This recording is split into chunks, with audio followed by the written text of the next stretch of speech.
Hey guys, welcome back to the channel. Today, we're starting part 1 of an awesome What If Deku had a silent, untouchable power no one could understand story. If you want to see part 2, drop a comment below and tell me what you think. Don't forget to like, subscribe, and share. Now let's jump into the story. Speaking aloud, emphasis on a word or phrase, sign language, All Might speaking loudly, All Might speaking in a relatively calm voice. Izuku was always a mystery to those that knew him. He was supposed to have a quirk, yet he didn't. He was supposed to speak, yet he usually didn't. There was nothing wrong with him physically, the doctors had checked multiple times. In fact, he was incredibly healthy. He never broke a bone, never bruised easily, never really got cuts or scrapes, and no one knew why. The doctors proposed that perhaps his quirk just made him super healthy and unnaturally resistant to pain and physical injury. I mean, the kid never cried out in pain or anything. So they chalked it up to that and left it. It wasn't that unusual, so they saw no reason to delve into it. Years passed by quickly, and 𝐭𝐽 didn't know what to do to help her son. He could speak, it's just that he rarely did. It was rare for him to even say a word. Usually he just nodded, shook his head, or signed what he wanted to say, so when he spoke, people listened. The real problem was that he always came home with his clothes ripped and torn and singed, and she had no idea who was doing it. She could guess that maybe it was Bakugo, but he seemed too bright for something like that. Little did 𝐭𝐽 know that basically everyone in school would regularly beat up on poor Izuku. After all, who better to take their frustrations out on than the kid who speaks 2 times a year and who doesn't show signs of pain or injury, right? Right. Izuku walked home that afternoon. The pain wasn't as bad today. He felt like maybe the world was going easy on him today. Well, Bakugo did tell him to jump off the roof, but he had tried that before. It hurt a lot, but he was perfectly fine afterwards. Just a scratch or two, and not even ones that bled. He had hoped something would happen, but it was fine. Everything was fine. He never got hurt, so it was just fine, right? Izuku's eye twitched, but he kept walking, kept silent, just like always. He passed through a tunnel, his body carrying him with practice steps. That was when a manhole cover blew off its hinges and struck him in the back. His spine erupted with pain, but he merely turned around with a slight hunch in his back. From the sore a green gelatinous blob slithered out. A medium-sized skin suit, perfect. Don't mind me, kid, I'm just looking to hitch a ride. The sludge rushed at Izuku, who dodged to his left. Years of being attacked from nowhere had sharpened his senses to a razor's edge. Izuku danced around the slime, not letting it touch him, when his back hit a wall. The goo slammed into him, forcing its way down his throat and nose. The pain burned, but he was used to it. It was new, but the same. He felt his body react, not wanting to die. He decided that here and now was not the way he wanted to go out, so he put in some effort. He felt something building in him. The pain faded, and he felt something surging through his veins. Just when it reached a boiling point, a loud voice rang out, "Fear not. For I am here." A shockwave ripped Izuku from the grasp of the sludge villain. Izuku tumbled along the ground until he hit a wall. After shaking off his dizziness, he looked up to see the All Might scooping the villain into some soda bottles that the hero had had on him. Izuku stood and crept over to the hero, taping his shoulder. A large hand blurred to a stop right in front of his face, the shockwave rustling his hair. The hero's eyebrows shot towards the sky when he realized that the boy he had almost decimated hadn't even flinched. All Might knew he was probably the strongest man on Earth, so someone not moving to dodge an attack of his was extremely worrying. Especially a middle schooler. My sincerest apologies, my boy. I didn't realize that it was you. The giant man said, bowing a little, much to Izuku's surprise. What can I do for you, young? The boy began signing his name, but stopped and just pointed to the front of a notebook where Izuku Midoriya was written in neat handwriting. I speak sign language, my boy, if that makes it easier for you. Izuku's face didn't change much, but his eyes sparkled with joy. Can you please sign my notebook, please? It would be a great honor, if you please. All Might chuckled and gently took the notebook from his hands and gave it his best signature. The boy tapped his shoulder once more, and while his expression didn't change, he seemed nervous. I have a question for you, if you don't mind. All Might needed to go, But he recognized that look in the boy's eyes, and could tell from his blank expression. This boy needed all the help the best hero in the world could give. Of course, young Midoriya, the gargantuan man, said, toning his voice down so as not to spook the poor boy. Can someone whose quirk is virtually useless become a hero? The boy's hand shook with what All Might could see was apprehension. There is no such thing as a useless quirk, my boy. The man laid his hand on Izuku's shoulder. Tell me, what is your quirk? I am super healthy and have incredible durability. I once fell off a 3-story building and ended up with no more than some scratches that didn't bleed. All Might was very concerned as to why the boy fell off a building, but he decided that was a question for a later time. So you have super durability. That is not useless, my boy. Do you know how many heroes wish they had that? All of the ones who don't at that, the boy chuckled.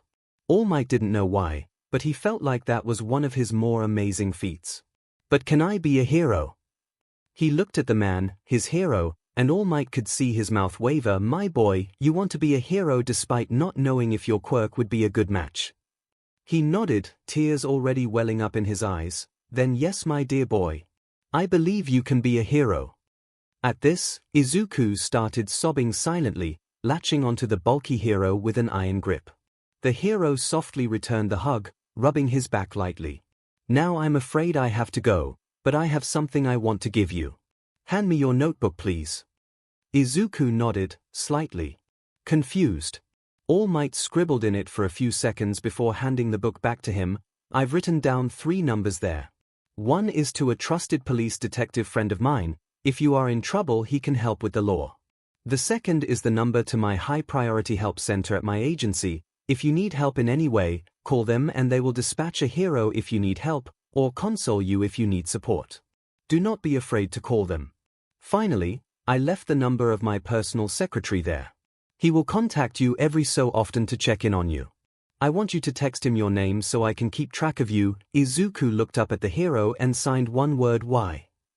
All Might chuckled. I know that look, young Midoriya. His eyes widened. You've been bullied and abused. You didn't fall off of that roof, did you? You jumped. Izuku looked at the hero with awe. I want to make sure that you are all right, and that you become the best hero you can be. Can I help you, young Midoriya? Izuku whispered one word, please, and All Might knew that this was a momentous occasion. He rose to his full height and beamed his most sincere grin. Then for now I must be going. But we will meet again soon, young Midoriya. I promise you. Goodbye for now. And with a mighty leap he was gone. Izuku looked down at the paper. In his hands he had something worth probably more than his whole neighborhood. He walked on in a daze, grabbing out his cracked phone and inputting the numbers. After he was done, he did what the hero had asked and sent a message to his secretary composed of his name and that All Might said to contact them. That was when he heard an explosion fire off in the distance. He ran to the scene and saw a large crowd. There were a few heroes. Kamu Woods was evacuating nearby buildings, and Backdraft was putting out fires to the best of his abilities. The rest were standing around and screaming at each other about what to do. Izuku pushed his way through the crowd and finally caught a glimpse of the attack. It was the slime villain again, but he had someone else in his grip.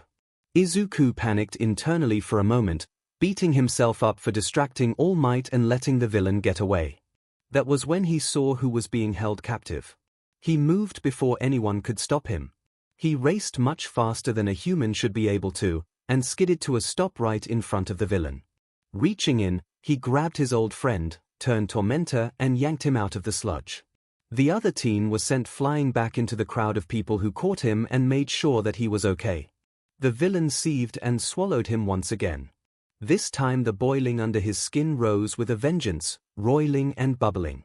He twisted to the best of his ability to make sure that no one was around, before he let all the energy loose. Toshinori was about to rush in to save the young man again when the villain detonated like it was full of TNT. It splattered against the walls, pieces of it putting out fires as they landed on them. Standing still in the middle of a scorched patch of earth was Izuku, the fire licking at his shoulders seeming not to bother him in the slightest. The crowd cheered, roaring their approval of the young savior. He turned around and looked at his hands in shock. How did he do that? The heroes at the scene made quick work of the rest of the fires and captured the villain. They pulled Izuku off to the side and began berating him for rushing in there so recklessly. Izuku merely watched them with an impassive stare. It was then that All Might made his appearance. "I need to have a word with the young lad. You take care of the crowd and reporters, they want words with you all." The heroes blanched and ran off towards the crowd. "Come with me, young Midoriya, I do wish to talk to you a bit. And no, you're not in trouble, so stay calm my boy." All Might lead the teen away from the group of people. "Now, I'm guessing that something like that has never happened before, correct?"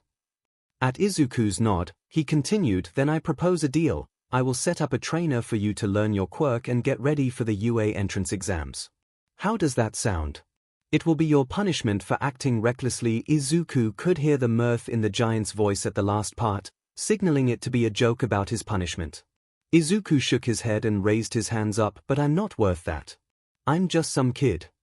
All Might shook his head sadly. "No my boy, you have the potential to be a great hero. I'm not only doing this for you, I'm doing it for all of the lives you will save in the future. So please, let me help you." Izuku paused before nodding reluctantly. "Now when my secretary gets back to you, he will tell you when and where to meet him. He will be your personal trainer until the UA exam. I'll stop by every so often to see how you are doing." He again laid his hand gently on Izuku's shoulder. "I believe in you my boy, and I am here to help you live out your dream."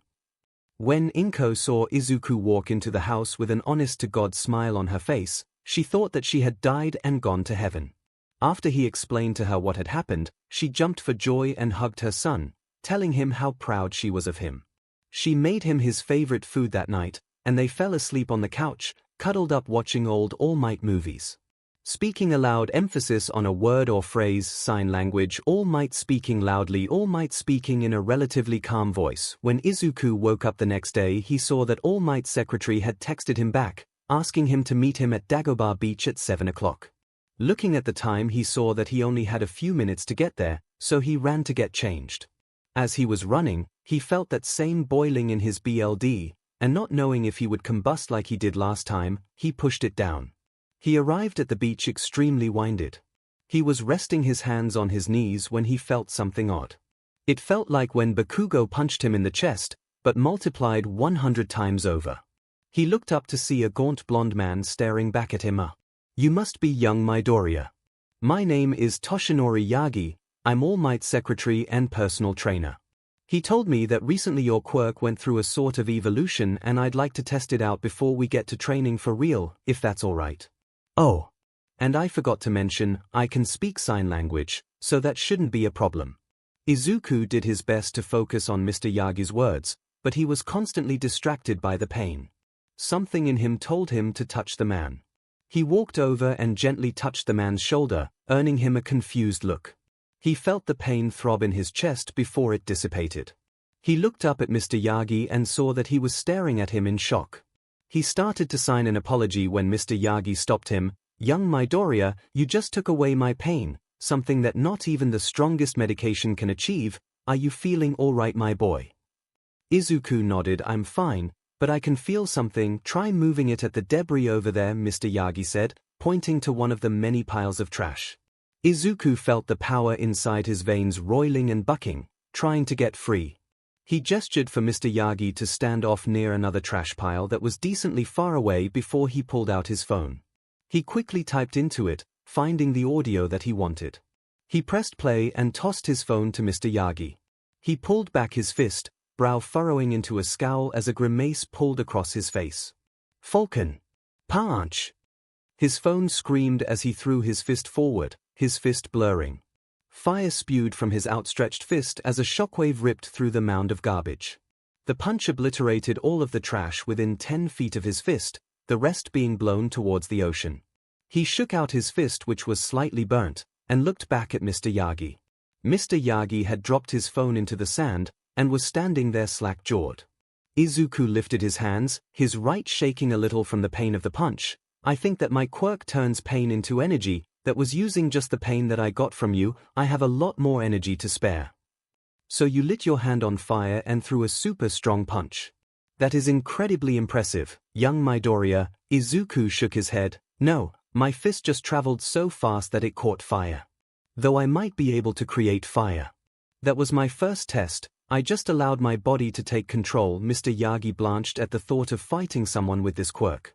The more you attack, the stronger they get. Well, let's continue testing. I think that anyone except a select few would have been killed if that punch had hit them. Time skip. Izuku can't be late to school. Izuku barely made it to class. The testing with Mr. Yagi was just so exciting. They had discovered plenty of cool things that he could do. Now all that he needed to do was be able to regulate the strength of them. He did have 10 months though, so it should be enough time. As he was walking down the aisle towards his seat, a student stuck out their foot just as another pushed him forward roughly. He crashed to the ground, his arms jarring with pain as he caught himself. He was sure that if it was anyone else they would have just broken both wrists. He stood up and walked to his desk as if nothing had happened. They would see when he got into UA. They would all see. Time skipped to the end of the day. Izuku hated the kids in his school, but he realized that their constant torment actually helped him in a way. He could feel his quirk now when he reached into himself. It was like looking at a pot the size of an ocean. When he needed power it would bubble and simmer, and all of these delinquents were only making the ocean larger and larger. He was walking out of his classroom when a hand grabbed his shoulder. You're going to listen to me." Izuku turned to stare at Bakugo with his blank expression. "I didn't need you to save me from that villain, and I don't know how you used my quirk, but I don't want to see you doing it ever again. Got it, freak?"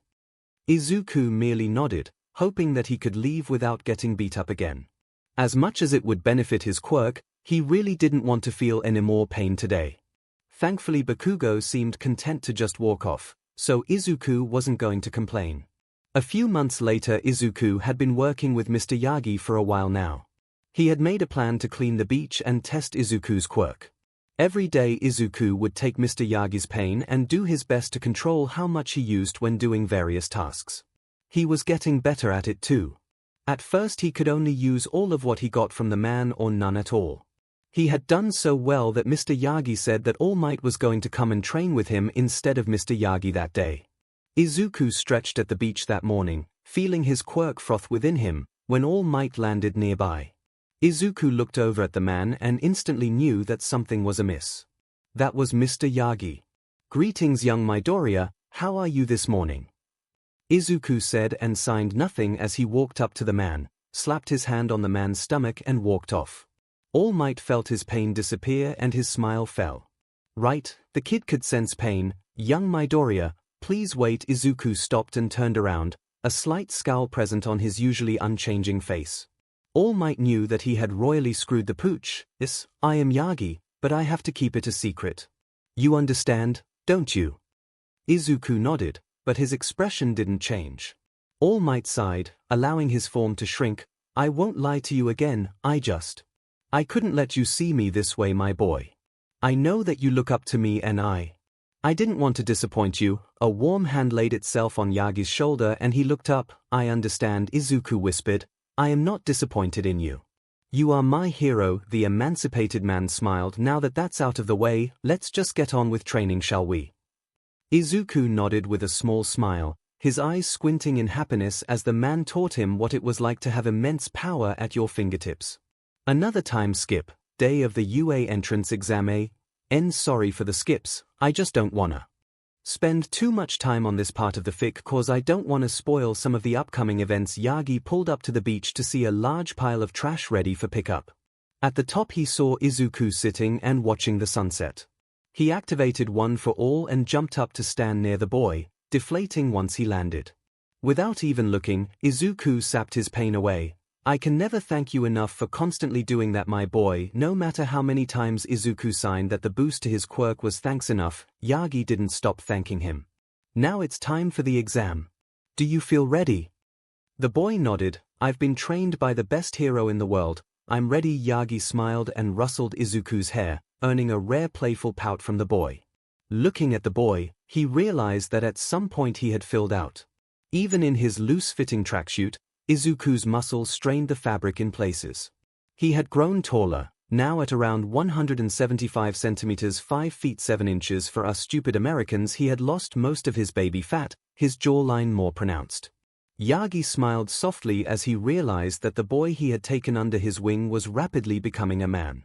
"Before you go, Izuku, I have something to tell you. Izuku looked up at him, and he realized that he didn't have the strength to ask him.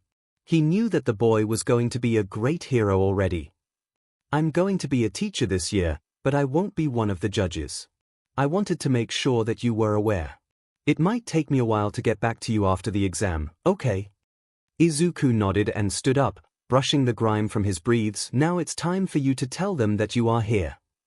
Izuku nodded determined. Izuku hugged his mentor one last time before booking it home and showering. He needed to show the world what Izuku Midoriya could really do. And the world was ready for its symbol of strength.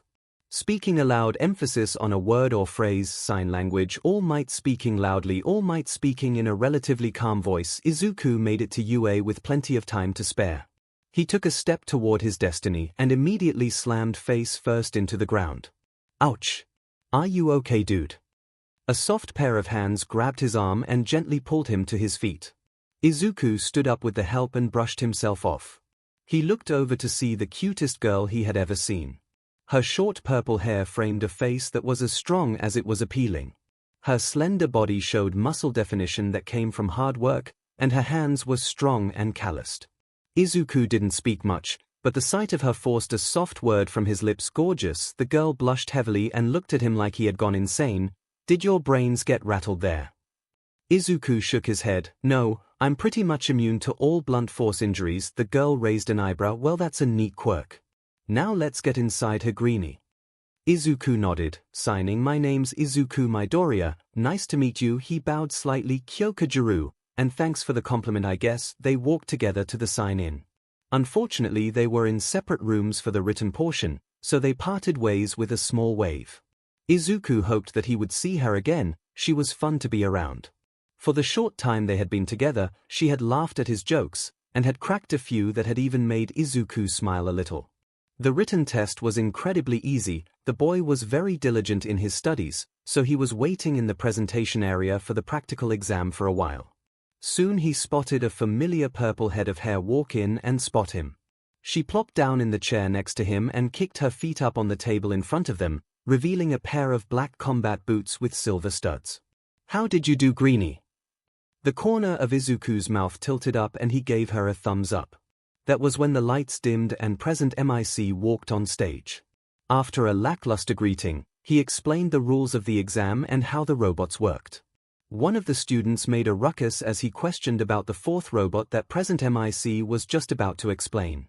Thankfully the hero didn't seem bothered in the slightest, and was happy to explain the zero-pointer. Izuku and Jiru were happy to see that they were in the same testing area, so they walked together to the buses. While they drove, Izuku worked up the courage to ask what was probably the most appealing girl he had ever seen for her number. As they stood around, Izuku started to sign to her. So Jiru, I was wondering if you could. Just then the boy who interrupted Present MIC appeared from nowhere. Cease your gang symbols this instant. This is a test for a hero school. If you can't take this seriously then you should leave. You thing but, his selectively mute. Those aren't gang signs, it's sign language. Jiru snarled, causing the boy to take a step back, regret written on his face. I apologize. I didn't mean dash start. Start. Present MIC's voice rang out. Most of the students looked at him in confusion, but he just laughed. There are no timers in the real world. Why just look at him? He's got the right idea. The hero hopefuls looked to see Izuku sprint into the arena and demolish a robot with a swift kick to the head. This caused many of the students to chase after him. Jiru was left wondering how he had gotten so far without her noticing. Izuku couldn't keep track of all the robots that he destroyed. He would usually let one hit him with a fist or RBB bullet to give him the energy to destroy them. Izuku was no fool. There was a limit to his energy, and he could only hope that he would never reach it. He heard two teens calling their scores to each other, and felt the boiling of his quirk kick into maximum overdrive. Fire raced along his fists and arms as he shredded robots. His eyes glowed green with power as he turned robots into scrap metal. He sensed pain emanating from nearby and stopped his line of destruction to find a student covered with bruises. He passed by quickly, a quick tap relieving them of their burden. The teachers watched as the kids fought the robotic monstrosities. Yagi tried too. watch other kids, looking for someone to pass one for all down to, but his gaze kept coming back to Izuku. He watched the culmination of their training as Izuku ripped and tore through the robots. Nezu smirked as he saw Yagi keeping a close watch on a green-haired boy. Well, I think that it's time we get this show on the road, don't you? Yagi gulped. Izuku felt like he had gained plenty of points when the city block rumbled. He quickly glanced around, seeing that the other students were running away from the center of the arena. He moved to do the same when he heard a scream ring out. The foot he had lifted to take a step forward slammed into the ground, launching him up and back towards the commotion. He flipped in midair, twisting to land in a heavy crouch. Some of the students stopped to watch his jump and land. They cheered and ran after him as he sped off towards the noise. He reached an open area and took in the surroundings. Standing tall against the buildings was the 0-pointer, and under a large piece of rubble was a brunette girl. Izuku felt the boiling of his quirk reach a peak.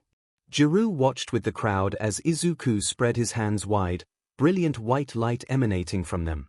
He brought his hands together and pushed them forwards, the white light shooting at the giant robot. It burned the top of the robot's head off, causing the whole thing to stop dead in its tracks. The crowd roared with approval, watching the Goliath tumble to the ground below. Present MIC announced that the test was over, and the crowd began to walk forward, some rushing to help the girl caught under the rubble. Jiru watched as Izuku stood there, wobbling on his feet. He started to fall, Jiru catching him whisper sadly, "I never got her number," speaking aloud, emphasis on a word or phrase, sign language, All Might speaking loudly, All Might speaking in a relatively calm voice. Izuku woke up to bright lights and an unfamiliar bed. He sat up and looked around in silent confusion. "Ah, you're finally awake. How are you feeling, Sonny?" That was when Izuku saw the youthful heroine, Recovery Girl. His hands itched to write things down in his notebook, but he had left it at home. Izuku stopped when he realized that she may not know sign language, but the heroine told him, "I'm familiar enough with sign language to understand you, just continue. Do you feel any aches anywhere? A headache perhaps?" Izuku shook his head. "No, I'm a little tired, but otherwise I feel fine." Recovery Girl nodded and shuffled over to him. "I'm glad that you feel alright, but you need to be more careful when using your quirk like that, Sonny. It's already had effects on your body." She held up a mirror, and in his reflection, Izuku saw that a strand of his hair had turned snow white. "You're physically alright, but you might not be in the future if you use too much of your quirk again, so only do it under extreme circumstances. Other than that, you're free to go." Izuku nodded and signed, "Thank you." He bowed and left the room. The walk to the train station was quick, and the ride home was even faster. When he finally got home, he noticed that his mother was still at work. Shrugging, he entered his room and flopped down onto his bed. He lay there and stared at his ceiling, wondering about how he did on the exam. He hoped that he did well, and he felt like he did, but he couldn't be sure. Before he could fall into a panicking spiral, he did the one thing he could. He began to sing. This is the song. Give it a listen. https://www. YouTube.com watch. VFKSP8J73 𝐒𝐭𝐚𝐲 opened the door to her home, and was about to call out to her son when she heard it. Pain. Without love. Pain. I can't get enough. Pain. I like it rough, 'cause I'd rather feel pain than nothing at all. Rather feel pain than nothing at all. Rather feel pain. It was singing. 𝐒𝐭𝐚 didn't know when the last time she had heard her son's voice. His singing was appealing. It was a morbid song, and it was heavy metal, which was something that 𝐒𝐭𝐚 wasn't a fan of at all. But she couldn't help but be mesmerized by his voice. Finally the song drew to a close, silence covering their apartment like a thick blanket. 𝐒𝐿𝐴 suddenly had an idea. She waited for a few seconds, then opened and slammed the door, calling into her house, "Izuku. I'm home." Izuku rapped on his wall twice, his way of saying that he heard her. Many tears were shed when 𝐒𝐭𝐚 saw Izuku and when he told her of his actions in the exam. Izuku sighed as she held him, tears streaming down her face. It wasn't the worst day he's had, he just wished that it had been better.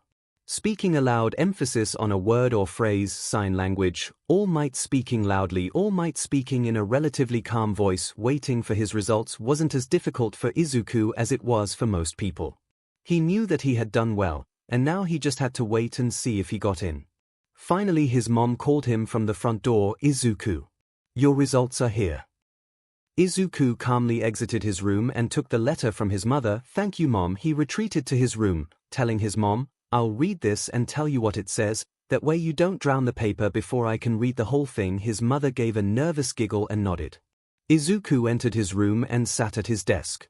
He stuck his thumb into the side of the envelope and tore it so that he could pull the letter out. He felt the sting of the paper, causing his quirk to ripple.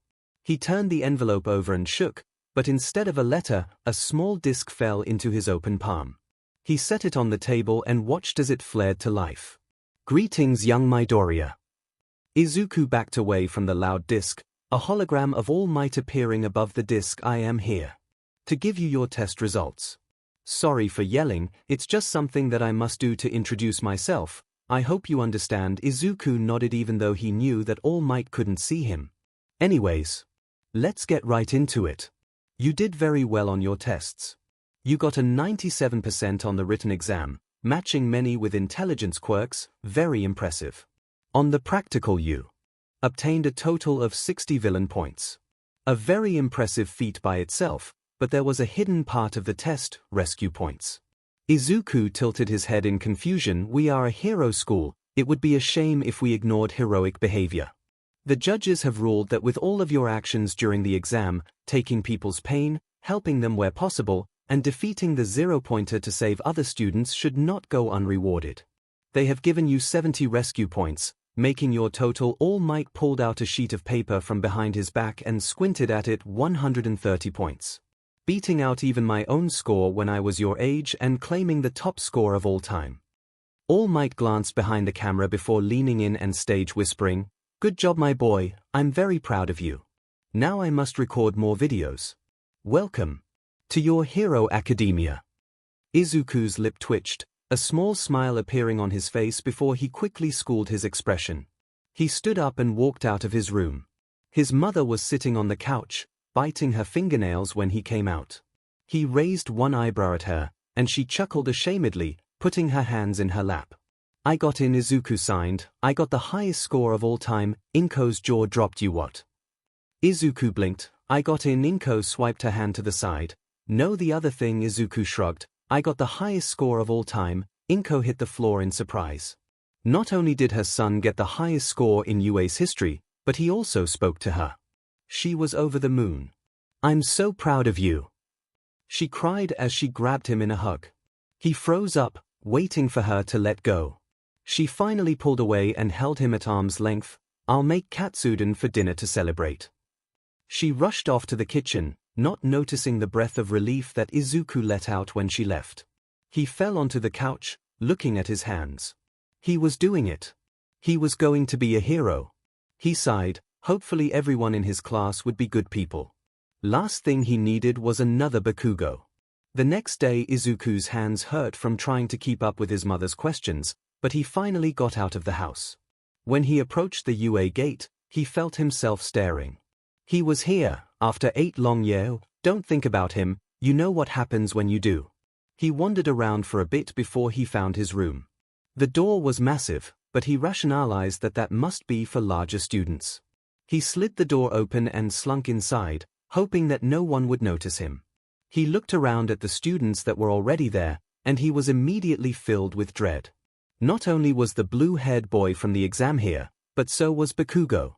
He tried to make himself as small as possible as the boy and Bakugo argued, but Bakugo caught sight of him. He was always good at doing that. "Dude," he growled, "what are you doing here, you nerd?"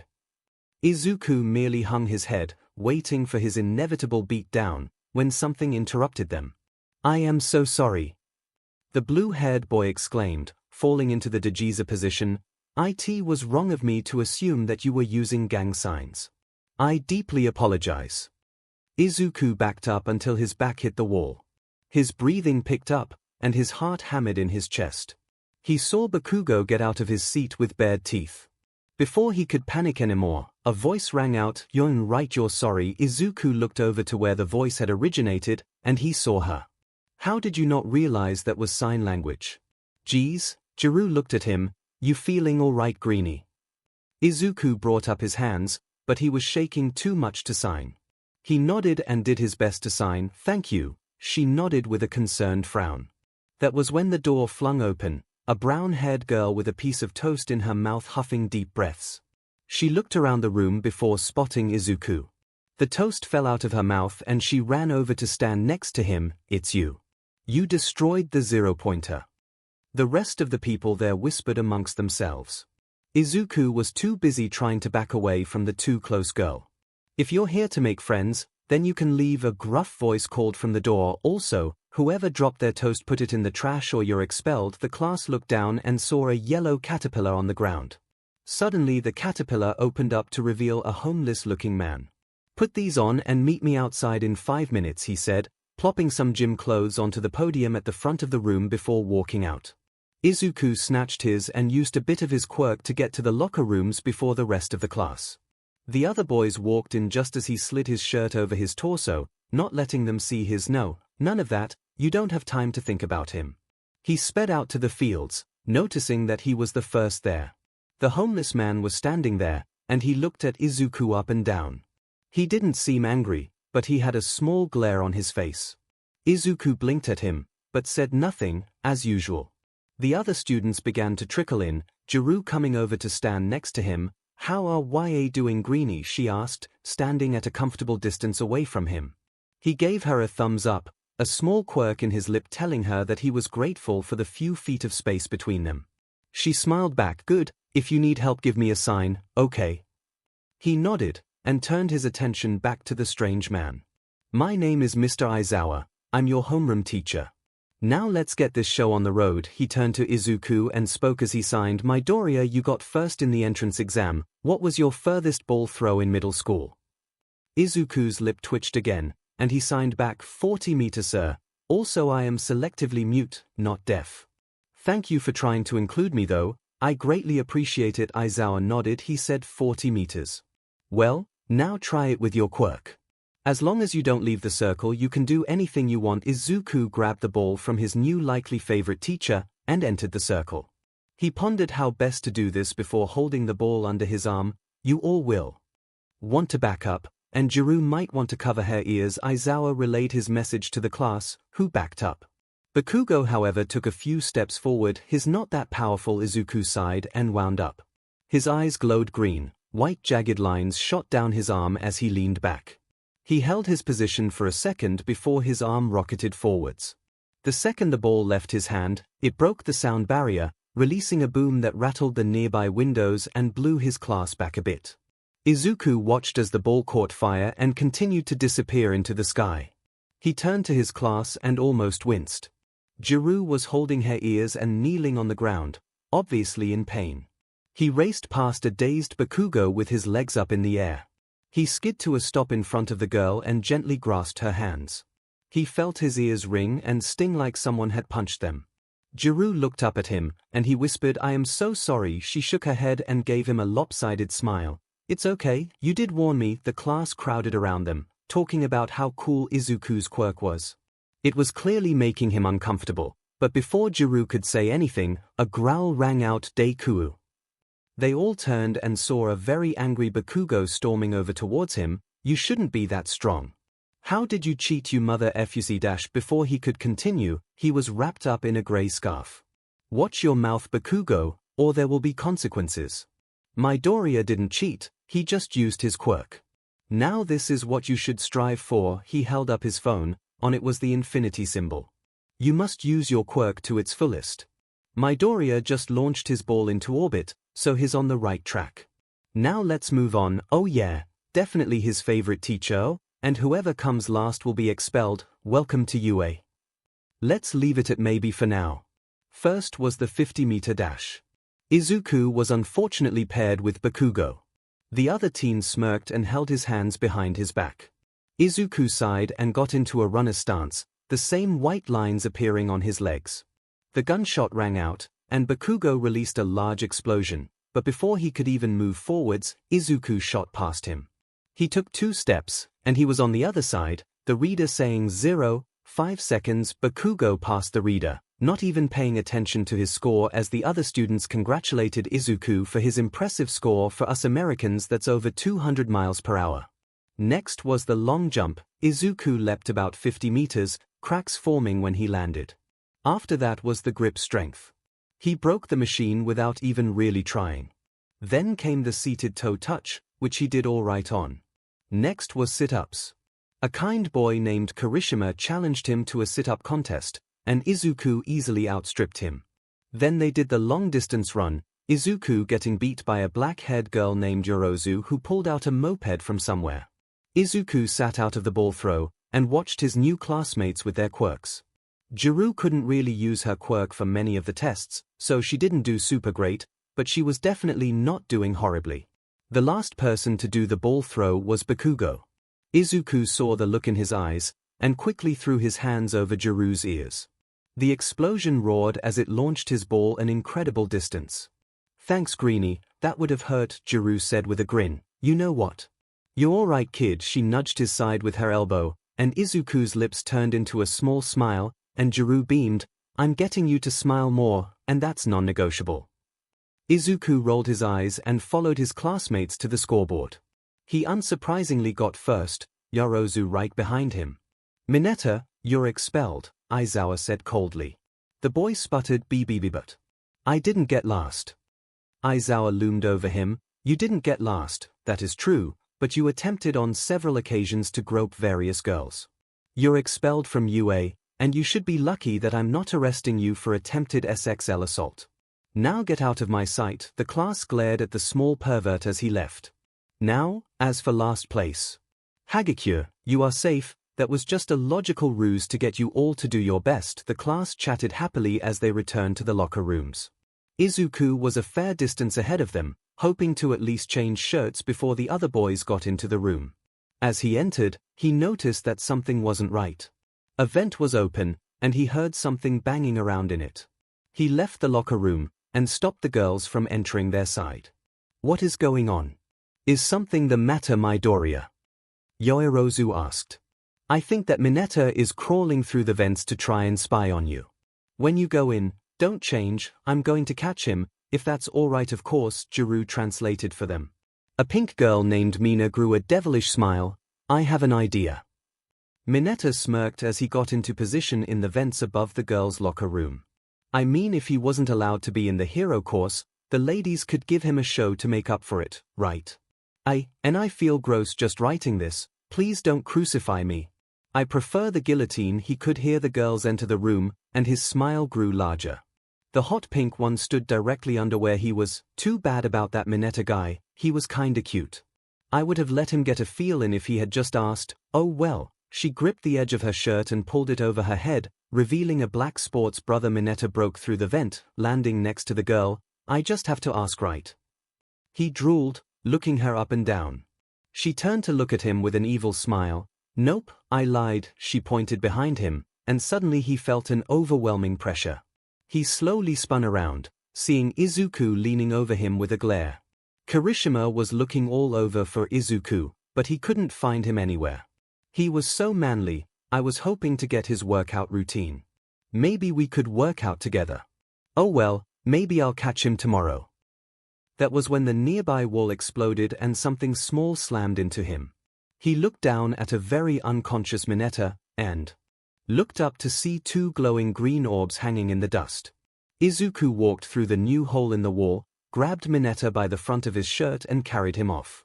The girls peeked through the hole, Mina still not wearing a shirt. "Midori!" she called. The boy turned to look at her, a small blush on his face. "Thank you." She blew him a kiss with a wink. His blush grew even as his face remained stoic. He made a grabbing motion, pretending to catch the kiss. He looked at his hand before pretending to throw the kiss over his shoulder. Mina cackled and fell over, Yorozu getting to work on making a divider to cover the hole for now. Izuku left the locker room and looked around for the teacher's lounge, hoping to find Aizawa. He found present MIC instead, and after asking him where Aizawa was, he responded in sign. New 7th favorite hero. He knocked on the teacher's lounge door, and Aizawa opened it. "What is it, Midoriya?" "You're interrupting my nap," he explained the situation, apologizing for breaking a hole in the wall. Aizawa scoffed, telling him that that wall was weak on purpose. They used it to catch students who try to peep. He thanked him for bringing Mineta to him, and that he'll be properly punished, before telling him to get changed and head home. When Izuku got to the locker rooms, they were blessedly empty. He quickly got changed and went to grab his bag. In the classroom, he found Juru. She looked up at him and smirked. "There's the hero, I was waiting for you." Izuku tilted his head. "Why?" She chuckled and handed him her phone. "To get your number, duh. You think I'm going to let someone cool like you get away? Not a chance." Izuku smiled a little and punched in his number. She took her phone back and walked out with a "see you later" moped. Izuku snorted a little and grabbed his bag. His phone buzzed and he saw that he had a text. Opening the message, he saw that it read, "Unknown number, you're stuck with me now, Greenie. Hope you can live with shitty memes and music recommendations. 3 p.m. I think I'll be just fine. Me 3:01 p.m. He entered her number into his phone and smiled. He thinks that he just made a new friend, the first he's ever truly had. Speaking aloud, emphasis on a word or phrase. Sign language. All Might speaking loudly. All Might speaking in a relatively calm voice. Izuku entered the classroom for his second day of school at UA exhausted. He hadn't slept at all last night. Thankfully Juru had been more than willing to stay up and chat with him until she got sleepy. He felt guilty about keeping her awake, but she assured him that she wasn't staying awake because of him, but she was happy to chat and send memes to the boy. When Izuku slumped into his seat, Juru leaned her hip against his desk and peered down at him. "Did you sleep at all last night?"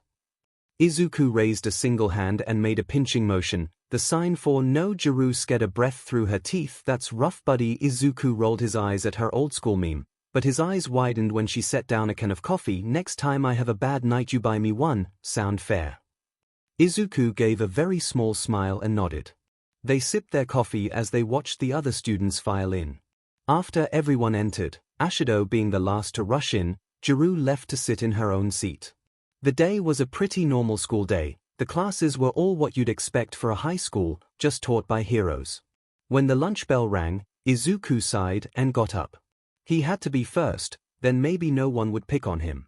He heard Ida calling out after him, something about walking in the halls. But Izuku was already almost to the cafeteria, so he didn't pay any attention to the boy. After grabbing his lunch, Izuku sped out of the doors, hoping to find a secure place to eat his meal. He finally found a secure area by some stairs. He dug into his food like a man possessed, wanting to finish before anyone spotted him. "Slow down, mophead, you're going to choke." Izuku looked up from his lunch to see Juru with her own lunch and a hand on her hip. "I've been looking for you, dork. Why did you come over here?" Izuku was still a little weary of Juru, but he reasoned that anyone willing to pay this much attention to him wasn't doing it to hurt him. "I have to move fast, they'll pick on me if I don't." At this Juru scowled. "Who will? Point them out to me. My dad's pretty good at hiding bodies." Izuku tilted his head in confusion before getting the joke. "Well, they used to at my old school. I just don't want them to hurt me." Juru looked over at him in sympathy. "Why didn't you tell a teacher?" Izuku looked away. "My quirk makes me super durable, so they would say that they couldn't see anything wrong with me. It just made the other kids angrier with me." Juru scowled. "Well, if anyone hurts you, tell me. I'll hunt them down and make sure that the teachers can see that something is wrong with them." Izuku blushed a little, even though his face remained expressionless. "Thank you," he replied, playing with his fingers. Juru just smiled and slugged his shoulder, gently. Izuku looked over at her in surprise. "Don't mention in Greenie, you're my friend." An actual smile graced his face, and Juru's eyes widened at his brightness. "Thank you." His voice was not much more than a whisper, but for Juru it sounded like he had spoken normally. She blushed and twirled one of her jacks. "Yeah, whatever." She blew her cheeks up like a chipmunk, and Izuku snorted. He stood up and grabbed his tray, reaching for her hand to pull her up. She blushed and grabbed his calloused hand, allowing him to pull her up with no effort at all. They made small talk as they walked back to the cafeteria. They returned their trays just in time for the bell to ring, signifying the end of lunch. The class chatted amongst themselves as they waited for their next teacher. Juru heard some coughs before a whooshing noise. "I am coming through the door like a normal person," All Might exclaimed as he came into the room in a very not normal way. The class erupted into cheers, forcing 𝐤𝐸 to cover her ears. She saw that Izuku was not only covering his ears as well, but he was also shrinking into his desk, his eyes frantically looking around the room.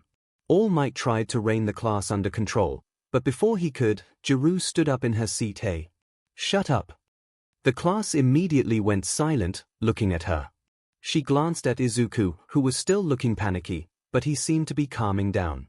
Realizing the class was still looking at her in shock, she blushed and tapped her jacks together.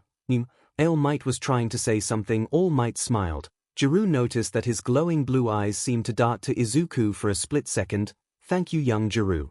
Now, today we are doing battle training. But first we need your costumes.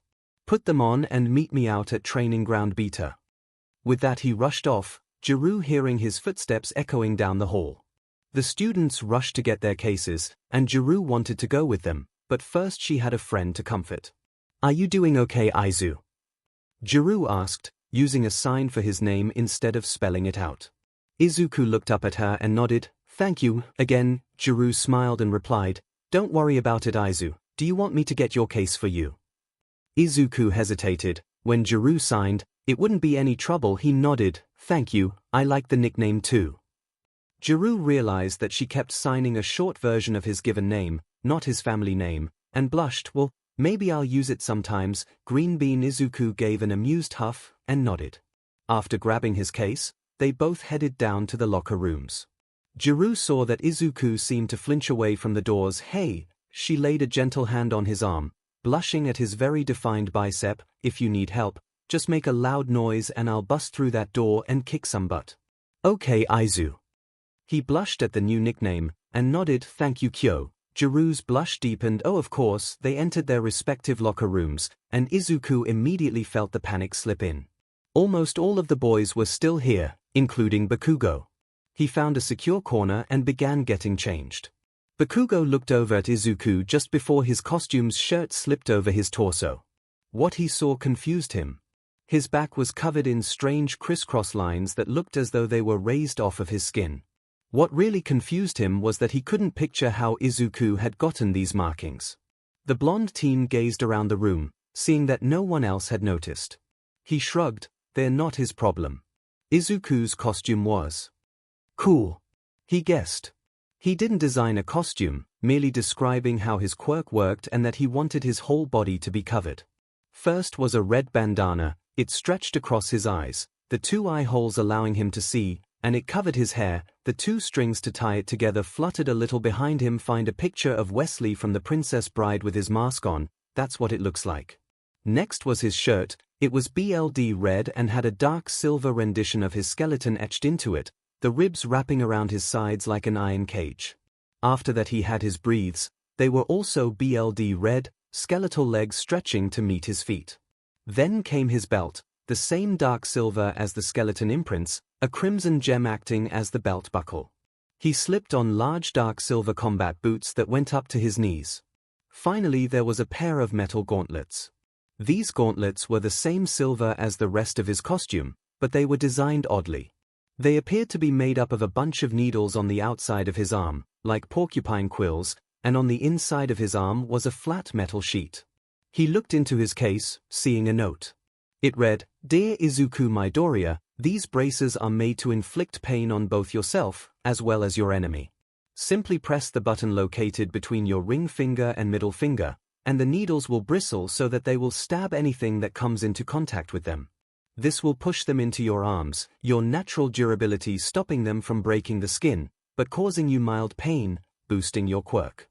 If they are not to your liking for any reason, simply ask to see my Hatsum of Hatsum Industries and we will change them for you.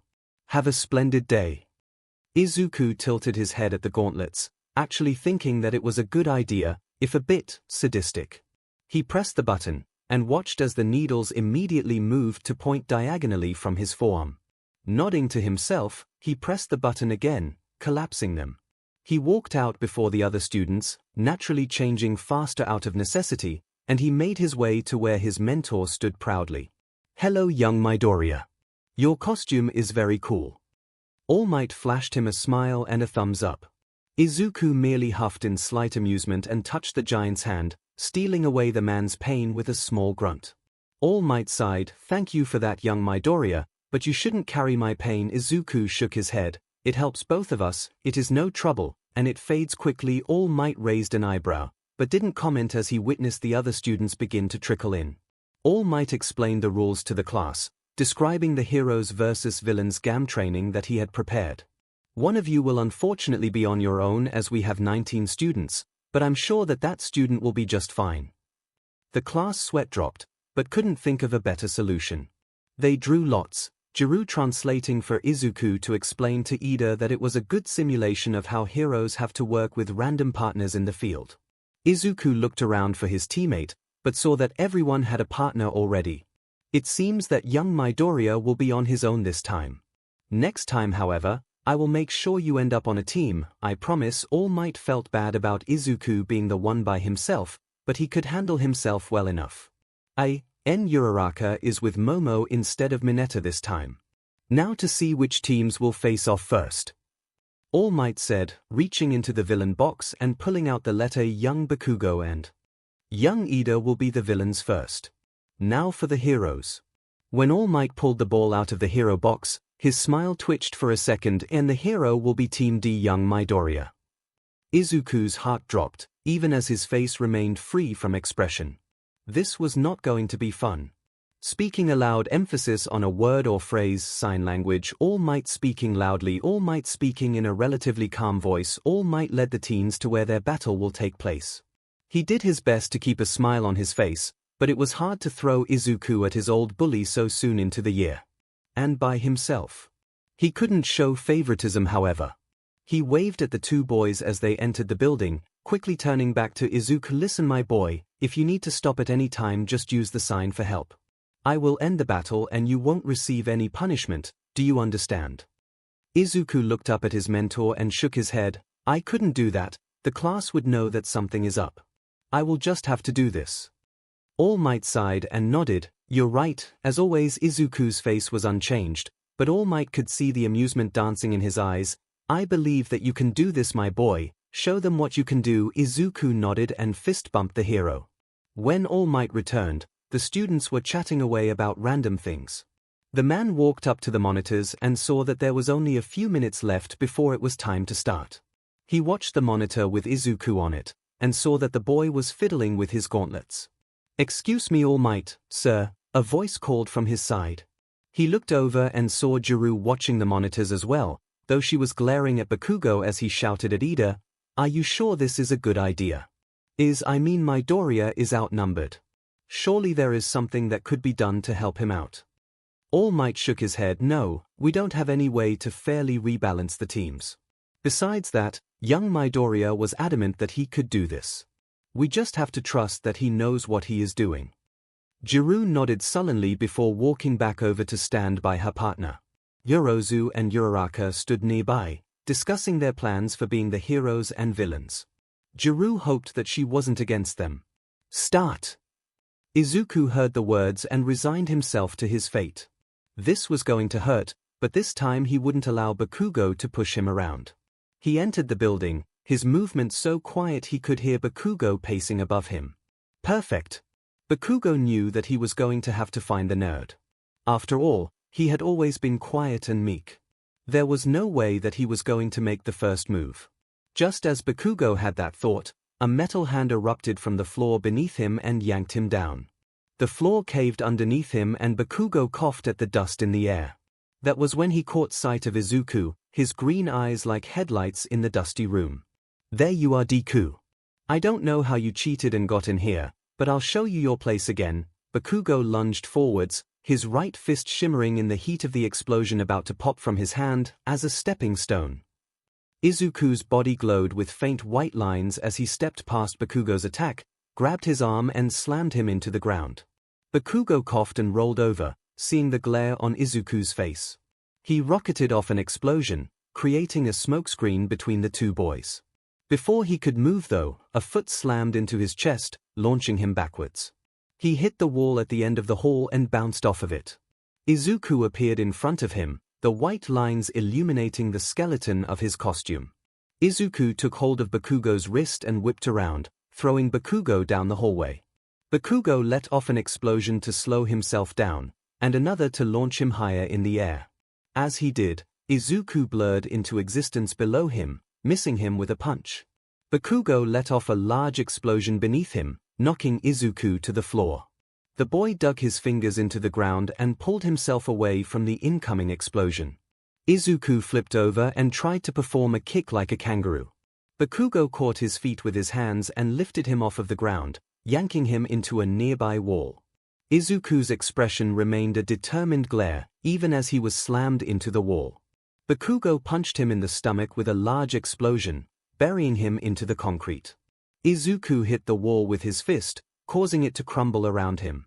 He climbed out of the wreckage, and watched as Bakugo stood there huffing. That was when Bakugo heard a sound he had not heard in over a decade. "I won't be your punching bag anymore. I will be a hero," Izuku said, his eyes staring into Bakugo's soul. "You wanna play heroes and villains then? Fine, but I should get serious then." He lifted his right arm and took aim at the boy. "Young Bakugo, no. That will kill him." All Might roared, the monitoring room shaking with the force of his voice. "He'll be fine. After all, a true hero would survive anything, right, Deku?" And with that, he pulled the pin. Jiru looked away as the explosion destroyed everything in its wake. It stormed through the hallway like an angry dragon, swallowing everything down its fiery gullet. The class around her screamed. Then she heard gasps. She looked back at the monitors and what she saw made her sick to her stomach. Izuku was still standing, his arms raised to protect his head. The metal gauntlets had fused with his arms due to the heat of the blast. His skin bubbled and popped like a boiling pot. She heard Kaminari beside her vomit at the sight, and she felt like joining him. The top half of Izuku's costume had evaporated, the bottoms black and torn. Just when she thought that the situation couldn't get any worse, Yorozu covered her mouth and said, "Good God, who whipped my Doria?" Jiru looked back at the screens and saw what she meant.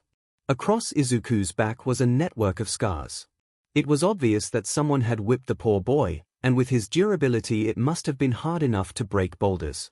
Jiru could only stare as the boy staggered, his head mercifully only pink from first-degree burns. Bakugo smirked as Izuku struggled to stay up, his legs shaking and his arms hanging limply by his sides. "Will you give up now, Deku? If you can't even take a blast like that, can you even become a he-?" Before Bakugo could continue, white lines burned across Izuku's skin. Before they were as bright as Christmas lights, now they shone like floodlights. His back arched, his jaw opened, and a howl tore through his throat, visibly rippling the air. Jiru fell to her knees and covered her ears, seeing that the rest of the class did the same. Even All Might had to clap his hands over his ears.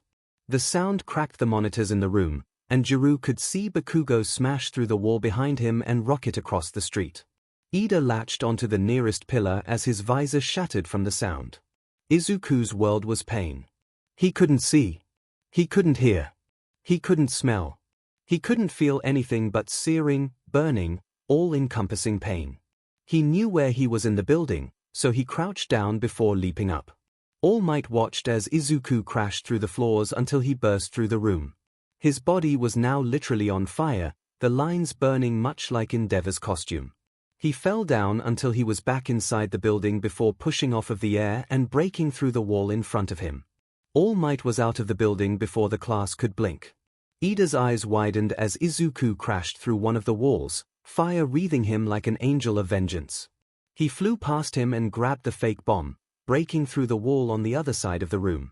Izuku tumbled through the open air. He was sure that he had gotten the bomb. He felt as the ocean that was his power had evaporated and was now pressuring him like a teapot. He could feel his grip on the lid slipping, and all he could hope for was that no one was around him. For the second time that day, Izuku Midoriya exploded. Speaking a loud emphasis on a word or phrase, sign language, All Might speaking loudly, All Might speaking in a relatively calm voice, Jiru watched on in horror as her friend was engulfed in a ball of flames yet again. Then All Might was on screen, pulling Izuku from the explosion and speeding into the building and grabbing Ida. Jiru sprinted out of the room, her friend needed her, and she wasn't going to let him down. 1 second Ida was in a rapidly collapsing building, The next he was on the street with a very badly burned Izuku move into his arms. Young Ida, get young Midoriya to Recovery Girl immediately. All Might said, pointing down the street.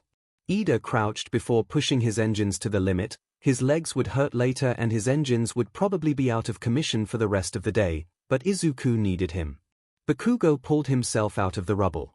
Somehow the DM-end punching bag had blown him through the wall and into a building across the street. His head swam and his ears rang. Luckily the padding on his costume had taken the brunt of the physical damage, but he was incredibly sore. Suddenly a shadow blocked the hole that his body had created in the wall. Katsuki Bakugo looked up with a proud expression. Surely his blast had showed that pest what for, you are under arrest for the attempted murder of Izuku Midoriya. Do not struggle or I will take you. All Might stepped through the hole and clenched his fists. By force. Bakugo's expression fell. What? This had to be a joke, right? It was nothing but a stupid Deku. Who gave a SHT about it? This was a joke, it had to be. Bakugo forced out a laugh. That's a good joke, All Might, but I think we should dig the nerd out from the debris. He tried to walk past the hero when a heavy hand grabbed him by the shoulder. Tell me, Katsuki Bakugo. The teen looked up at the man, and noticed that the man's usual smile was missing. In its place was a small scowl. Does it look like I am joking to you? Bakugo shifted, but before he could really move, the gauntlets were ripped from his arms. He pointed his palms at the hero who stepped into his guard and casually dislocated his arms from his shoulders. Bakugo grunted in pain and was picked up off of the ground. The next thing he knew, he was rushing through the air. Recovery Girl was taking notes on some old BLD bags when a foot broke her door open. Ida stepped through and crashed to his knees, his engines smoking. Recovery Girl. Midoriya needs medical attention. The heroine saw the boy in his arms and her BLD ran cold. She pushed a button and two robots rushed into the room. They grabbed the young man from his classmate's arms and set him on a nearby bed. She looked at Izuku's wounds and paled. She whipped her phone from her pocket and pressed a few buttons as fast as she could before bringing it up to her ear. Yes, is Takahashi there?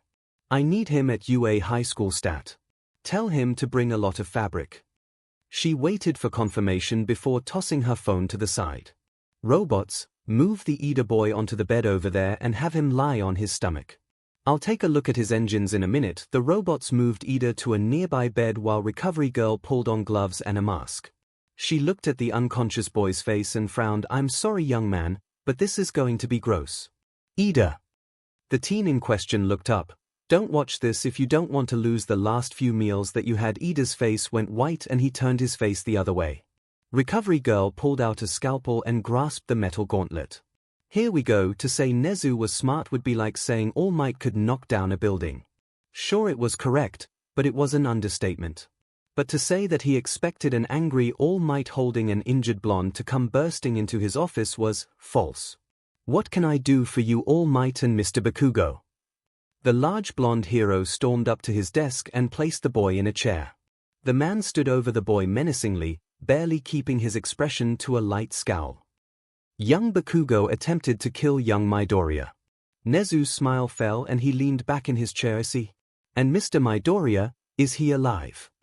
The giant man's knuckles cracked as he clenched his fists. He seemed to be in mostly stable condition. Sir, the principal nodded, looking at the boy in front of him. He seemed not to know what to do. His arms were dislocated, and he showed signs of bruising. Mr. Bakugo, why did you do what you did? The blonde blinked. He obviously had a minor concussion. It cheated to get in. Nezu's eye twitched. To what are you referring, Mr. Bakugo? The teen seemed even more confused. Deku. It got in because it cheated.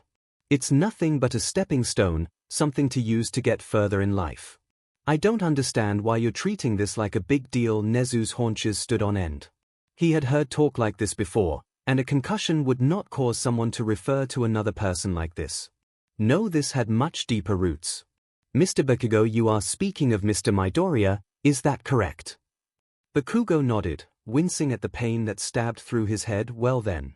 Firstly, Mr. Midoriya is not an IT, he is a human being.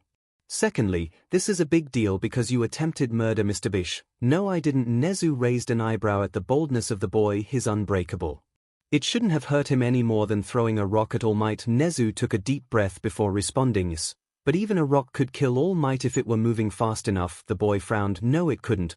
All Might is the strongest hero in the world. Nezu sighed through his nose and shook his head. Mr. Bakugo, I am afraid that I am left with no choice.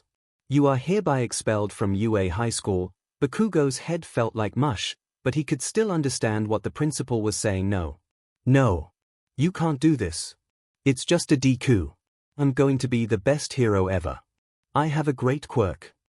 Nezu shook his head slowly, the boy's hysteria saddening him. I'm sorry, Mr. Bakugo, but a powerful quirk is not enough to be a hero. All Might, could you call Detective Tsukochi? The man nodded, walking out the door and leaving a crushed door handle in his wake. Bakugo waited until the door clicked shut before he tried to lunge at the principal. Nezu simply pressed a button on his computer, and metal bindings strapped Bakugo to the chair. Now, Mr. Bakugo, we don't want to aggravate that head injury, do we? Bakugo growled as Nezu typed on his computer. He watched as Jiru entered the nurse's office and raised an eyebrow. This should be interesting. Jiru opened the door to see Recovery Girl remove one of Izuku's gauntlets from his arm. The BLD fled from her face as she watched Recovery Girl place the gauntlet into a surgical tray to her right. She looked over at the girl and frowned. Either get out or sit down. Jiru gulped and entered the room, closing the door behind her. The doctor huffed and grabbed bandages from the table next to her tray. Can I help? Jiru gulped, doing her best not to look at Izuku's very damaged body. The heroine raised an eyebrow. Do you have any medical knowledge? Jiru scratched her arm and blushed a little. I know how to bandage injuries. Recovery Girl looked at the gauze in her hand and tossed it to the girl. Jiru caught it and looked up to see the woman moving to Izuku's left side. Bandage his arm. Make sure it's not too tight. It's just until one of my colleagues arrives. Jiru nodded and moved to the brunette's side. She gagged a little when she looked at his arm. The top layer of skin had been removed and what was left was not pretty. She started wrapping the gauze over his arm just as she was taught by her dad. When she had expressed interest in being a hero, her parents had signed her up for hero training classes, and one of the lessons that had stuck was first aid. She heard the other gauntlet clink into the tray, but didn't look up. One arm was bad enough. She was afraid that if she saw the other that she would toss her cookies. You're doing all right there, girlie. Just make sure that you cover all of the exposed area. Jiru looked over what she had wrapped up already, but didn't see any gaps, so she kept bandaging. So who is this colleague that you're calling? She asked, curious as to how they could help Izuku. Recovery Girl hummed. He specializes in skin grafts. His quirk allows him to sew skin-colored fabric onto someone and it will fix their scars. It only works if he does it within a few days of the scarring though. Jiryu finally reached Izuku's hand, holding it gently against her palm. When she looped the gauze over the back of the boy's hand, she felt his fingers twitch.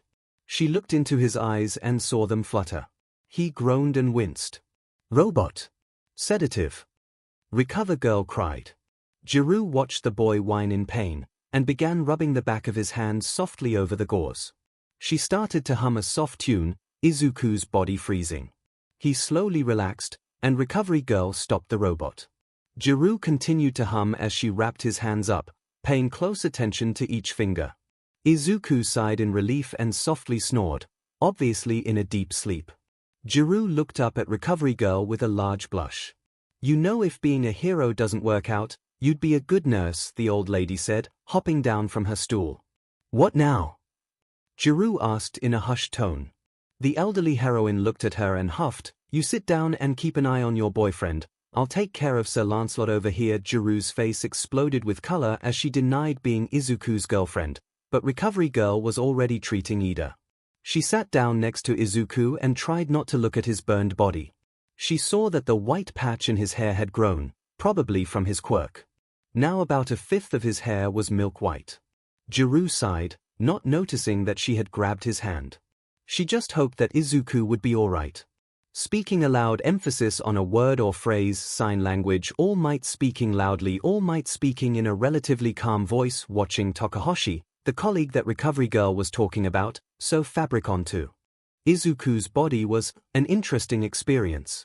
More than once Jiru almost lost her lunch, but when he moved from Izuku's right arm to his left, She could see that the fabric had turned into skin. It looked like he had just taken a really hot shower. It fascinated the girl, but she held herself back. She didn't want to get in the way. In the meantime, she talked to Ida. She learned that he had pushed his engines to their limit and burned his calves, something that rarely happened thanks to the skin around the engines being naturally heat-resistant. Recovery Girl had healed him up, but he had decided to stay because his legs were still sore and his engines were still very hot. Finally, Takahashi said that he was done. Jiro looked at Izuku and blushed heavily. He looked as good as new. And Diamond did new look good on him. She means that his chest and arms looked normal again. As normal as a professional bodybuilder could look. His skin will be a little raw, but otherwise he should be fine. He's a tough one. Good thing you warned me to use my diamond-headed needle Chio, I would have bent any of my other ones, Takahashi chuckled. Recovery Girl hit him on the head with her cane and pressed a kiss to Izuku's forehead. He should be all healed up. It might take a while for him to wake up, so I recommend you go back to Dash. Before she could continue, Izuku shot up in bed. He was breathing heavily and looking around. Broccoli Head, you're safe. How do you feel? Jiro asked, holding her hands out in a sigh of comfort. Izuku looked around the room slower, his eyes resting on Jiro. He held up his hands shakily and responded, like I got hit by a fiery truck with razor-bladed wheels. What did I miss? Bakugo was freaking out.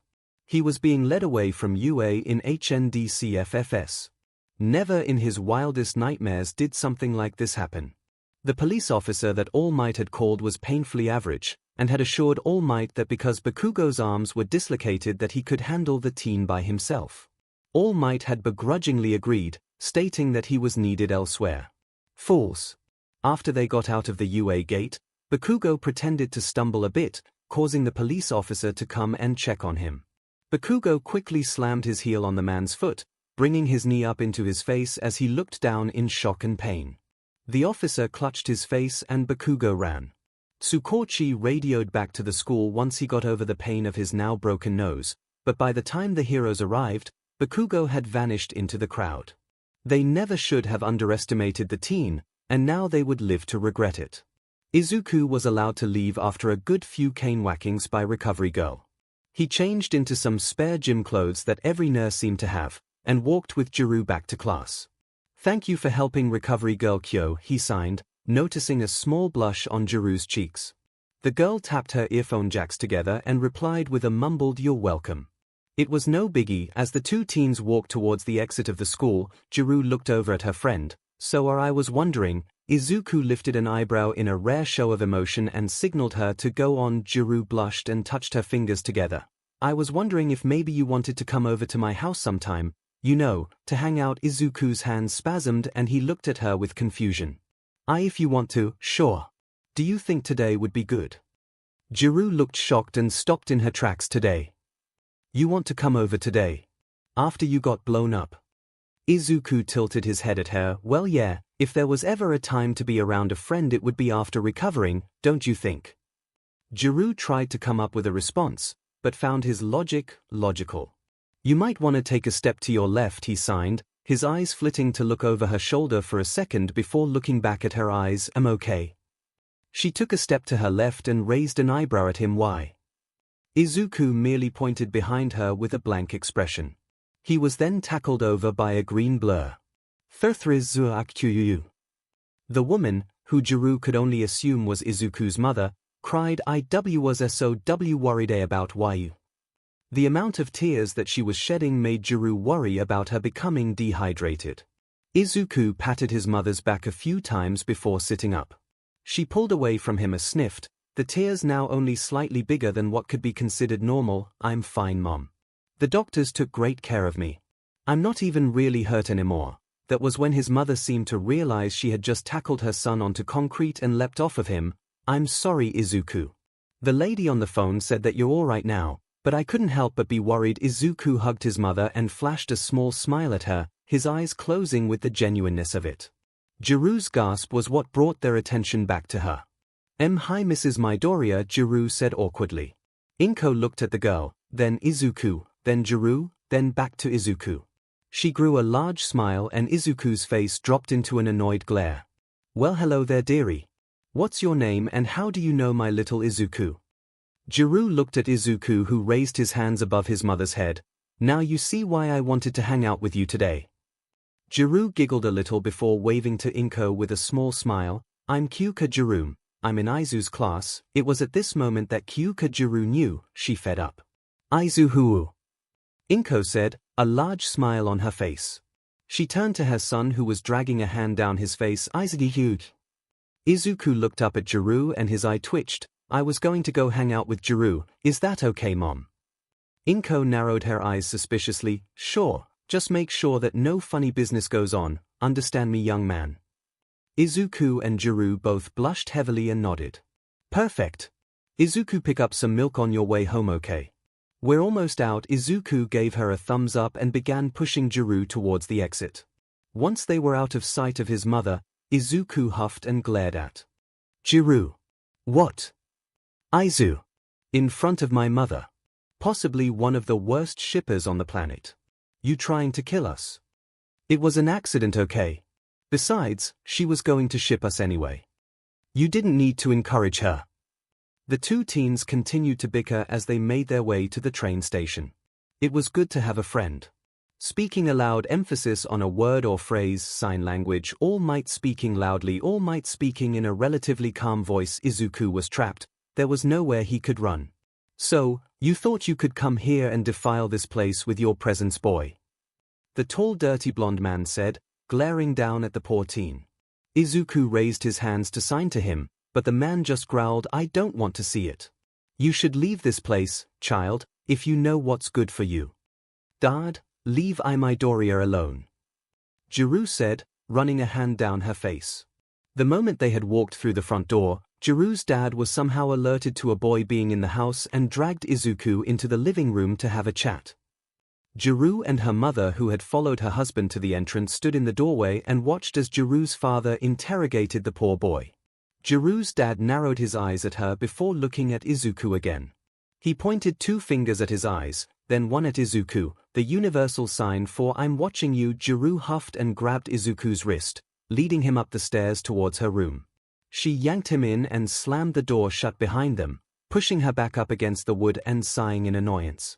𝐤𝐸 looked up to see Izuku sporting a light blush and looking around her room. He paused, a strange strangled sound squeaking out of his throat as he saw something.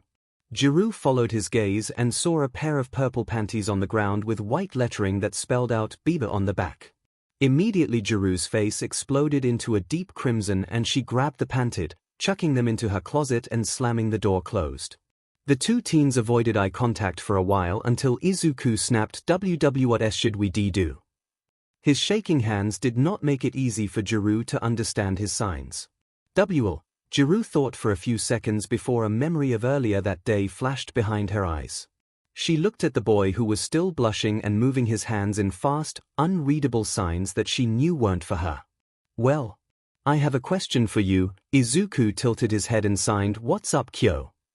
The nickname made an oddly warm feeling rush through 𝐤𝐸's body. Where? Who whipped you, Izuku? She watched his hands as they twitched and shook. When Izuku didn't respond for a minute, 𝐤𝐸 looked up at his face. He wore a large, unnatural smile, his eyes darting around the room in fear and his pupils shrunk to the size of pinpricks. His breathing was silent, but 𝐤𝐸 could see that he was clearly hyperventilating. You don't have to tell me if you don't want to, she said, taking a step towards the boy. He flinched and held his hands up in front of his face. 𝐤𝐸 gently reached for his hands, the panicking teen jerking back when she touched them. Izuku, it's all right, they aren't here. Take a deep breath. Izuku breathed in deeply, the air rushing out of his nose as his pupils slowly grew back to their normal size. 𝐤𝐸 frowned as he relaxed, his hands gripping hers as if he would float away if he let go of them. She led him through some breathing exercises and sat them on her bed. I'm sorry, she said when he had calmed down. I didn't mean to trigger you. Izuku shook his head, gently removing one hand from hers and signing, You didn't mean to. It's my fault for being the way I am. 𝐤𝐸 scowled at him. Trauma is not your fault, do you understand? Izuku's eyes widened and he nodded slowly. 𝐤𝐸 allowed her face to relax. Now we're not going to talk about that until you're ready. For now. I have something that we could do to try and help you release some pent-up emotions. You down? Izuku shrugged and nodded in agreement. 𝐒𝐻𝐻 stood up and moved to get something when she was stopped by something. She looked down and saw that they were still holding hands. She blushed a little and took her hand out of Izuku's, taking note of the disappointed look in his eyes. She walked over to her wall and grabbed what she was looking for before holding it out to Izuku. He took the guitar in his hands softly and looked up at her. Do you know any songs? She asked, placing a hand on her jutted-out hip. Amusement flashed in Izuku's eyes and he nodded. 𝐒𝐻𝐻 led the greenette downstairs and into her basement where their sound room was. Izuku plugged the purple and black guitar into the speaker and gestured for her to sit down at the drums. She spun a drumstick in her fingers and raised an eyebrow at him. So what song are we playing? When he signed his answer, she smiled, a classic here. Sounds good to me. She popped on some special earplugs to cover her jacks so that the sound of the drums and guitar wouldn't hurt her ears. https://www. YouTube.com watch. VBPW8K. You'll need to listen to the song to understand the full message. Izuku strummed the guitar, and to 𝐒𝐻𝐻's great surprise, started singing every time we lie awake. After every hit we take, 𝐒𝐻𝐻 followed the beat on the drums, marveling at his voice. All the feelings that I get. But I still don't miss you yet. Only when I stop to think about it. I hate everything about you. Why do I love you? I hate everything about you. Why do I love you? The guitar looked natural in his hands as he ran his fingers over the strings. 𝐒𝐻𝐻 wondered when he had learned a song like this, and when he had played the guitar before. His foot tapped to the rhythm of the song, and he tilted his head to change the way he was singing into the MEC. I hate everything about you. Why do I love you? I hate everything about you. Why do I love you? 𝐒𝐻𝐻 admired Izuku's face as he belted out the lyrics. A small sheen of sweat glistened on his brow, and his strong jawline quivered with the force of his emotions. Only when I stop to think about you. I know. Only when you stop to think about me, do you know? I hate everything about you. Why do I love you? You hate everything about me. Why do you love me? I hate. You hate. I hate. You love me. I hate everything about you. Why do I love you? He held the last note as the song came to an end. The sound of the guitar rang in 𝐒𝐻𝐻's skull. She could tell that this wasn't just a song that he liked, it was one that he related to. He huffed and looked at her. The slightly angry, slightly tired look in his half-lidded eyes sent shivers down her spine. I didn't know that you sang, she said weakly, trying not to show how much his gaze affected her. Izuku lifted an eyebrow, a bead of sweat rolling down his open jaw until it dripped to the ground. The sight caused 𝐒𝐻𝐻 to gulp, finding the teen suddenly very attractive. Izuku lifted a hand. It was a hobby that I always kept secret. Congrats, you have reached friendship level 5. Unlock my secret and depressing backstory at friendship level 10. 𝐒𝐻𝐻 snorted and laughed, the look on his face combined with the sarcastic signs causing her to chortle in a way that she was sure was not very flattering. Izuku thought differently as he chuckled along with her. 𝐒𝐻𝐻's father walked down the stairs, stretching from the nap that his wife forced him to take. He scratched his back and looked over into the recording studio, when he saw something that surprised him. 𝐒𝐻𝐻 and that DM boy were playing music. He hadn't seen his daughter in the studio since the incident. Here. He carefully approached the one-way mirror and watched his baby smile and sing with the Midoriya boy. The way that she looked at the boy triggered his fatherly instincts, but seeing her down here and having fun was enough to cool his temper. Here comes the sun, doo-doo doo-doo. Here comes the sun, and I say, it's all right. The two teens sang, playing their instruments gently, but with gusto. Izuku twirled around the room with a smile and 𝐒𝐻𝐻 laughed at his goofy dancing. Looking back on it, that was one of the best moments of their lives. Speaking aloud, emphasis on a word or phrase, sign language, All Might speaking loudly, All Might speaking in a relatively calm voice. When Izuku walked into class the next day, the room exploded into chaos. The students crowded around him, all happily commenting that they were glad that he was okay. It made Izuku uncomfortable, but he felt a pang of happiness that the class cared. When Aizawa opened the door, however, the room went quiet and the heroes in training quickly found their seats. The teacher stood at the front of the room and sighed. I have two announcements that I need to make. The first is that Katsuki Bakugo has been expelled from UA, and is now a fugitive from the law. The class froze in shock. They disliked the boy from how he acted and what he did to Izuku, but being a fugitive. He was arrested, but managed to escape. We are looking for him now, but be warned. Aizawa looked at Izuku specifically when he said that.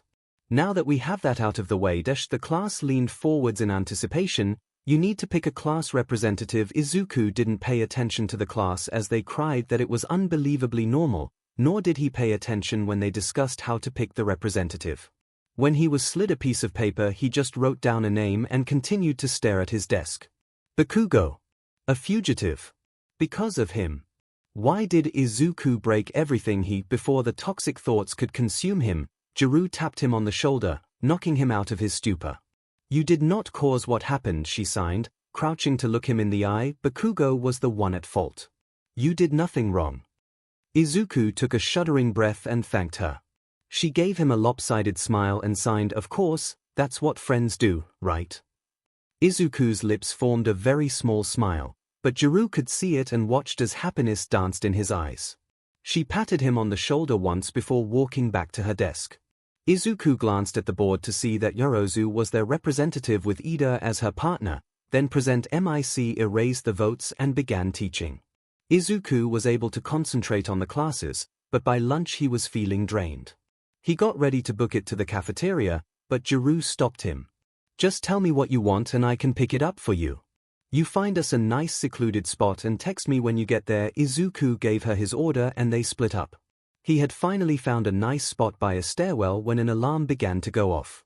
He moved to use the stairs, but the door to them flung open before he could get there.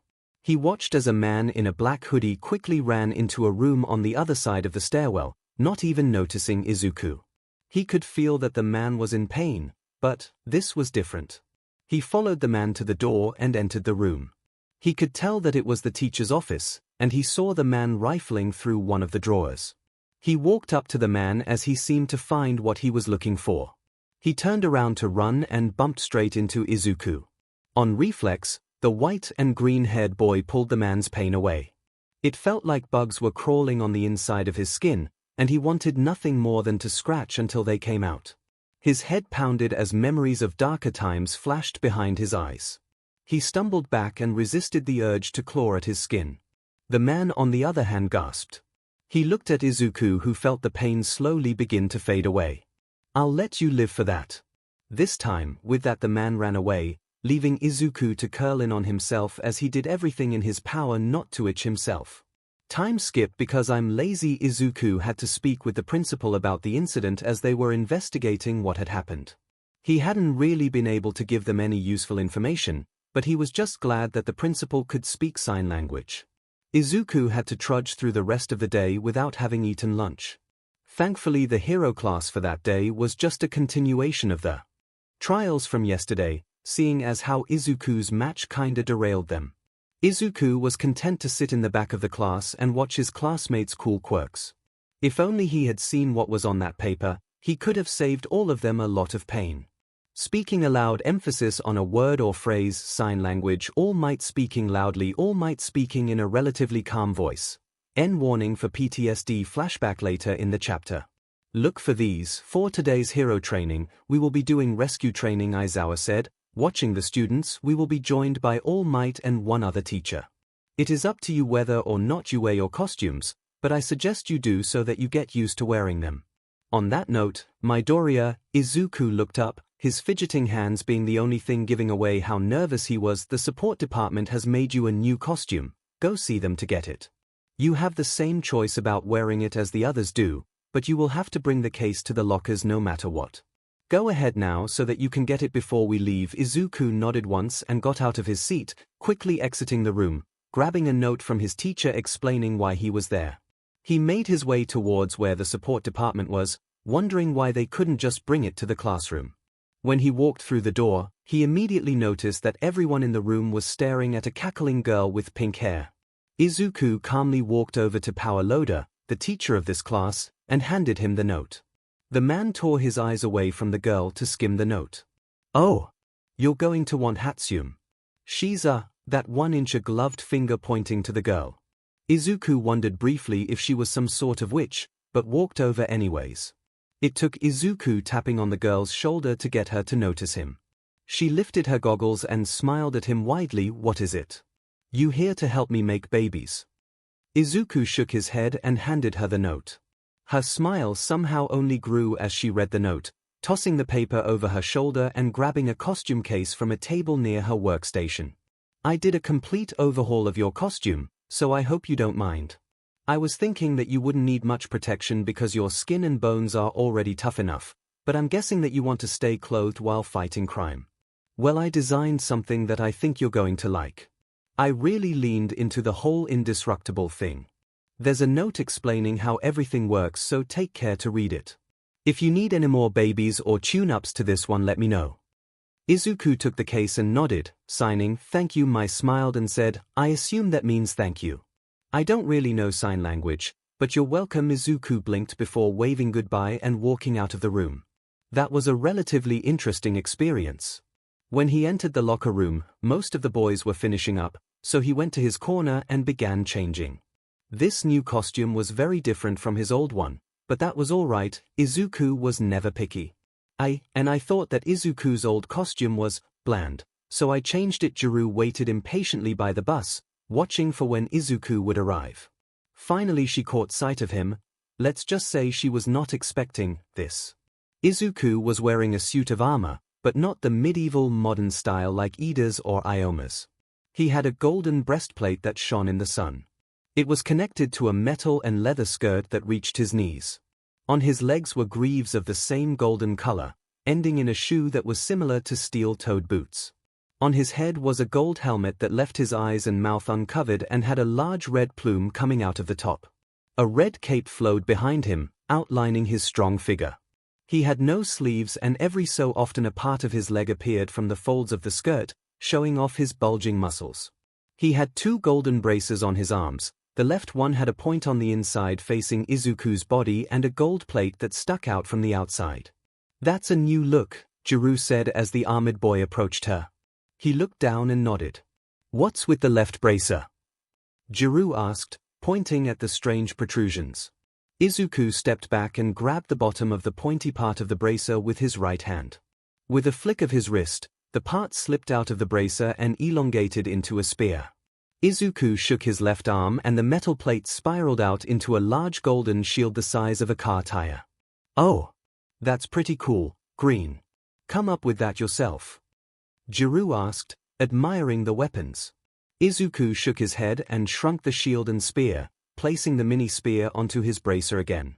He raised his hands and replied, "The girl who made my costume thought that this would provide more protection." Jiru nodded and was about to say something when Ida blew a whistle, herding them onto the bus.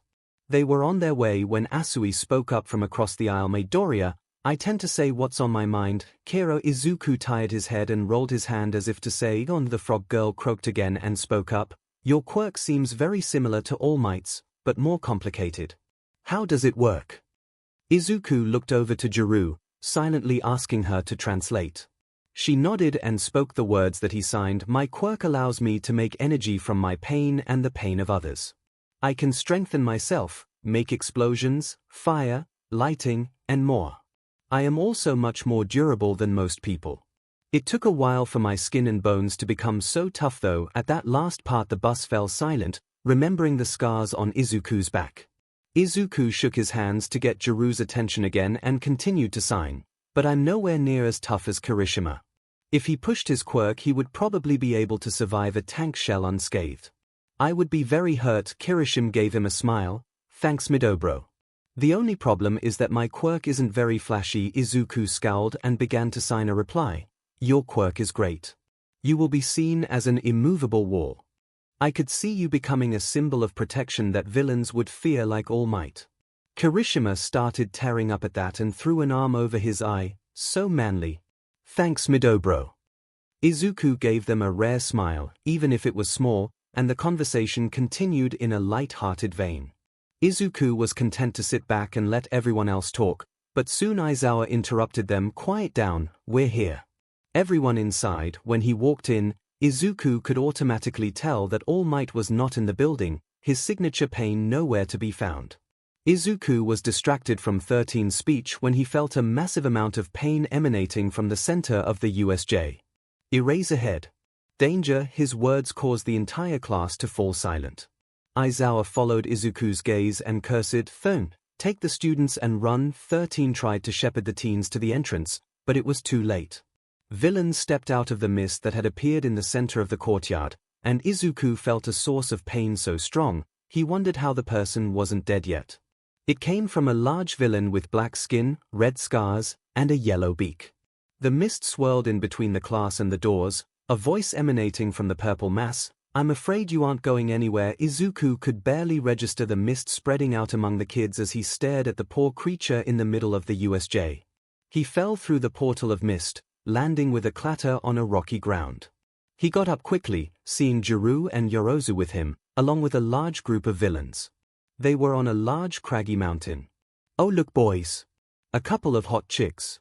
I call dibs on the one in red first," a particularly rat-like man said, his clawed hands rubbing together maniacally. Izuku scowled, placing himself between the girls and the crowd of criminals, and he activated his shield and spear. "Oh ho! Looks like we got a confident one," the rat man said. "Get him." Some of the villains raced towards the teens. White lines appeared on Izuku's skin as he raised his spear above his head facing the villains. Arcs of white lightning exploded off of the spear's tip, knocking the villains onto their backs. Jiro released a sound wave to Izuku's right, stopping a large grey villain with a horn in his tracks. Izuku rammed his shield into the villain's face before coming around with a spinning roundhouse. The villain was sent flying into the group, bowling them over. Yorozu seemed to snap out of her daze, creating a cannon from her stomach and aiming it at the villains. The villains all froze, not wanting to mess with something that could turn them all to paste. "You know," one of the villains said, giving them a smirk, "you should really watch your backs." Suddenly the rat-like villain popped out from behind Izuku and slashed him across the back. The armor held up, but Izuku fell to his knees. The pain from his back took him back to then. Distantly he heard shouts and an explosion, but he couldn't move. He could feel the harsh lashes across his back as a voice cackled in his "Always remember to smile." Izuku could feel his face stretch in a mock grin, trying desperately to get away from the pain. Please don't hurt him. He was a good boy. He was smiling. See. He was happy. He swore. Just no more. No more. Izuku, the voice said tauntingly. Izuku. Izuku, wake up. Jiro cried, bringing him back to the present. There's an avalanche coming. Izuku looked behind them and saw rocks tumbling towards them from the mountain. Thoughts ran through Izuku's head at a mile a minute. Jiro and Yorozu were pulling on his arms, trying to get him to run, but Izuku knew that they wouldn't make it in time. He stood up and turned towards the incoming rocks. He raised his spear above his head with the tip facing down and slammed it down into the earth. The ground cracked and he pulled his spear out, putting it away. He turned around, moving the confused and panicking girls in front of him. He stood on his toes as white lines spread around his body. He struck his feet against the ground, causing two large slabs of rock the size of moving vans to stand up. He threw his arms out to the sides and caught the large chunks of stone and braced for impact. The avalanche struck the stones like a freight train. Izuku grunted at the force of it and stumbled forwards a little.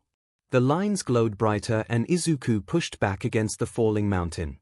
Boulders rained down around them, not touching them thanks to Izuku holding back the cliffside. Soon the rumbling faded, and the force lessened. The lines glowed brighter still as Izuku heaved. He pushed the stones backwards, but they fell against him again, causing him to strain to stop them. Beads of sweat rolled down his face and arms as he tried again. This time he was able to turn around, now holding them while facing the stones. Once more he pushed with all of his might. The avalanche moved back, and Izuku emulated his hero. He swung his fist, and the boulders parted around them like the Red Sea. Izuku fell to his knees, exhausted. That was incredible, Midoriya, Yorozu said breathlessly, watching him with a reverent look. Izuku nodded, standing up. He looked to Ģirū and signed with shaking hands, "We need to get to the center of the building." "Mr. Aizawa needs help." Ģirū looked shocked and stuttered as she translated for Yorozu. "I'm sure you would be of great help," Midoriya, Yorozu said, stumbling to her feet. Ģirū shook her head and stood up as well. "No, Green, that could get us killed. We need to go back to the entrance." "Mr. Aizawa needs help," Izuku signed, a determined look on his face. Ģirū scowled and sighed, "Fine, but I'm only coming with you to make sure you stay safe. Your mother would be very upset if she knew what we're doing." Together the teens stumbled down the mountainside. Aizawa was not doing the greatest, but it could be worse. So far he had taken out most of the villains in the courtyard, but his eyes were rapidly drying. He would need a break. Soon. "You really are cool, Eraserhead," one of the lead villains said. He was covered with Nomyu. "Deal with Eraserhead first," Shigaraki said, "then kill the brat." The Nomyu grabbed Aizawa's scarf and yanked the hero towards itself. It reached out a massive hand to crush the pro, but it was stopped when a glowing hand burst through its chest, holding its still beating heart. Another hand erupted from the monster's chest, and together they tore the Nomyu in half, the bloody pieces dropping to the floor with a wet smack. Aizawa could barely look at his student because of how bright his skin was. "Midoriya, you need medical attention. Stop this." The boy showed no signs of hearing him and turned towards a horrified Shigaraki. "Kurogiri, get us out of here!" Shigaraki cried, stumbling away from the glowing teen. Mist rapidly collected around the villain, and he fell through a portal.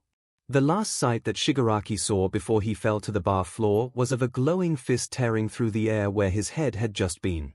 The glowing hero collapsed to his hands and knees, having missed his target. He slowly stood, turning to where the Nomyu was almost finished healing. He appeared in front of the beast and slammed its head into the concrete, a crater forming around the two. He raised a fist and punched the Nomyu in the gut, creating a hole in its side. He threw another punch, and another, wailing on the abandoned creature. "I am here." All Might growled as he broke the doors to the USJ open. He rushed to the courtyard to see his student hammering away at the concrete, not even a BLD splatter left of the monster that had caused him so much pain.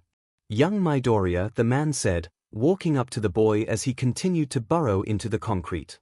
The teen paused, a fist prepared to strike the ground. Slowly the helmet turned to look at All Might, its glowing visage not appearing to recognize the man. "Young Midoriya, it's all right now. You're safe." The boy tilted his head in confusion. "The villains are gone.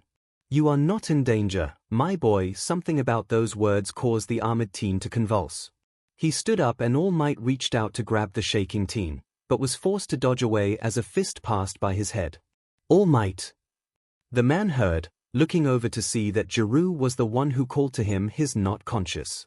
He doesn't understand what's happening. He probably thinks that you're a threat. The pro dodged away again and frowned sadly at his poor student. He grabbed the next punch that the boy threw at him and pulled him off balance. He chopped his neck, causing the teen to go limp.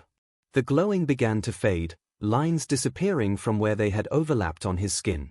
The other teachers arrived on scene just in time to see All Might rush away, cradling a limp Izuku in his hands as he sprinted at full speed for UA. Speaking aloud, emphasis on a word or phrase, sign language. All Might speaking loudly, All Might speaking in a relatively calm voice. Izuku woke up to a rhythmic beeping. He groaned as his eyes opened, blinking at the harsh lighting.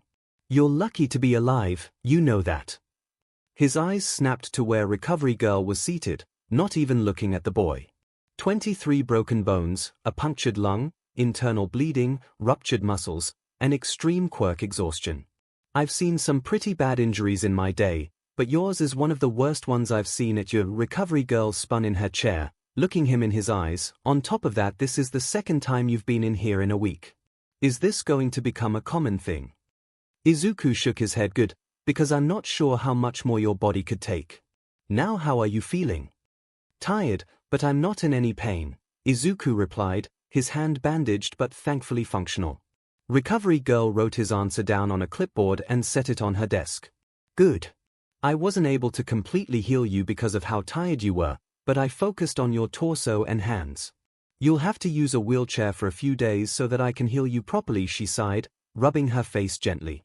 Izuku snapped, getting her attention. "I'm sorry, Recovery Girl, I did not mean for this to happen. Recovery girl gave him a sad smile and patted his arm gently. Of course not, dearie. I'm not angry at you, I'm just worried about your health. And so was that purple-haired girl, Jiru. She was here yesterday to check on you. Izuku raised an eyebrow in confusion and asked her how long he had been asleep. A day. And there's one more thing that I have to tell you, the elderly heroine said, picking up a mirror from where it sat on her desk. She walked over and fidgeted with the mirror, sighing, I've figured out why your hair was steadily turning white. It wasn't quirk overuse like I had thought, it's, well, you have a very rare condition called Marie Antoinette syndrome. She handed him the mirror. Izuku looked into it, prepared to make a mirror on the wall joke, when he saw his hair. Where he once had a few strands of white, his hair was now completely white, even his eyebrows had turned as white as snow. There haven't been a lot of studies done on people with this condition, but from what we can gather it happens when someone experiences a great deal of pain. If I had to guess, when you use your quirk to an extreme level it causes your hair to turn white. Or at least, it did. Izuku studied himself carefully. Finally he set the mirror down and raised his hands to sign at the heroine. Actually, I kind of like it. Recovery girl chuckled, hobbling over to the door. Well, that's good, but if you want to change colors you could always dye it. It would probably be much easier now. In fact, Izuku thought about that as she opened the door. The elderly heroine stepped away from the door as the gaunt figure of All Might entered. The man frowned at Izuku as he entered. He bowed to the boy, buffing up to his hero form. I'm so sorry, young Midoriya, I wasn't there when you needed me, and before he could keep speaking, a pillow hit him in the head. The hero puffed back to his true form and looked at the now white-haired boy in shock. He was expressionless as was normal, but his eyes twinkled with mischief as he signed to the man. I don't blame you, All Might, I understand that you were out of time. The man sighed and sat down in a chair next to the door. Yes, but I'm also sorry for what happened afterwards. Izuku tilted his head in confusion, asking the man to elaborate. All Might drew a hand over his face. You might not remember it, but when I arrived you had defeated the Nomyu. I tried to get you to stop, my boy, but All Might noticed that Izuku visibly flinched when he said that. Is something wrong? Izuku lifted his hands to reply, and his shaking made it difficult for them to understand him. I was hit on my back, where MISS scars are. All Might's eyes widened and he was about to ask Recovery Girl to check on him, but Izuku continued, it caused me to remember something from my past. And those W words. His right hand moved to the forefront and mimed as if he was shooting a gun. A trigger? All Might asked, feeling as if someone had poured ice down his spine. Izuku nodded, his hands still shaking as he clutched them together. All Might got out of his chair and moved to sit next to the teen. He gently grasped Izuku's arm, knowing that grabbing his hand would have been like telling him to be quiet. I mean young Midoriya, I am so sorry.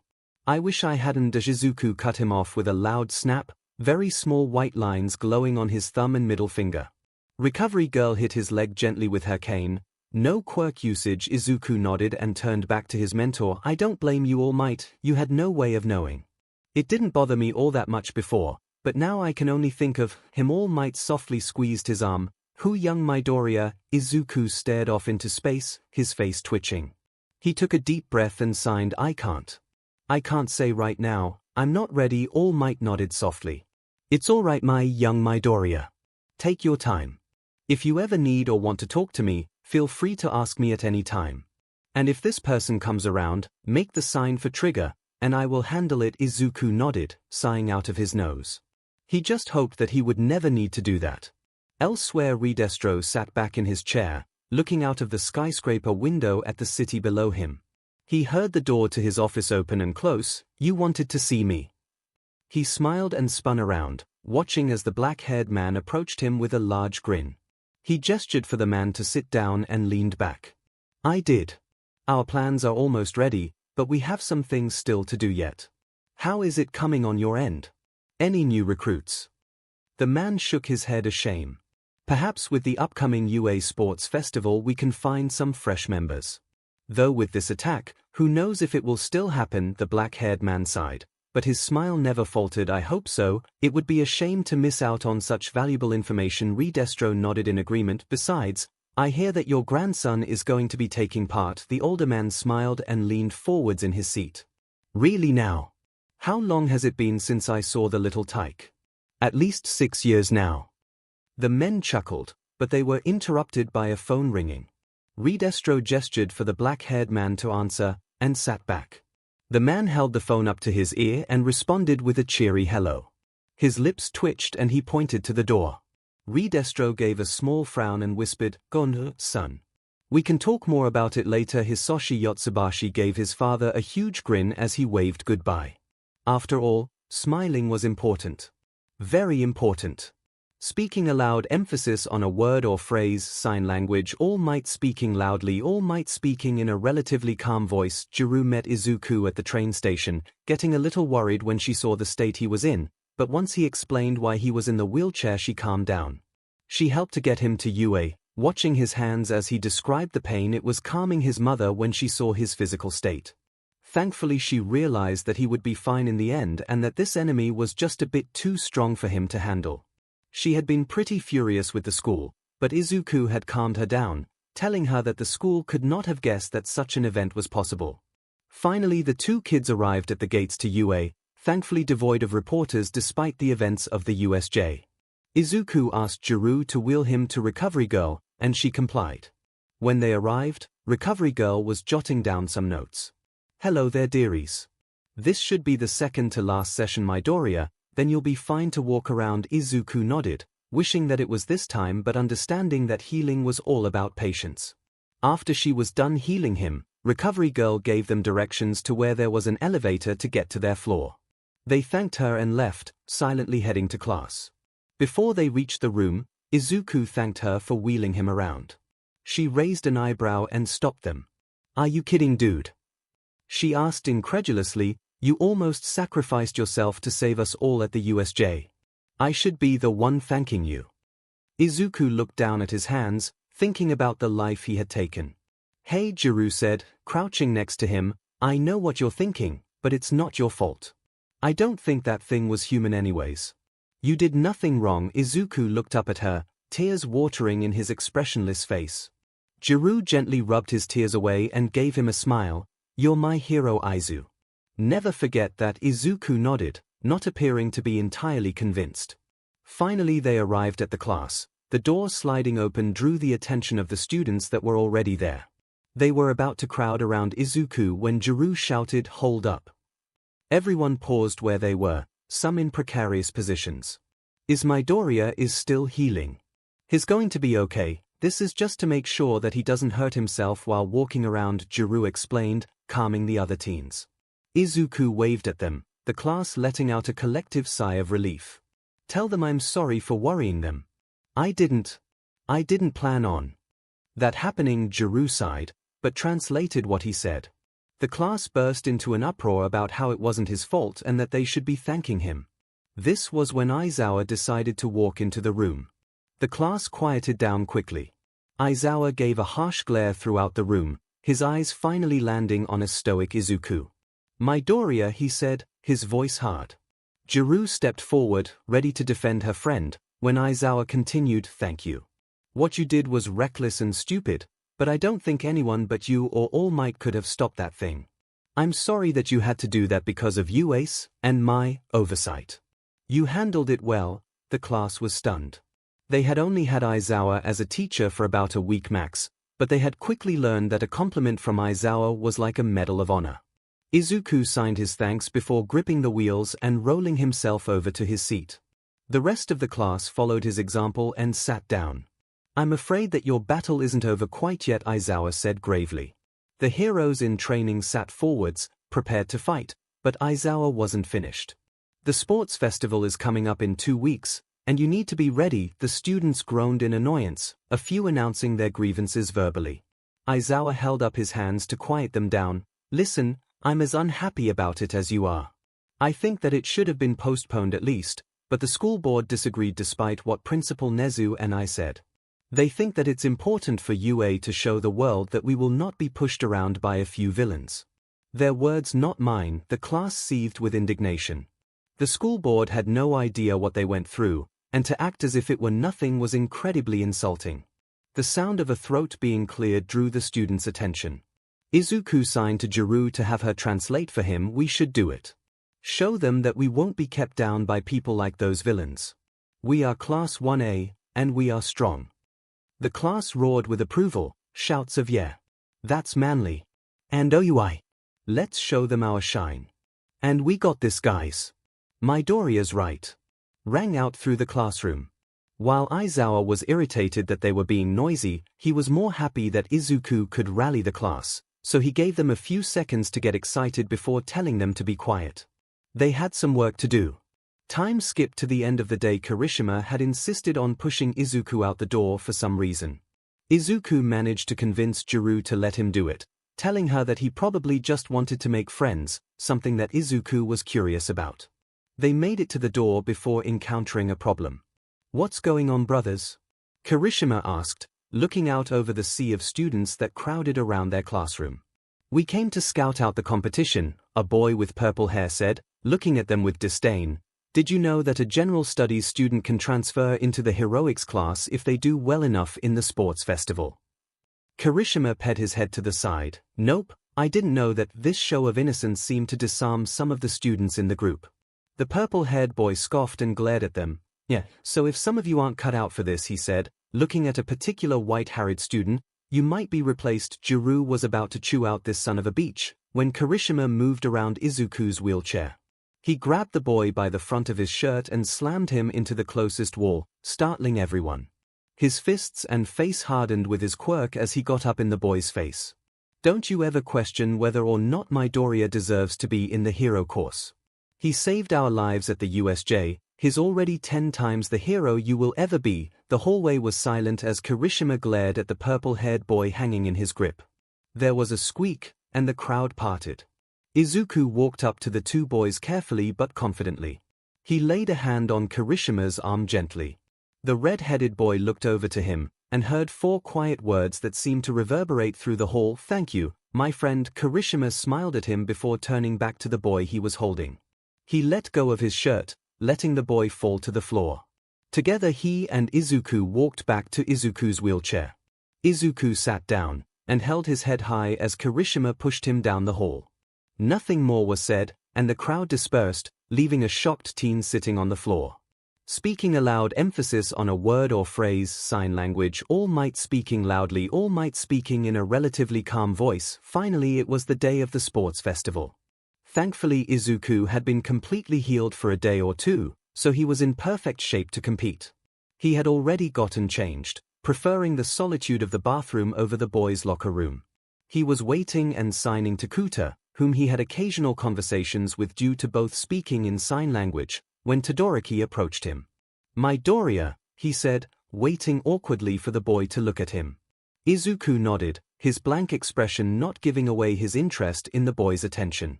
All Might has his eyes on you. I don't know why, but for that reason I have to beat you. Hey, Juru said, a glare on her face. What the hell is your problem? Midoriya saved our buttes at the USJ, but you're acting as if he's your enemy because All Might helps him a little more than others. Have you ever thought that maybe there's a reason for that beyond All Might being interested in him? Pull your head out of your butt and realize that the world isn't about you. The class watched as the two teens glared at each other, but the tension was broken when Izuku snapped his fingers. Could you translate for me please, Kyo? He signed. Juru blushed a little but nodded. Midoriya says that there is a reason that All Might pays special attention to him. At this Juru raised an eyebrow, but continued translating for the class. All Might helped him to train his quirk for the entrance exams because he didn't know what his quirk could do until a few months ago. That's why it seems so weird. The class stood in shock. Izuku just blinked at them as if it was no big deal. That was when they were called to the field, so Izuku just left them all standing there. They quickly caught up to him, but didn't ask questions as they were already on the field. Present MIC announced all of the classes, paying special attention to the 2 hero courses, something that bugged Izuku. That was when Midnight exclaimed, and our student representative this year is Izuku Midoriya. Izuku froze, thinking about all of the people watching. Juru leaned over and whispered quickly, you've got this, and if you need help, I can translate for you. Izuku looked at her for a second before his expression changed ever so slightly into one of determination. He shook his head and calmly walked up to the stage and climbed the stairs. He stood in front of the MIC and took a deep breath. He looked over the crowd, his gaze finally settling on someone in particular. It was a little girl, no older than her. Carefully wrapped bandages and blank expression was something that he knew all too well. He could feel the faint pain that radiated off of her, and he wished that he could take it away from her.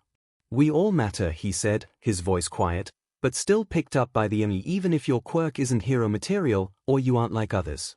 You matter." He saw a hint of something glint in the girl's golden eyes. "Hope. If you need help, find an adult. If they don't help, find a hero. If they don't help, find me. I will help, because I am here." He fell silent and the stadium seemed to hold its breath. Then there was a clap. And another. And another. Suddenly the entire stadium was roaring with approval. Izuku didn't take his eyes off of the girl for a second. He watched as she stood up and walked to a nearby hero. Midnight tried to usher him off of the stage, but she could not budge him as he watched the girl speak to the hero. The hero's face hardened for a second. The hero laid a gentle hand on the girl's shoulder and smiled at her. The hero guided her to another nearby hero, leaving her with him. Then the hero approached the woman who had sat next to the girl. The hero arrested the woman on the spot, dragging her away. Izuku watched as tears sprang from the little girl's eyes.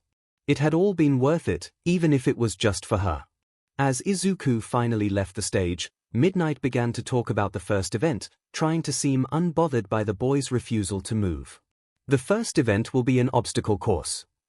She explained the rules and the teens gathered at the starting line. Jiru saddled up next to Izuku and nudged him gently with her elbow. "I'm proud of you, Aizu." Izuku's expression didn't change from its normal blankness, but he gave her a wink before turning back to the starting line. Jiru blushed a bit, muttering about how he was an idiot under her breath with a small smile on her face. "Go!" Present Mic yelled. The students took off down the tunnel when suddenly the temperature dropped dramatically. Todoroki swept his arm behind him, freezing most of the other teens' feet to the ground. Before he could take another step though, Izuku rocketed past him. The white-haired teen was glowing as he sprinted through the tunnel. "The first obstacle is Robo Inferno." Present Mic exclaimed, obviously excited. Izuku looked up to see 0-pointers and a few other robots from the exam staring down at him. He simply crouched and crossed his arms in front of his face. He lunged forwards at high speeds, crashing completely through one of the 0-pointers and continuing on as if nothing had changed. He approached the second obstacle quickly, and Present Mic scrambled to say the name of it before he was across the chasm. He spared a glance behind him and saw that the other students were arriving at the first obstacle where Todoroki had frozen 2 of the 0-pointers in such a way that they fell to block their path. Izuku continued running, actually enjoying himself as he bounded down the track. He slowed down so that Present Mic could announce the final obstacle. He looked calmly at the mines before rubbing his chin thoughtfully. Present Mic had said that they wouldn't hurt anybody seriously, but he couldn't know that for certain. Izuku shrugged and slammed his foot into the ground hard. The earth in front of him shook and the mines exploded one by one, clearing the entire field. He could hear Present Mic groaning in misery, and he felt a little bad about it, but he didn't want anyone getting hurt by accident. He ran across the last stretch, Present Mic glumly announcing, "Izuku Midoriya has won the obstacle course." The crowd laughed at his lack of enthusiasm, and Izuku took a moment to look around. That was when he saw his mother. She was in a private box somehow. Izuku knew that the parents of students got free passes, but he didn't think that they were private boxes. That was when he sat down. Oh, that made more sense. They were his tickets. Izuku didn't notice as the other students crossed the finish line. He didn't even notice as Jiru shook his arm gently, concerned about his staring. All Izuku could focus on was his father and the large, proud, terrifying smile that stretched across his face as he watched Izuku from the seat next to his mother. Speaking aloud, emphasis on a word or phrase, sign language, All Might speaking loudly, All Might speaking in a relatively calm voice, Izuku. Jiru called, shocking the white-haired boy from his stupor. "Are you okay? What's going on?" Izuku turned to her, the sickly smile that had begun to stretch across his face at the sight of his father slowly melting away. "He's here." "Who's here?" Jiru asked, her earlobes floating in the air beside her head, ready to go on the attack. Before Izuku could respond, Midnight got onto the stage and began explaining the next event, a cavalry battle. All eyes turned to Izuku when she announced how much the literal bounty on his head would be. Izuku felt overwhelmed and started backing up. The sight of his father and the attention on him caused him to begin hyperventilating. Thankfully that was when Midnight told them to start forming their teams. Izuku couldn't see, his vision cloudy and distant, his ears were full of the chatter around him, his body numb, and his breathing too fast for his own good. Through the fog came a strong voice. "Midoriya, breathe in." Izuku scared in the largest breath he could manage. "Now breathe out." The air rushed from his lungs like a burst dam. The voice continued to walk him through the breathing technique, helping Izuku regain some of his senses. First he noticed the strong grip on his upper biceps. The sounds became quieter as he focused on the voice. Finally his vision swam and he could see again. He could see that it was Kirishima gripping his arms and talking him out of his panic attack. "Breathe in, breathe out." Juru was gently holding Izuku's wrist from her position next to Kirishima. On the other side of the calming red head was a girl with vibrant pink hair bouncing up and down, obviously trying to get past the human wall. "Are you okay now?" Kirishima asked calmly. Izuku nodded slightly, rubbing a closed fist on his chest, the sign for "I'm sorry." Kirishima let go of the other boy's arms, taking a small step back but still keeping the excited girl away from Izuku. When Juru translated what Izuku said, Kirishima shook his head and gave the white-haired teen a small smile. "It was no problem, dude. I just saw you freaking out over here and I knew that I had to help. I've had a few and my counselor has given me some techniques to deal with them.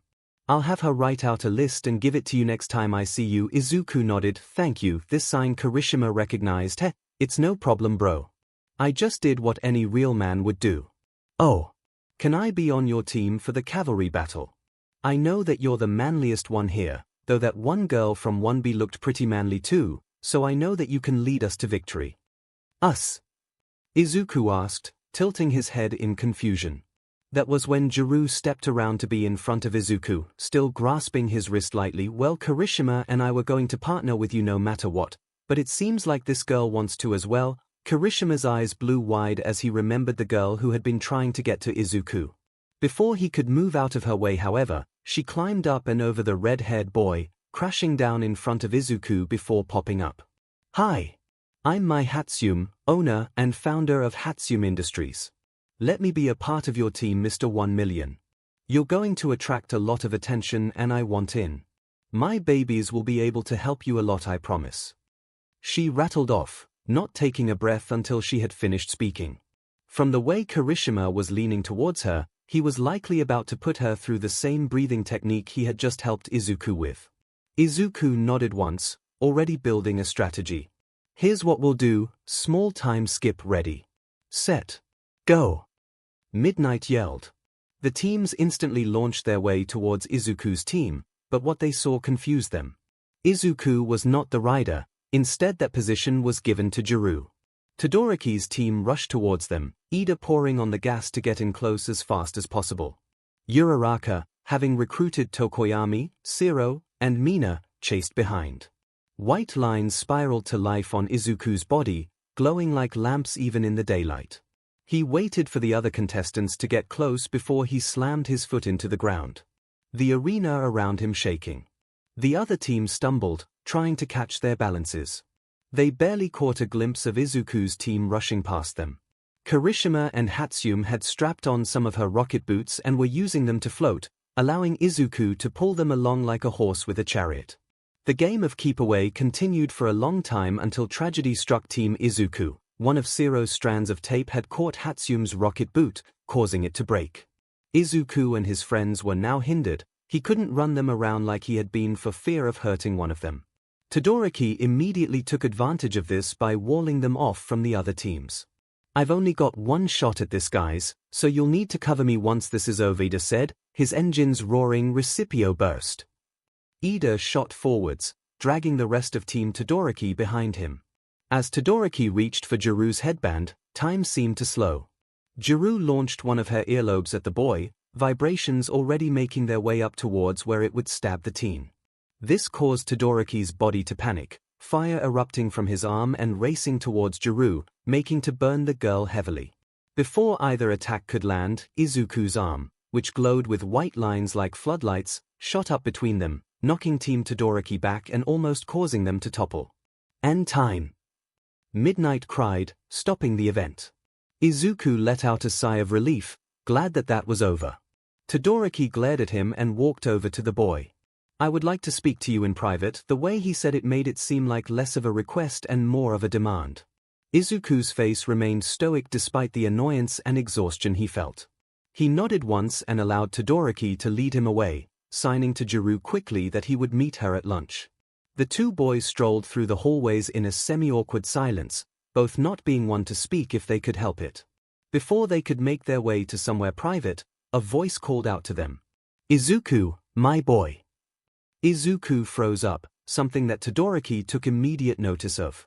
Izuku's lips wrenched into a smile, just like he had been taught. His father laid a hand on his shoulder, the large smile on the man's face one of pride, but there was an underlying threat there. The threat was always there. "Wonderful job out there, son, you've made your old man proud. And to think you finally developed my quirk after all." Both Todoroki and Izuku flinched at that, though Izuku's was much less noticeable. "Come now, my boy, your mother is waiting for us." The hand on Izuku's shoulder started to pull him away not so gently, but was stopped when yet another voice rang out. "Ah! There you are. Young Midoriya." When All Might, in his weakened form, saw Izuku smiling, he knew that something was amiss. Then he saw the man. "Hello. It's nice to meet you. I'm Hisoshi Yotsubashi, Izuku's father." The smiling man reached a hand out to the hero. "Who might you be?" All Might grabbed Yotsubashi's hand, but his eyes were focused on Izuku. "I'm Toshinori Yagi, All Might's secretary." All Might's eyes traveled down Izuku's arm to his hand. His hand was spasming as if he was trying desperately to gesture the ground closer, as if he were firing a well. "What business does All Might's secretary have with my boy?" Yotsubashi asked, the tone of his voice light and cheery, but the words carried a hint of a warning. All Might understood what Izuku was trying to say. "Actually, I need to borrow young Midoriya for a little while. All Might wishes to extend an internship offer to such a fine young lad." Yotsubashi's smile grew somehow larger. "Impossibly so, that is outstanding. Why don't I come with you to fill out the paperwork?" Izuku slowly edged beside All Might. All Might shook his head a little too quickly. "That the paperwork will be handled by the school. All Might just needs to discuss the finer details with young Midoriya here. Then I should tag along. Meet the hero and make sure that it's the right fit for my boy." There was a tilt in the way Izuku's father said "my boy," almost like he was talking about property instead of his son. "I'm afraid you can't," All Might said abruptly, holding out a hand to stop the smiling man from following his son behind the deflated hero. At this the man's smile dropped like a stone and a scowl took its place. Fire like the edges of Yotsubashi's mouth. "What do you mean I can't?" His son. All Might scrambled for a reason before Todoroki spoke up from his place, surprising everyone. "All Might is likely hiding in a private box that is hidden from the media. A student and staff member are able to walk around unnoticed, but if you were to go with them then people would be able to find All Might." This gave the angry man pause. He thought it over, the smile slowly returning to his face. That makes sense. My apologies. Izuku will be sure to tell me all about it. Right, Izuku? The smile carried more than a threat, it carried the promise of pain later. Izuku nodded, already dreading returning home. All Might quickly steered the teen away, making a note to thank Todoroki. They didn't get far before Izuku stopped. "Young Midoriya. What's wrong?" Izuku had collapsed before the words finished reverberating off of the walls. Speaking aloud, emphasis on a word or phrase, sign language. All Might speaking loudly, All Might speaking in a relatively calm voice. Izuku woke up to sterile white lights. As he sat up, he realized that he was in the infirmary. "Young Midoriya, how are you feeling?" All Might asked quietly from his seat next to the bed. Izuku was confused. What had happened? Then he remembered. Todoroki. All Might. Him. Izuku shuddered violently, but nodded. "You gave this poor lug quite the scare there, Sonny," Recovery Girl said, tapping All Might's shin with her cane. When I looked at you it seemed that you had been breathing too shallowly. What happened? All Might's brow furrowed with concern. He triggers me. He has hurt me many times. I think that he thought that we had the same quirk. They are very similar, but he draws his power from happiness. Izuku explained, mine doesn't work the same way. So he made me be happy. All Might's pupils glowed blue with anger, his eyes shining from their sunken place in his head. How? All Might's voice was thick with barely restrained anger. Izuku tried to sign, but his hands were too shaky, and he didn't trust his voice, so he decided to show them. He turned so that his back was towards them and lifted his shirt. He heard the sound of metal crunching as the two heroes stared at the WHP scars on his back. When he turned back around he saw that the metal chair All Might had been sitting in had been crushed like a can and was twisted up. All Might was huffing and puffing, his eyes livid. I'm going to dash. No, Izuku whispered, stopping All Might dead in his tracks. The man turned to the boy confused. He is more powerful than you think. You won't be able to capture him here without destroying the festival, Izuku signed. Speaking of which, I need to get to my first match. He slowly got out of bed, making sure that his legs would support him. Recovery Girl sighed, I guess I can't really keep you here. You aren't in any real danger because of what happened, but if you start to feel lightheaded, come back. Is that understood? Izuku nodded and turned to All Might. The hero looked conflicted. On one hand, his heroic instinct was to go out there and throw Yotsubashi around before taking him to prison. On the other, his paternal teacher instincts were telling him to listen to his son student and leave the situation alone for now. Izuku gently wrapped the man in a hug. All Might froze up, knowing that this was something incredibly unusual for the boy. He softly hugged the boy back. Izuku pulled away and signed, I know you're just looking out for me, and we can bring him to justice later. For now we need to leave him alone. All Might nodded, knowing that Izuku was right. Thank you. With that, Izuku left the room. He was just in time too, because President MIC called for Izuku and his opponent to get ready. Izuku waited anxiously at the entrance to the arena, and this was where Todoroki found him. Midoriya, he said, I still need to talk to you. If you could wait for me after your match, I would appreciate it. The tonal shift was odd to Izuku, but he nodded. Hopefully he and Todoroki could settle their differences more peacefully. That was when President MIC's voice rang out, announcing Izuku to the crowd. Izuku waved goodbye to Todoroki and walked to the arena hesitantly.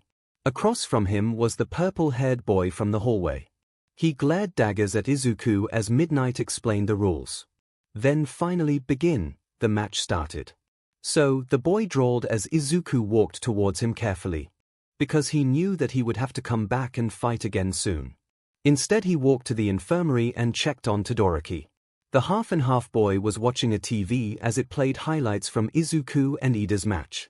Hello Midoriya, the young man said, are you injured? Izuku shook his head, I'm here to make sure that you're doing alright. Todoroki blinked once, I'm afraid I don't understand. I'm guessing you are here to see how I'm doing. Izuku nodded, his eyes shining in amusement.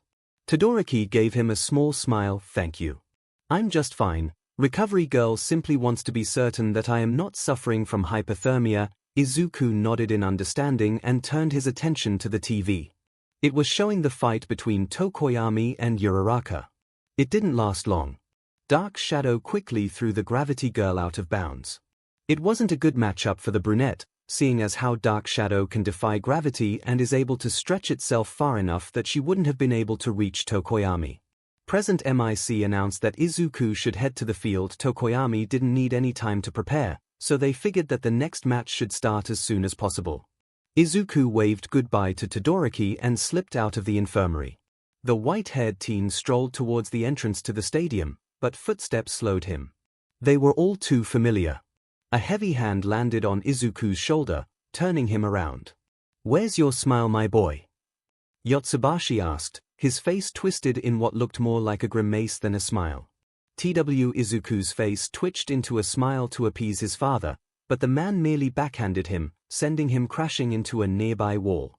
Izuku groaned, the smile not leaving his face. He tried to get up, but Yotsubashi kicked him in the stomach, causing the boy to choke on stomach bile. Why haven't you been using our quirk correctly, boy? The man growled, kicking Izuku again. Izuku gasped for breath and clutched at his stomach. Yotsubashi picked the boy up by his shirt and threw him into the wall on the opposite side of the tunnel. Are you not happy with the quirk I gave you? Are you not happy with my quirk, Izuku? The man asked, punching Izuku in the gut. The young man didn't have time to answer before Yotsubashi yanked him to the floor. There the man stomped on his back over and over again. Distantly Izuku could hear present MIC worriedly ask, "Where is my Doria?"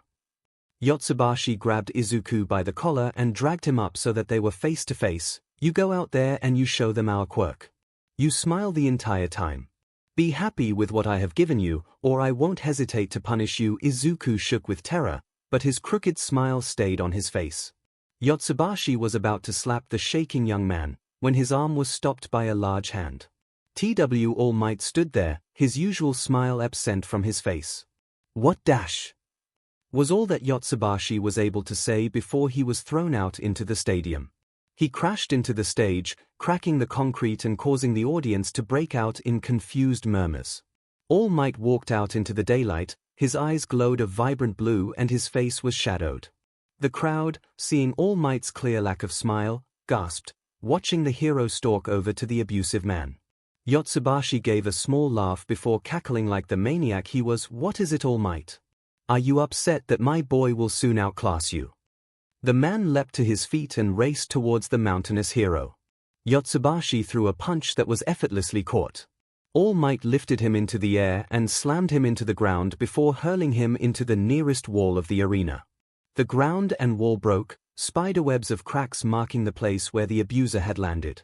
The people in the audience began to run from the fight, seeing that it wasn't safe in the stadium. Yotsubashi pulled himself from the wall, his deranged laughter filling the arena. His body glowed orange as he let loose a large gout of flame from his mouth. All Might simply waved his hand, blowing the fire away and revealing the slight scowl on his face. Suddenly Yotsubashi was in front of him. The criminal lashed out, his foot striking the giant man in the center of his chest. All Might allowed himself to flip backwards in the air a bit before landing on his feet. He walked forwards, his steps shaking the stadium. Yotsubashi zipped towards the man, his fist pulled back and ready to strike. All Might countered with a thunderous uppercut, sending the man flying. All Might blurred to meet the man in the air, using both of his hands to hammer Yotsubashi into the earth. Yotsubashi just laughed more, fire raging from his lips and limbs as he spun to his feet. The jagged orange lines on his body like trails of fire. Yotsubashi roared as he became a whirlwind of movement and fire. He struck at All Might over and over again, forcing the massive hero to back up again and again.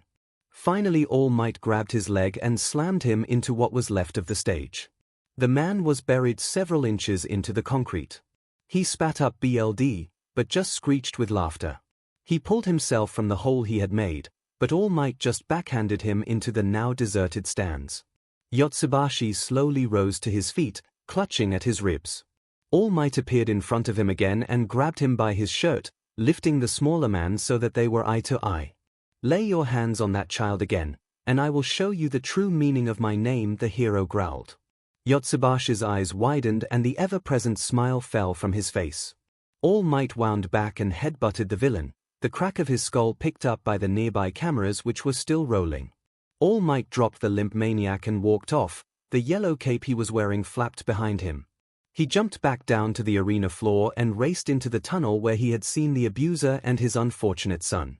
Izuku was sitting in the same spot they had left him, his eyes vacant as they stared at the ground in front of him. "Young Midoriya," All Might said softly, carefully approaching the grotesquely smiling boy. Izuku showed no sign of recognition, he didn't even stir. All Might was about to speak again when a voice rang out from behind the teen Izuku.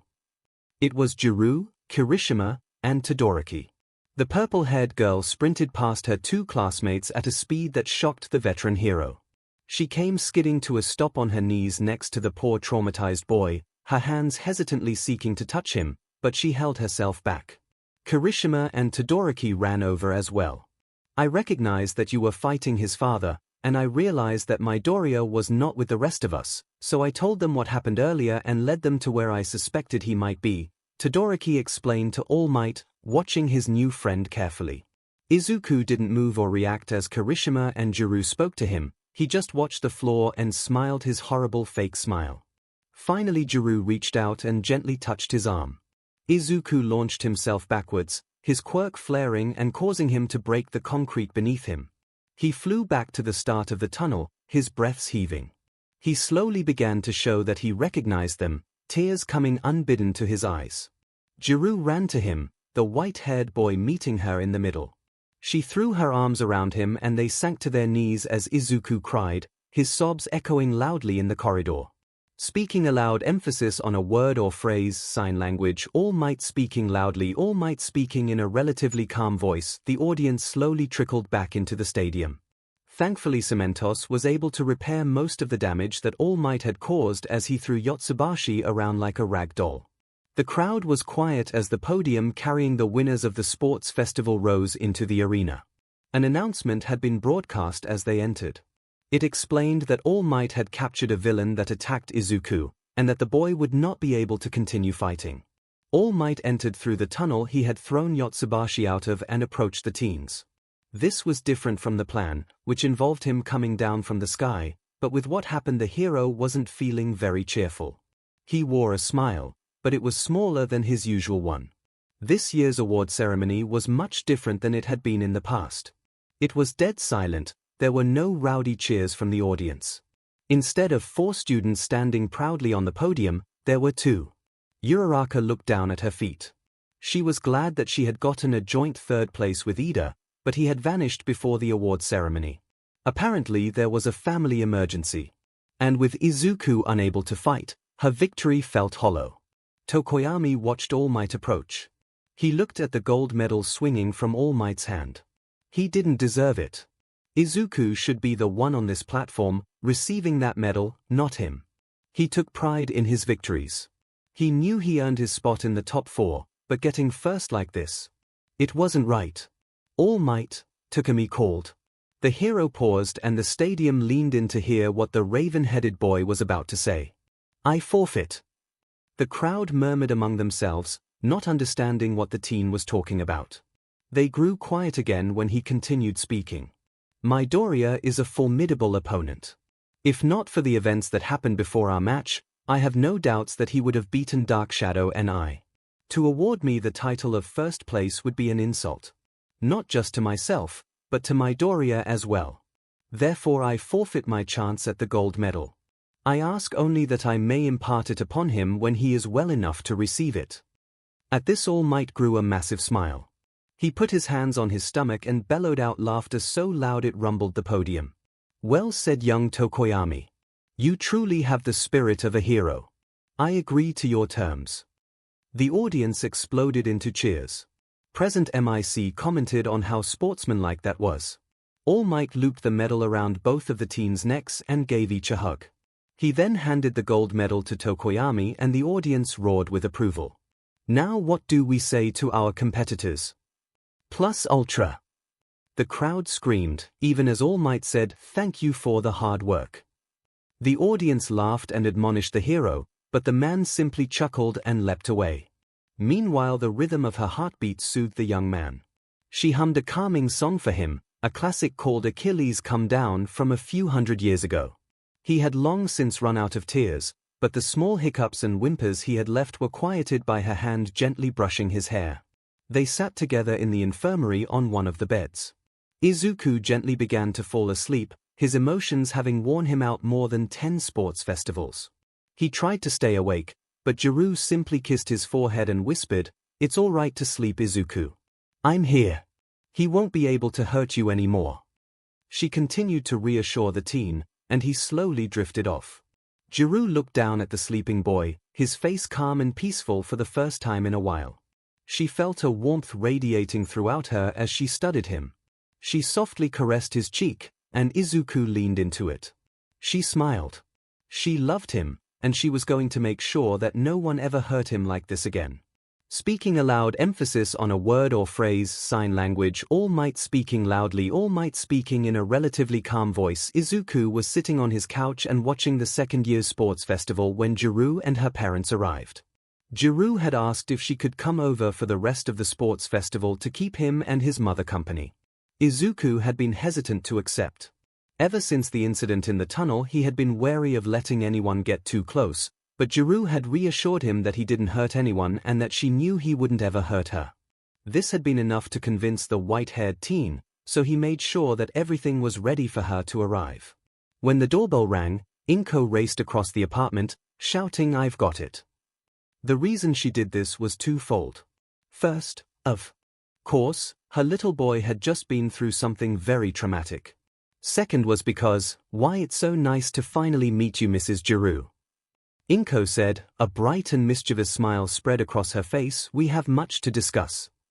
𝐒𝐭𝐴 immediately recognized the look in the woman's eyes and returned her smile. "Oh, I see that we most certainly do." 𝐭 simply rolled her eyes and followed the scheming women into the apartment, her father not too far behind her.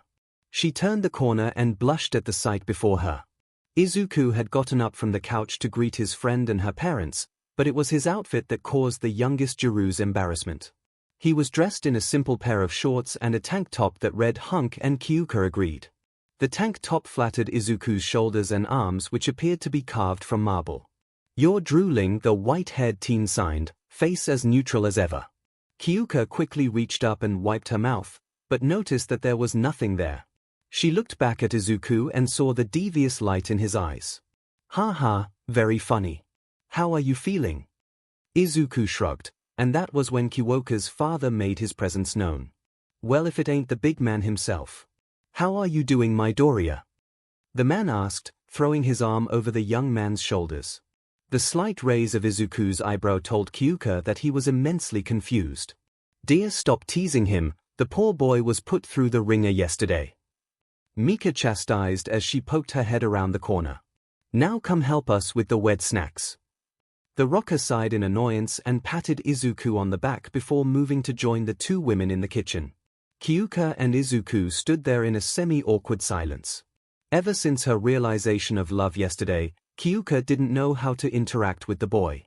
All she really wanted to do was to drag him to his room and kiss him until she had to leave, but she respected the boy and his privacy.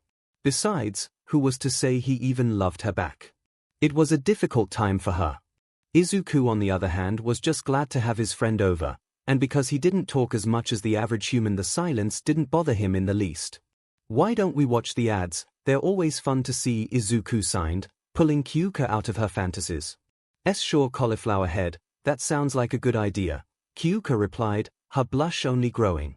𝐒𝐿's eyes twinkled in amusement. "Cauliflower head. That one's new," he signed, chuckling silently to himself. "Well, I can't rightly call you greenie anymore, can I, considering you decided to go prematurely grey?" 𝐒𝐿 rolled his eyes and shot back. "For your information, I did it on purpose. White is the new green, you know. Gotta keep up with the times."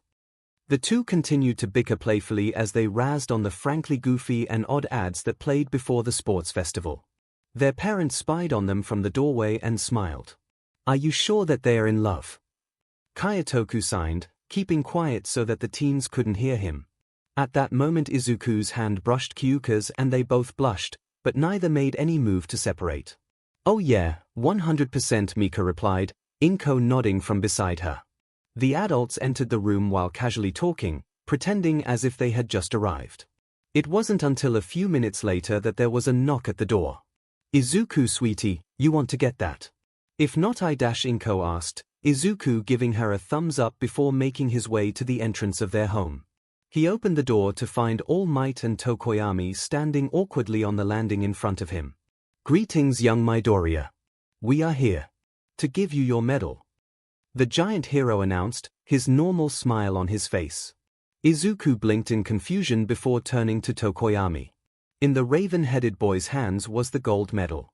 𝐒𝐿's brow furrowed in confusion. "I got second place though. I had to drop out because of the incident," he signed.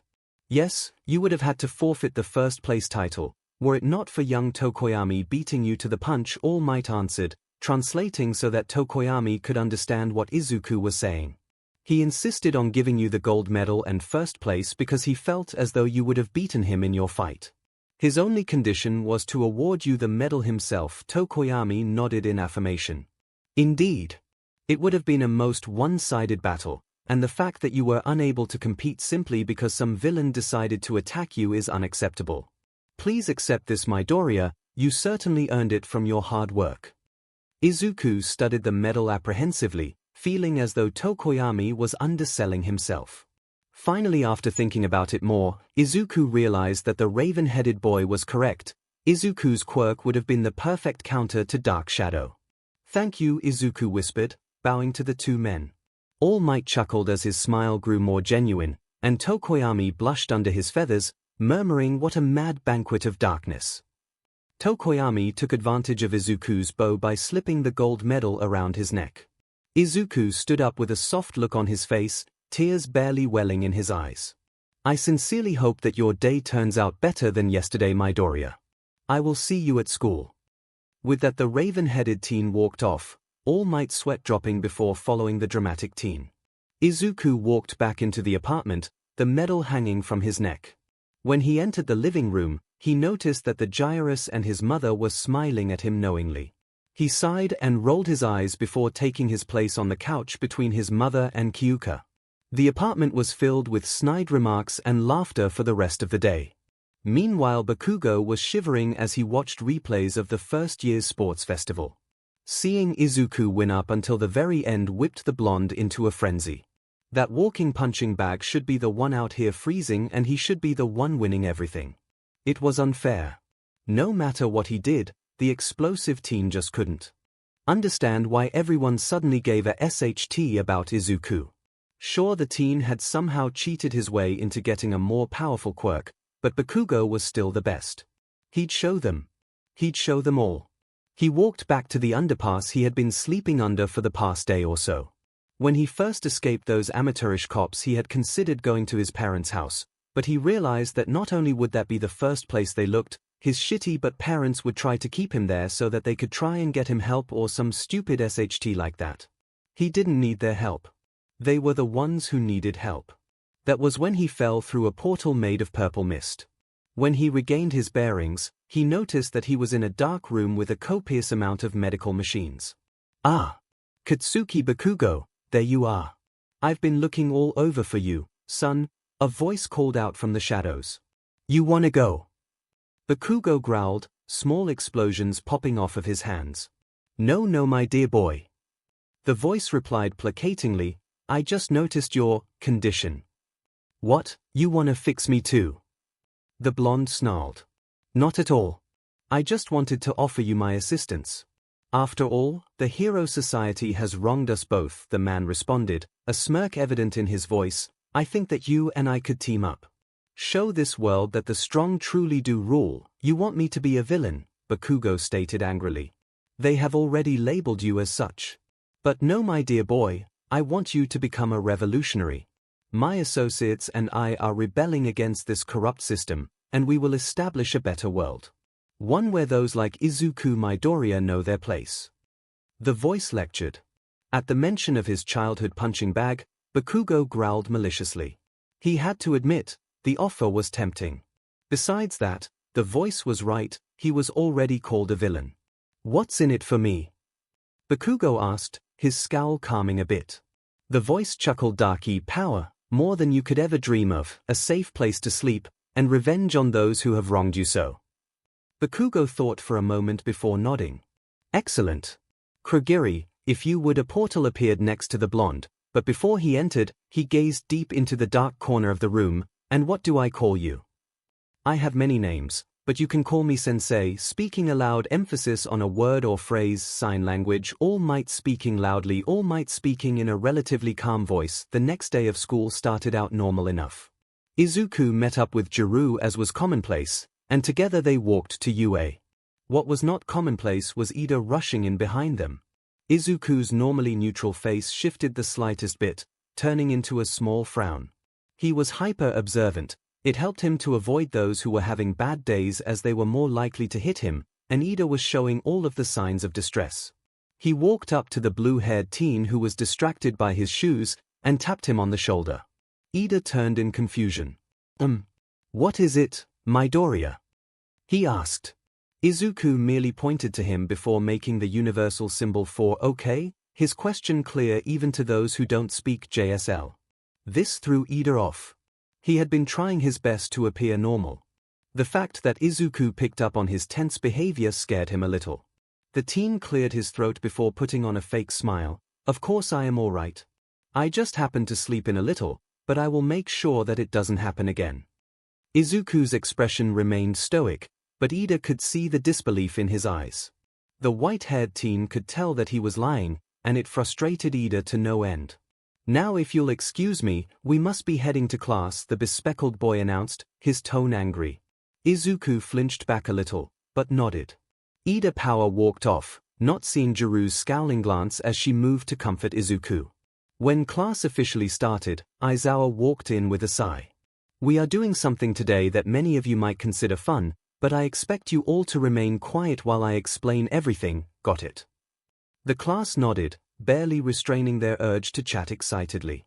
Aizawa pinched the bridge of his nose with his fingers. Today we are picking hero names. The class broke out into noise immediately, but was shut up just as quickly by a glare from their teacher.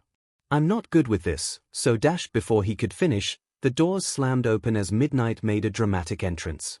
I'm here to help, she exclaimed with a flourish. The students barely held in their elation. Midnight passed out whiteboards and markers for them to write with, and with that the teens began to scribble happily. After a while, many of them had finished, but few had the bravery to go first. Finally Asui stepped up to the podium, and after she had gotten her name approved, more of the heroes in training felt comfortable to give their names. Izuku sat there for a few minutes pondering his options. He hadn't really thought he would make it this far, and thus didn't really have an idea in mind. After some thought, he had a few names that he thought would be fun. One was Mwindo, the hero of African myth who had done some amazing things. Izuku thought that it might be a good name because they both shared an affinity for super durability and energy-based powers, but ultimately decided against it. He didn't want to come across as appropriating another culture, especially one that didn't get enough press as it was. Perhaps Balder, a Norse myth about a god that was seemingly indestructible, until Loki tricked his blind brother into killing him. On the other hand, maybe not. Balder had also been reportedly perfect and beloved by all, so Izuku wasn't sure if people would see that as arrogant or not. Finally he sighed and wrote down the name he had been wanting to avoid. It was just the best pick if he was being honest with himself. After waiting for some of the other students to finish up, he stood and walked to the platform. He flipped over his board to reveal the unwavering hero, Achilles. He felt that this would be the least controversial pick. Besides, it went with his hero costume, which he had grown somewhat fond of.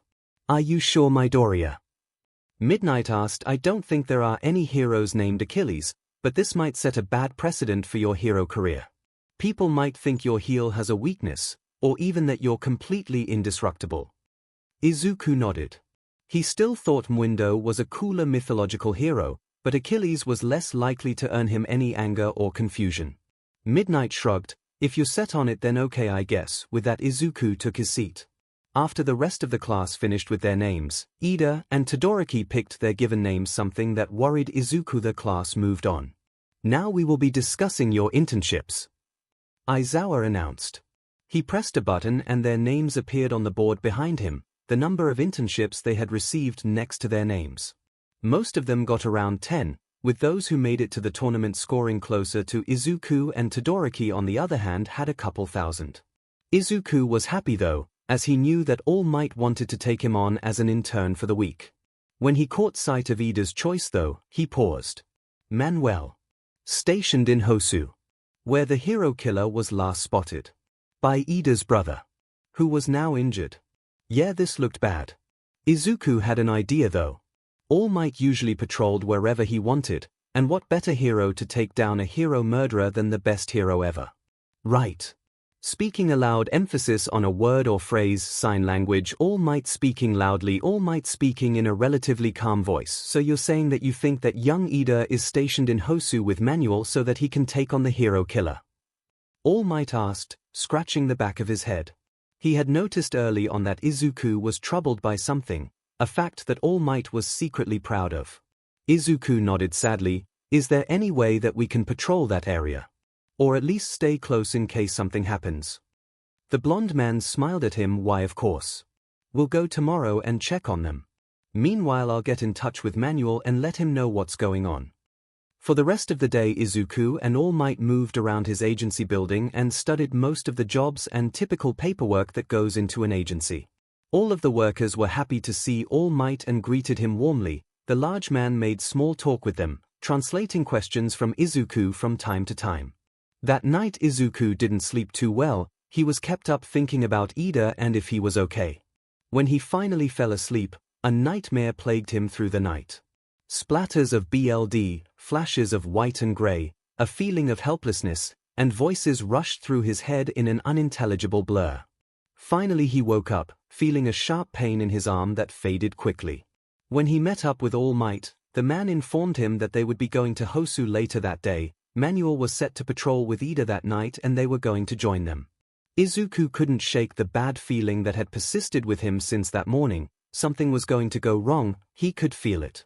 The feeling only got worse the closer it came time to go to Hosu. By the time they were on the train, it felt like Izuku was going to throw up. All Might was in his muscular form and had just finished signing an autograph when he noticed Izuku's head shot up.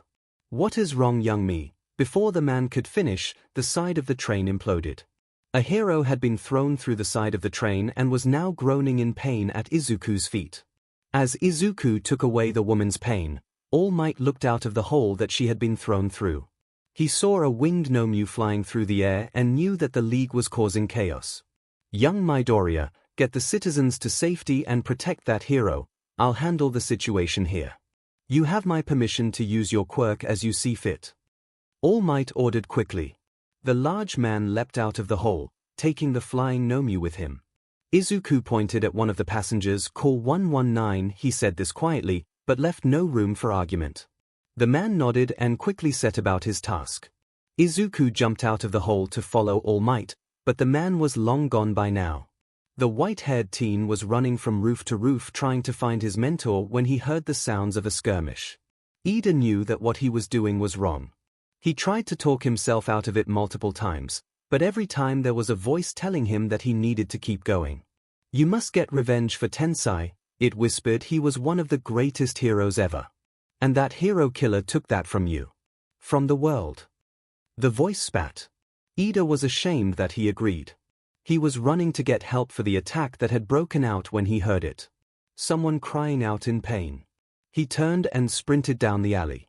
He saw Stain standing over a hero, native if he remembered correctly, his sword poised for the kill. Ida shot at him like a bullet, but the hero killer dodged his kick easily. "You!" Ida growled in a voice that didn't sound like his. "You hurt my brother."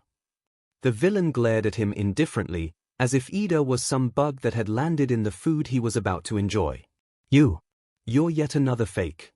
You look like that hero I defeated recently. Ingenium was it. You aren't fit to speak his name." Ida roared, his engines screaming in agreement. He ran at the murderer, but the man just ducked around his attacks. It was obviously not easy for the villain, but he didn't seem to be struggling as much as Ida had hoped. Finally the hero killer decided to retaliate. He swung his sword as if to chop Ida in two at the hip, but when the hero in training moved to block, the hero killer's blade was suddenly aimed at his face.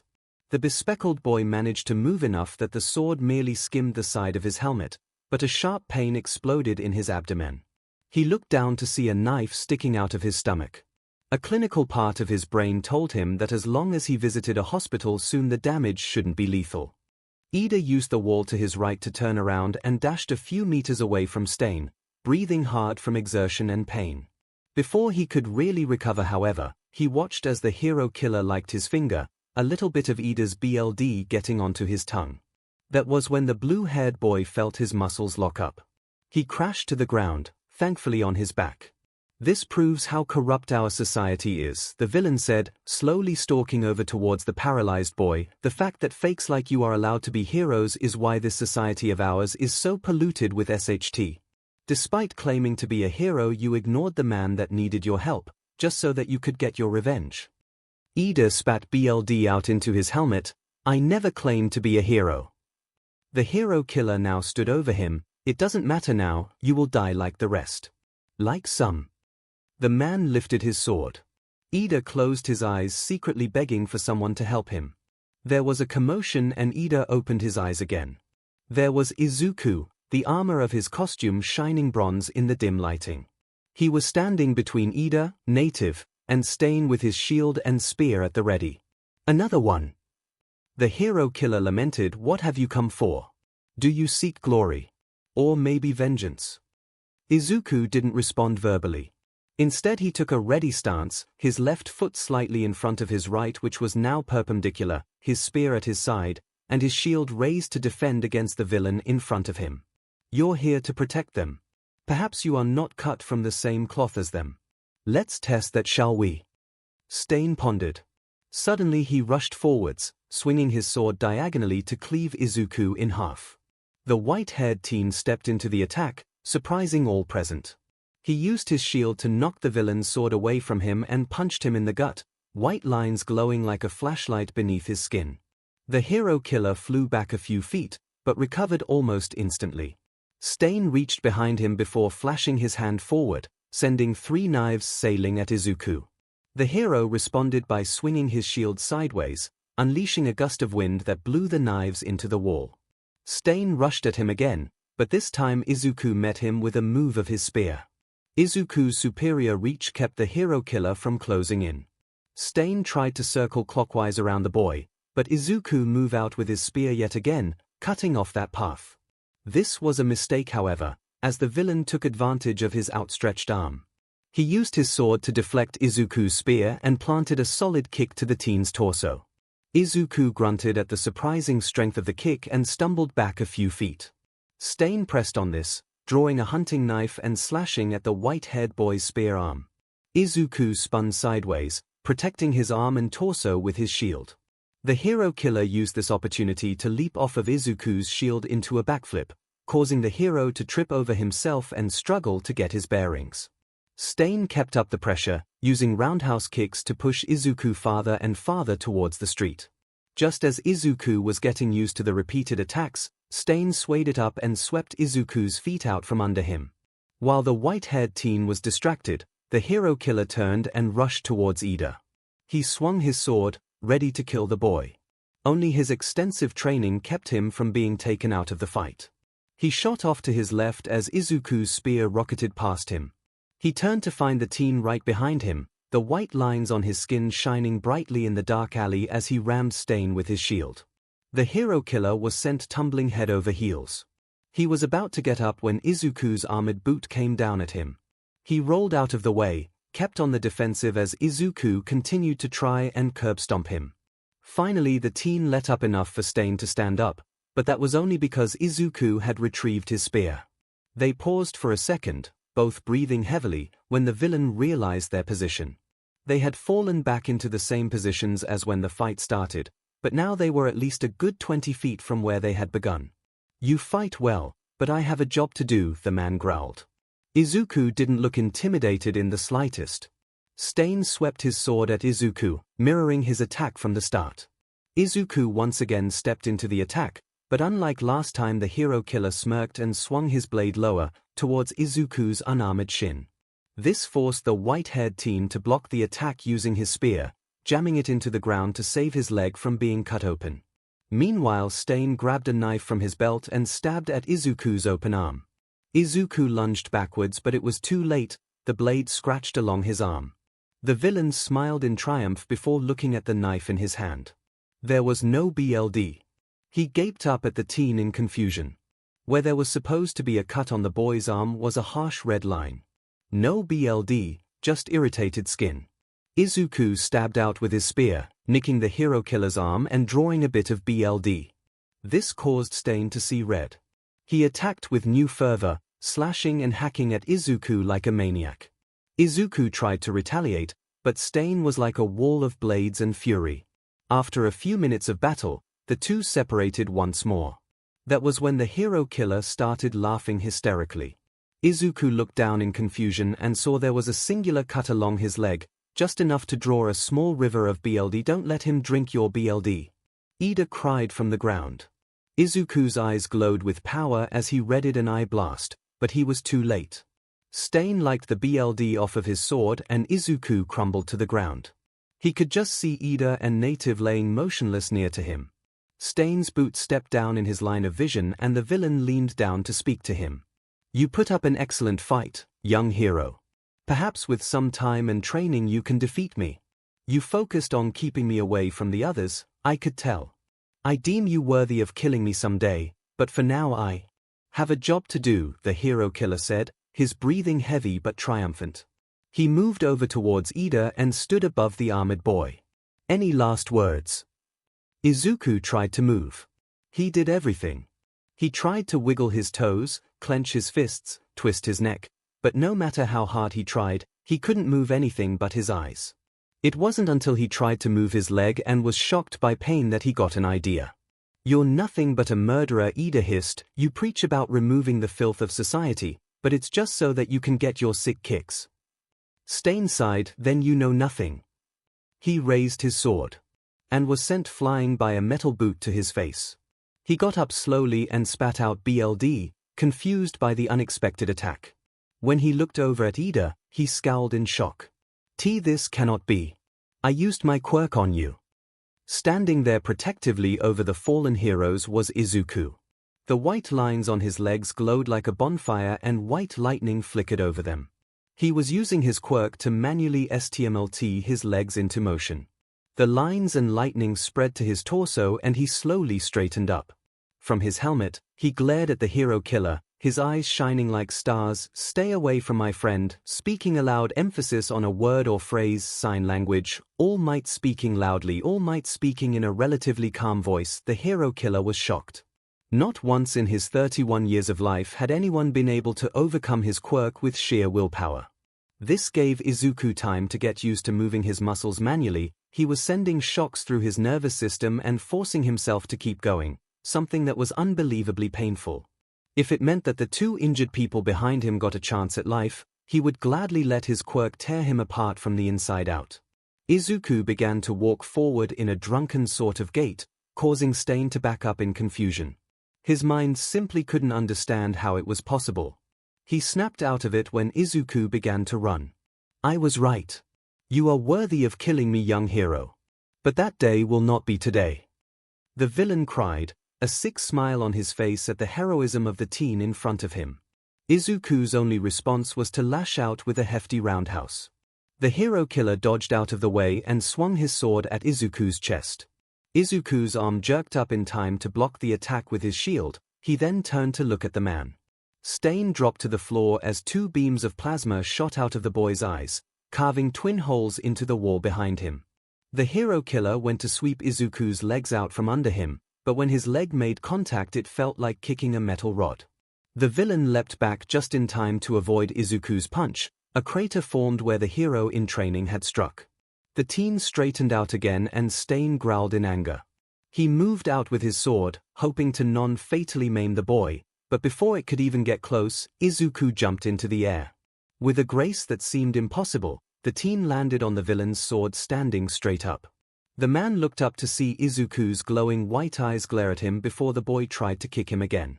Stain reflexively dropped his sword and grabbed the boy's foot with both hands. With most people this wouldn't have caused much issue, but Izuku was kicking with enough force to crack concrete. The hero killer's hands shattered and he roared in pain. He stumbled backwards, gazing at his broken hands in a mixture of pain and surprise.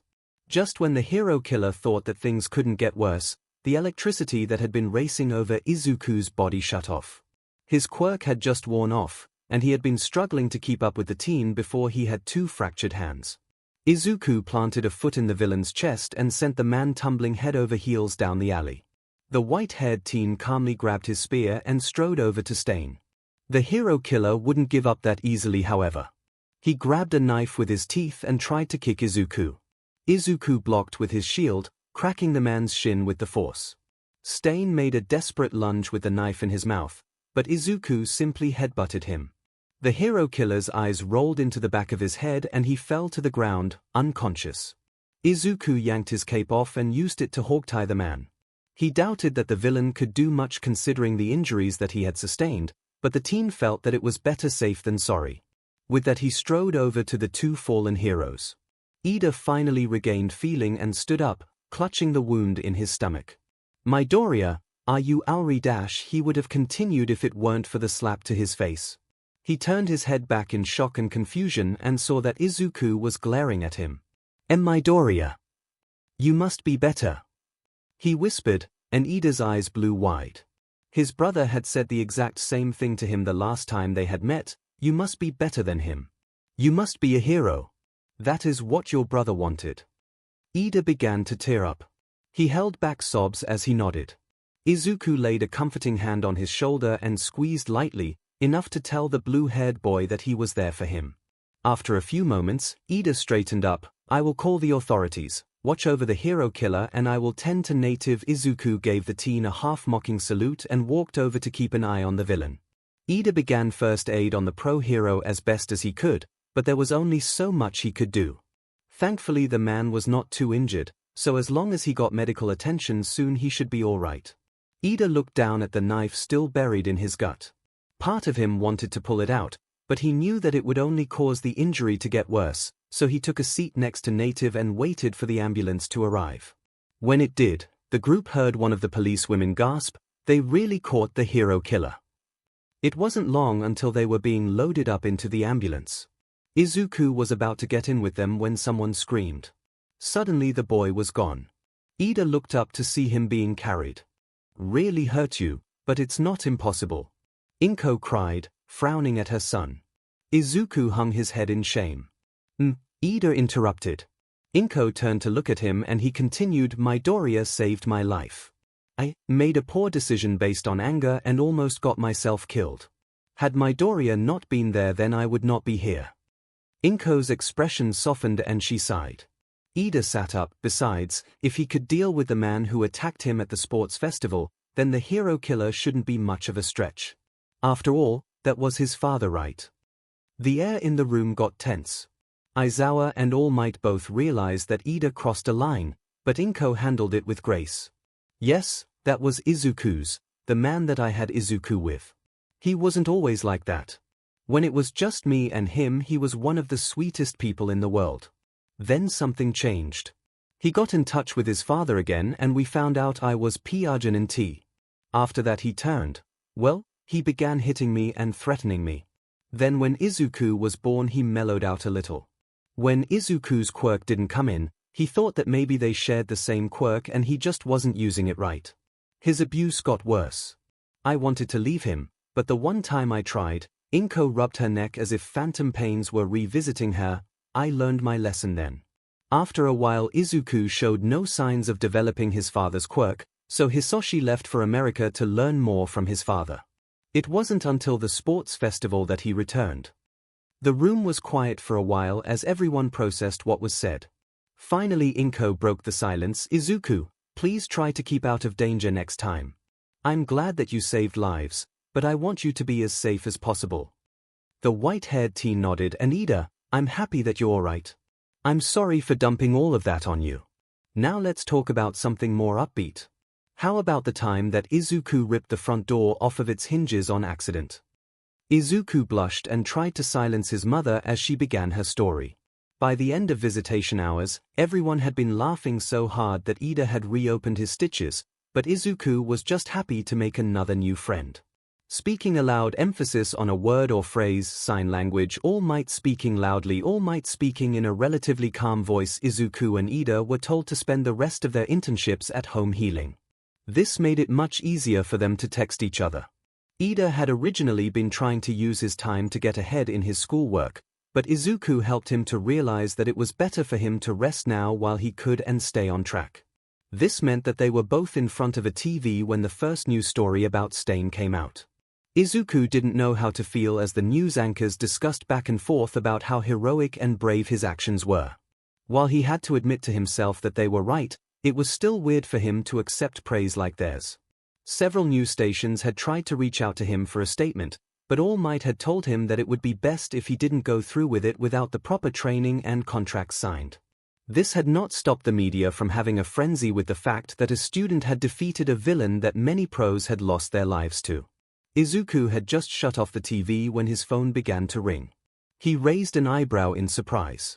Only a few people had his phone number and they all knew that calling him was about as effective as plugging your phone into an orange. Despite this, he checked the name. It was 𝐤𝐸. He swiped to answer and held the phone up to his ear. This was a mistake. What were you thinking? 𝐤𝐸 shouted from the other end of the line. Izuku yanked the phone away from his ear. You fought the hero killer. Why would you do that? 𝐤𝐸 continued to shout questions similar to these three for the next few minutes. Meanwhile, Izuku made himself a nice sandwich. Once 𝐤𝐸 was finished yelling, Izuku could hear her taking a few deep breaths. Are you still there? Izuku hummed in confirmation and 𝐤𝐸 sighed. I'm sorry for freaking out like that, but I got really worried about you. I know that the news stories were saying that you are alright, but I hadn't heard from you so I couldn't help it. You weren't injured, were you? Izuku glanced at the bandage on his leg. Right, I forgot that this wouldn't work well. Hold on, I'll FaceTime you. Suddenly 𝐤𝐸's face popped up on Izuku's screen. She had obviously just been in the shower, judging by her wet hair. Izuku panicked for a second before realizing that the only outward injury that he had suffered wouldn't be visible. He tapped his screen and his face showed up in its own small box in the top right corner. Hi, 𝐤𝐸 said bashfully. Izuku waved back, taking a bite out of his sandwich absent-mindedly.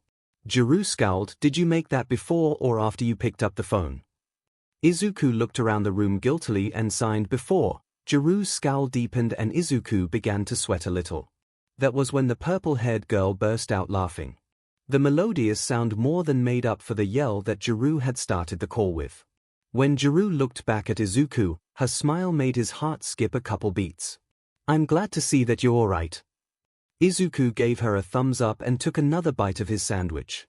𝐤𝐸 rolled her eyes. So, you gonna tell me what happened or? Izuku sighed, set his sandwich down, brushed the crumbs off of his hands, cracked his knuckles, and began to sign the gist of the story. He made sure to keep Ida out of it until the end though, not wanting to include that he had kinda been the cause of the situation. After he was finished, 𝐤𝐸 sat back and stared into space for a little while.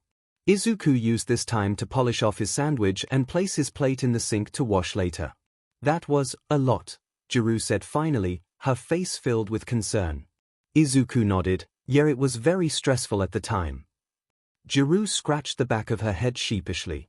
Now I feel pretty bad about yelling at you. Izuku waved away her concerns. They chatted for a bit about her internship and in the end they both left the call with a warm feeling in their chests. The conversation did make Izuku come to a realization though. The rest of his classmates surely saw the news story and they were going to be asking a lot of very uncomfortable questions. Unfortunately, there was nothing that he could do about it. Hopefully 𝐤𝐸 would be willing to help him explain, but overall it was going to be a shit show. Time skip. Izuku met up with Ida and 𝐤𝐸 the first day back at school. Both boys were feeling anxious about the inevitable conversation that was about to happen, but 𝐤𝐸 just shook her head. Look guys, I know you're both not good with people and social interactions, but I'm sure that if you just told them that you weren't interested in talking about it then they'd leave you alone, she said, shaking her hands at them in frustration. Ida still looked hesitant, so Izuku stood up straight and marched to the classroom door. He didn't throw it open, but he didn't try to sneak in either.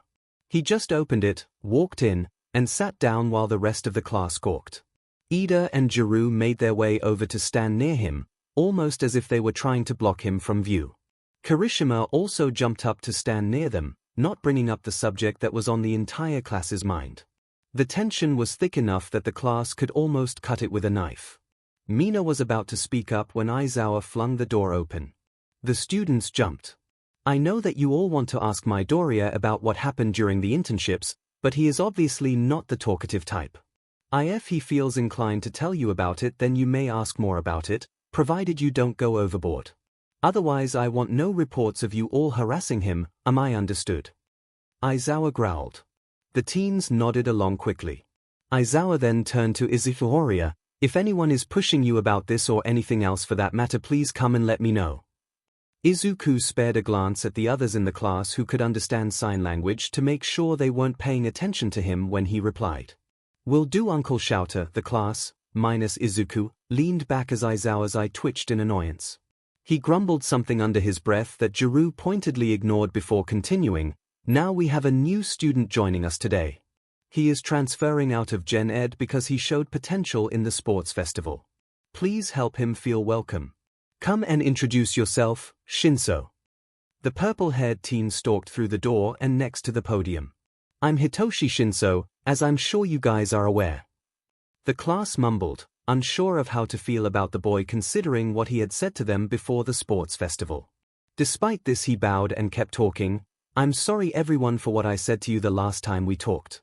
I had a rough childhood and I was upset and jaded. I know that does not excuse what I said, but I hope that you can understand where I'm coming from and begin to forgive me. He then turned to Izuku and bowed even lower. And Midoriya, I am very sorry for all of the ways I insulted you before. I sincerely hope that you can see fit to forgive me. I don't know, you know anywhere that serves good katsudon? Izuku signed teasingly. 𝐿 chuckled at the joke. The way the two were interacting seemed to win over most of the class. Yeah, that's all very good, Aizawa drawled. Now take the desk in front of Midoriya and let's get on with class. The purple-haired hero in training quickly made his way to his seat, smiling bashfully at the boy behind him. Maybe there was some hope for redemption after all. Speaking aloud, emphasis on a word or phrase, sign language, All Might speaking loudly, All Might speaking in a relatively calm voice. The students were a little confused when they were asked to suit up in their hero suits and head down to the field. Thankfully Hatsune was able to repair the damage that Izuku, the Nomu, and Stain had caused to Izuku's costume. The class only got more confused when all of their teachers came to meet them on the field. They mumbled amongst themselves and Juru brushed her shoulder against Izuku's in an attempt to calm both of their nerves. It seemed to work for the white-haired teen, who let out a small sigh. I bet you are all curious about what is going on, the principal said as he popped out of Aizawa's scarf with a DV smile. Mr. Aizawa will be happy to explain. Mr. Aizawa, if you would. The teacher in question rolled his eyes but began all the same. Today you all will be taking your semester final. Those of you who pass will be invited to attend a summer camp. Those of you who fail will be taking remedial classes. The teens burst into murmurs once again, but Aizawa quickly cut them off. You will be fighting your teachers in pairs. We will have weights on us to make it more fair. To win you must either capture us with the HNDCFFS that will be provided, or escape through the exit gate. If the time runs out or you are incapacitated, then you will fail. No, you may not choose your partner, we have already decided the matchups. Kirishima and Soto against Cementos. Yorozu and Todoroki against myself. Kaminari and Ashido against Principal Nezu. Ojiro and Ida against Power Loader. Asui and Tokoyami against Ectoplasm. Hagekyu and Shoji against Snipe. Uraraka and Aomar against 13. Zero and Kuda against Presenton, and finally Juru and Midoriya against Dashin. All Might announced as he landed nearby. He gave a hearty laugh. Let's get this done, you bunch of zygotes. And all of the matches go as they do in canon, but obviously Mineta and Bakugo are no longer at UA. So to make up for this I changed things up a bit. Zero and Kuda pass the same way that Kuda and Juru do because she doesn't really do much in their match in canon, so it doesn't change much. Here though.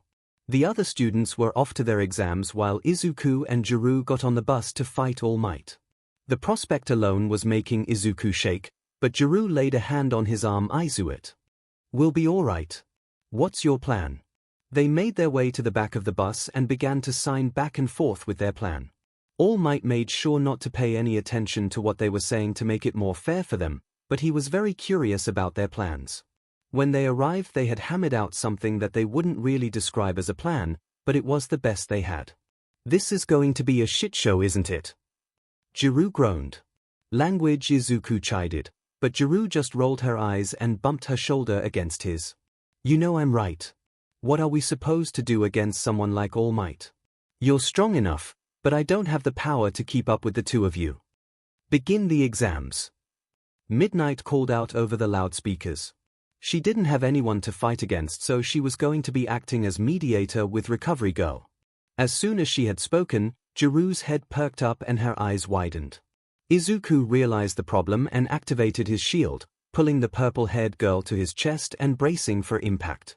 Juru would have blushed up a storm if it weren't for the massive force that rammed against Izuku's shield. They skidded back a few feet, but Izuku was able to take the brunt of the attack. Who cares about property damage? I am a villain. All Might's voice rang out. Izuku pulled his spear out and readied for battle.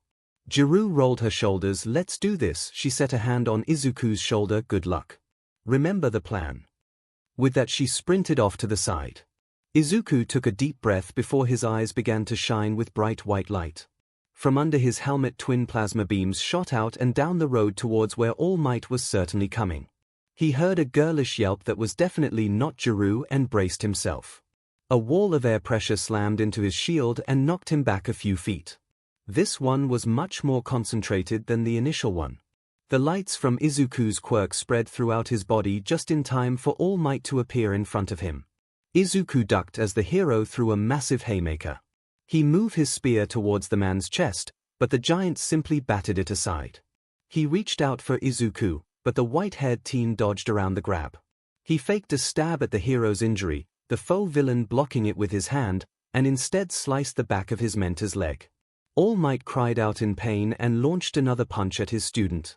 Izuku moved out of the way again, but that was what All Might had wanted. He snagged Izuku's shield arm and threw him through a nearby window.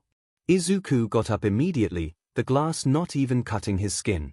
So you're trying to let young Jiru escape through the door here? Cutting out the weakest link I see. A smart, though perhaps cruel tactic, young Midoriya, All Might said, poking at the boy's feelings. He quickly moved his head to the side as Izuku's spear rocketed at his face. Clearly he had succeeded. Izuku burst through the wall and rushed the massive hero. All Might's smile grew wider and he readied himself for an attack. Izuku slid under his mentor's legs before flipping over his head, causing the giant to lose track of him. He landed in front of his teacher and began to pummel his stomach, using his pain sense to direct his attacks to where it would hurt most. The hero scared in a pained breath as his protégé battered his torso. He swiped at Izuku and managed to catch his cape. The problem is that it popped off with barely any strength, leaving the hero with nothing but a piece of cloth. Izuku used this opportunity to race over to his spear and yank it out of the concrete building it had lodged itself in. He turned to find All Might above him. Izuku was barely able to put his shield up in time to block the hammer strike waiting for him. The force buried his legs in the sidewalk underneath him. Wait here. I have a hero to stop. All Might said. He turned to chase after Jiru, but he was stopped by Izuku grabbing his ankle. The hero was about to kick his student, but the teen in question lifted him off of the ground and threw him through a nearby building. The pro groaned and pushed himself back to his feet. Izuku sprinted through the hole that All Might's body had made. He raised his spear, ready to stab at the hero's torso, but when the man moved to defend himself, Izuku slid once more under the man's legs. This time the hero felt something sharp stab him right where the sun doesn't shine. The giant's voice rose about 3 octaves. Not cool, young Midoriya. He cried. He lifted his foot to crush the boy, but that was when a sharp noise nearly deafened him.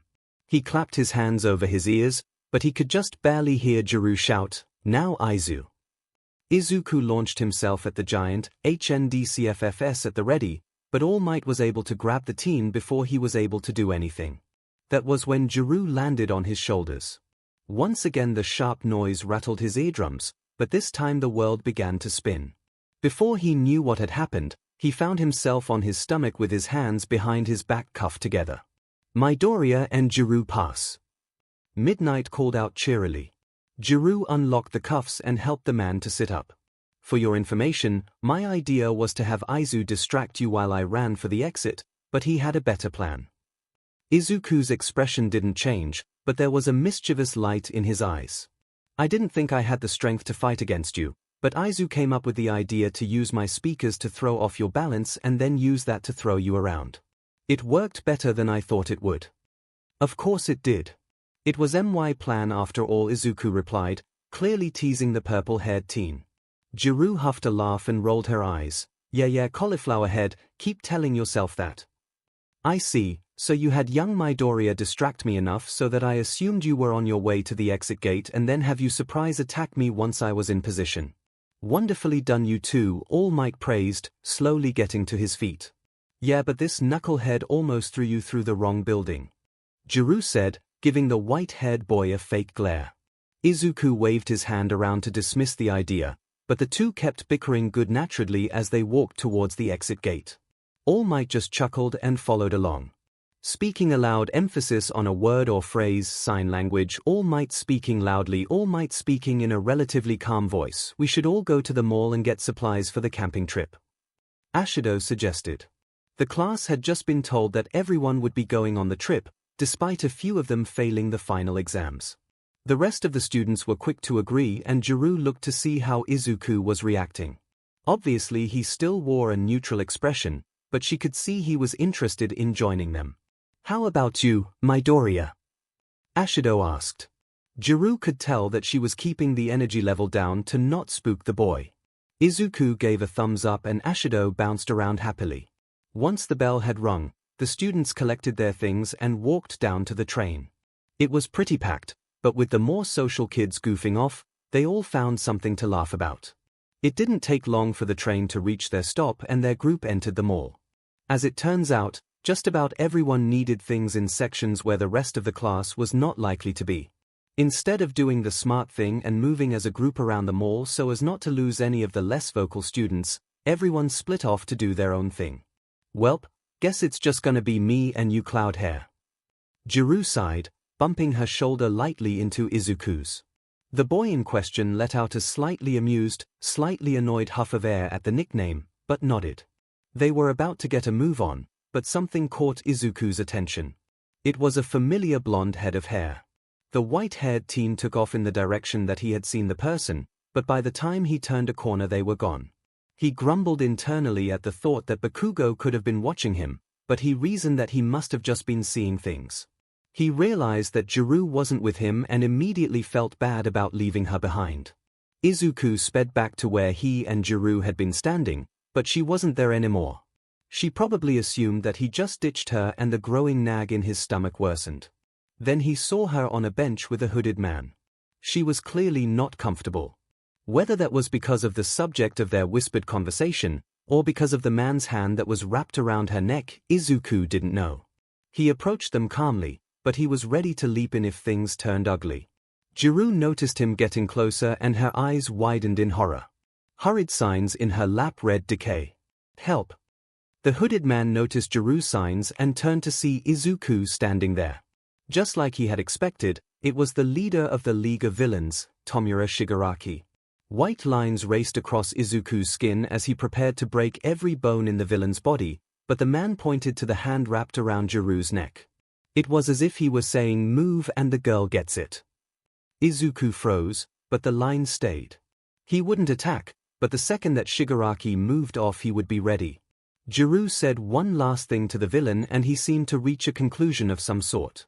He smiled and let go of her neck. "I'm leaving now, no need to get your panties in a twist."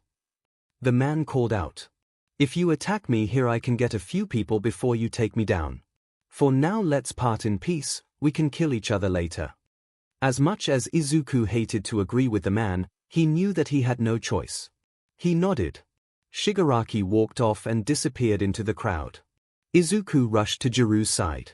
"I'm fine," she stated simply. "Text everyone in class and tell them what happened. I'll call the police and let them know that he was here." 𝐒𝐿 quickly followed instructions and soon not only was their class there, so were the police and a few pro-heroes. 𝐤𝐸 was obviously shaken up, but she kept insisting that she was fine. Her parents came to pick her up, and when her father saw 𝐒𝐿, he shook the boy's hand thoroughly. "Thanks for keeping an eye out for my daughter. I don't want to think about what might have happened had you not been there." 𝐒𝐿 started to protest that it was his absence that had allowed Shigaraki to grab 𝐤𝐸, but her father wouldn't hear any of it. "You can't be everywhere at once. Besides, if it wasn't 𝐒𝐽𝐽 it could have been another one of your classmates. One who wouldn't have you looking out for them." 𝐒𝐿 reluctantly accepted the man's gratitude and waved as 𝐤𝐸 left for home. He continued to discuss the events with the police until his mother arrived. After giving his last few answers, 𝐒𝐿 and his mother left for home. The ride home was silent, not too much of a surprise considering 𝐒𝐿 didn't feel like talking sign or otherwise. When they finally reached the apartment, 𝐭𝐽𝐽 asked him softly to explain what had happened. 𝐒𝐿 did his best to elaborate, and 𝐒𝐭 did a good job holding back her tears. Once Izuku was finished with the story, however, she burst out into silent tears and held him close for a good half-hour. Honestly, Izuku didn't mind, he needed some comfort. For the rest of the weekend, Izuku didn't do much. He texted back and forth with Jiru, but that was about it. When the weekend ended, Izuku packed his things and left for UA. As he said goodbye, his mother pulled him into a giant hug. "Be safe out there. Please," she begged. "I will," Izuku replied quietly. The fact that he had spoken aloud gave 𝐒𝐭 hope.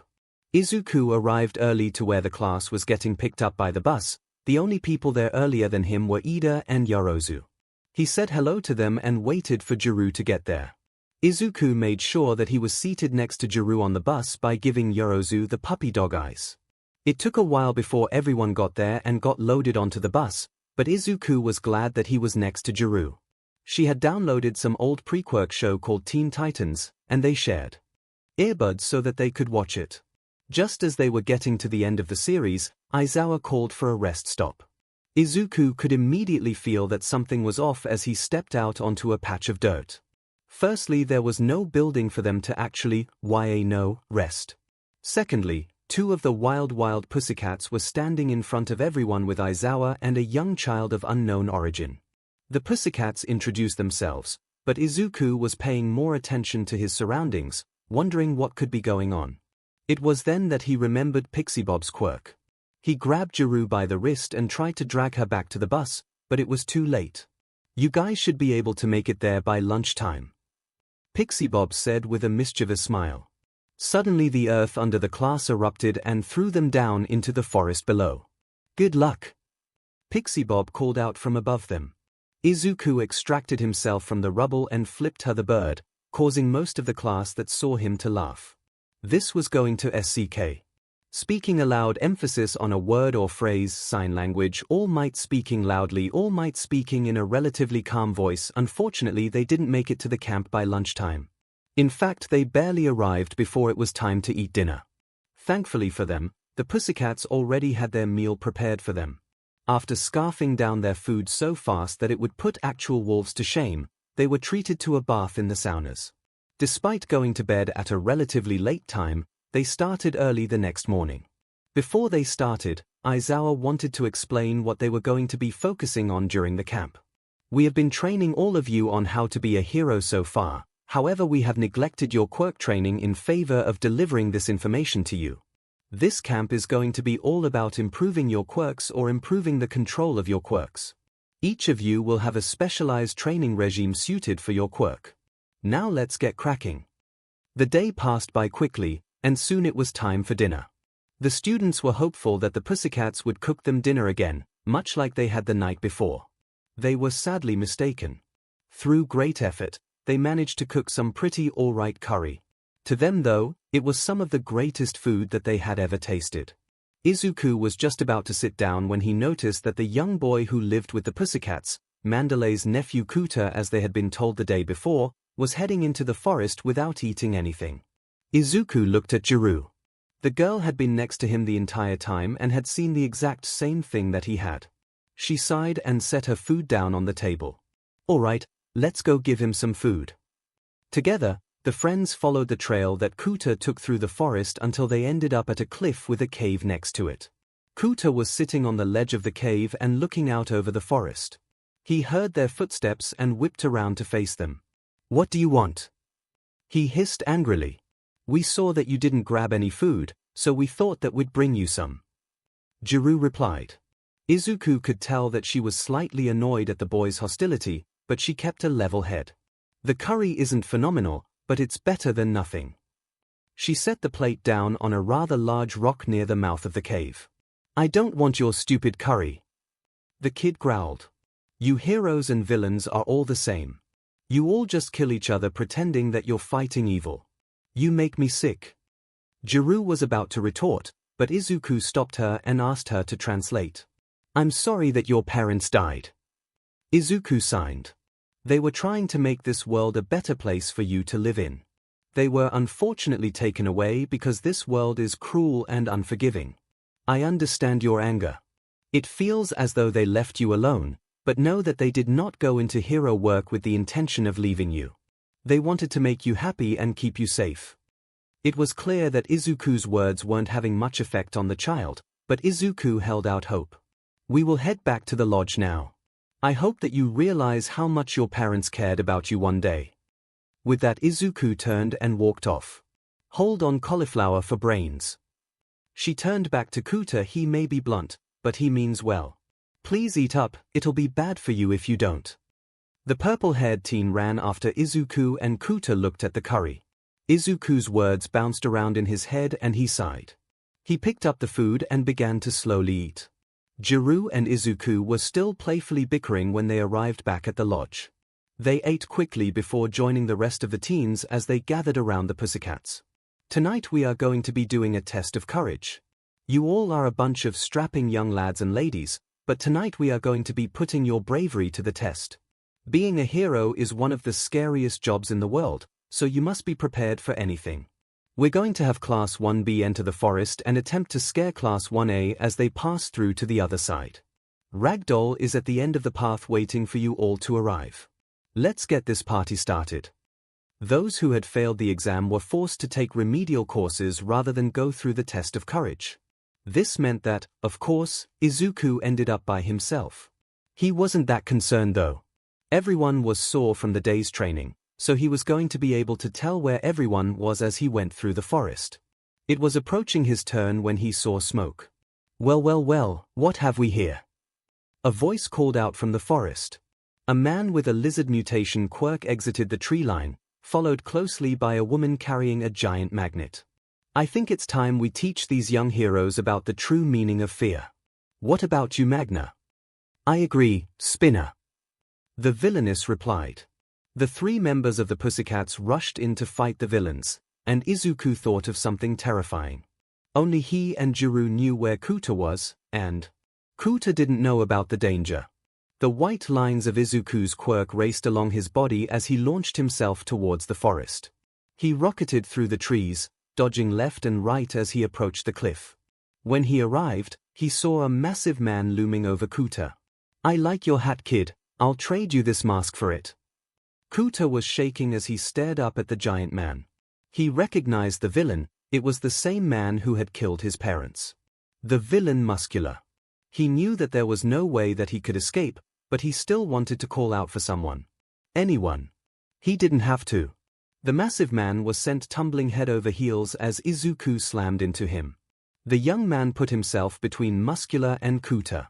You won't harm him. Not again. Izuku said simply, his voice carrying to both the child and the villain's ears. Oh ho!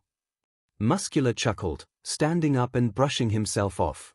It's been a while since someone was able to knock me off of my feet. This is going to be a lot of fun. Muscular lunged forwards, his arms reaching to grab Izuku in a bone-crushing bear hug. Izuku simply moved out of the way and swung a solid punch into the man's gut.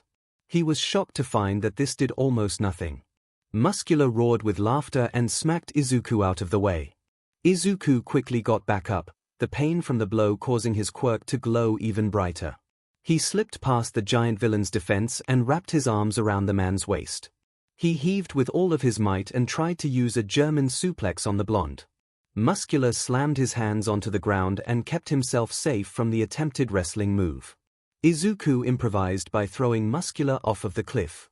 Run! He told Kuta, pointing towards the lodge.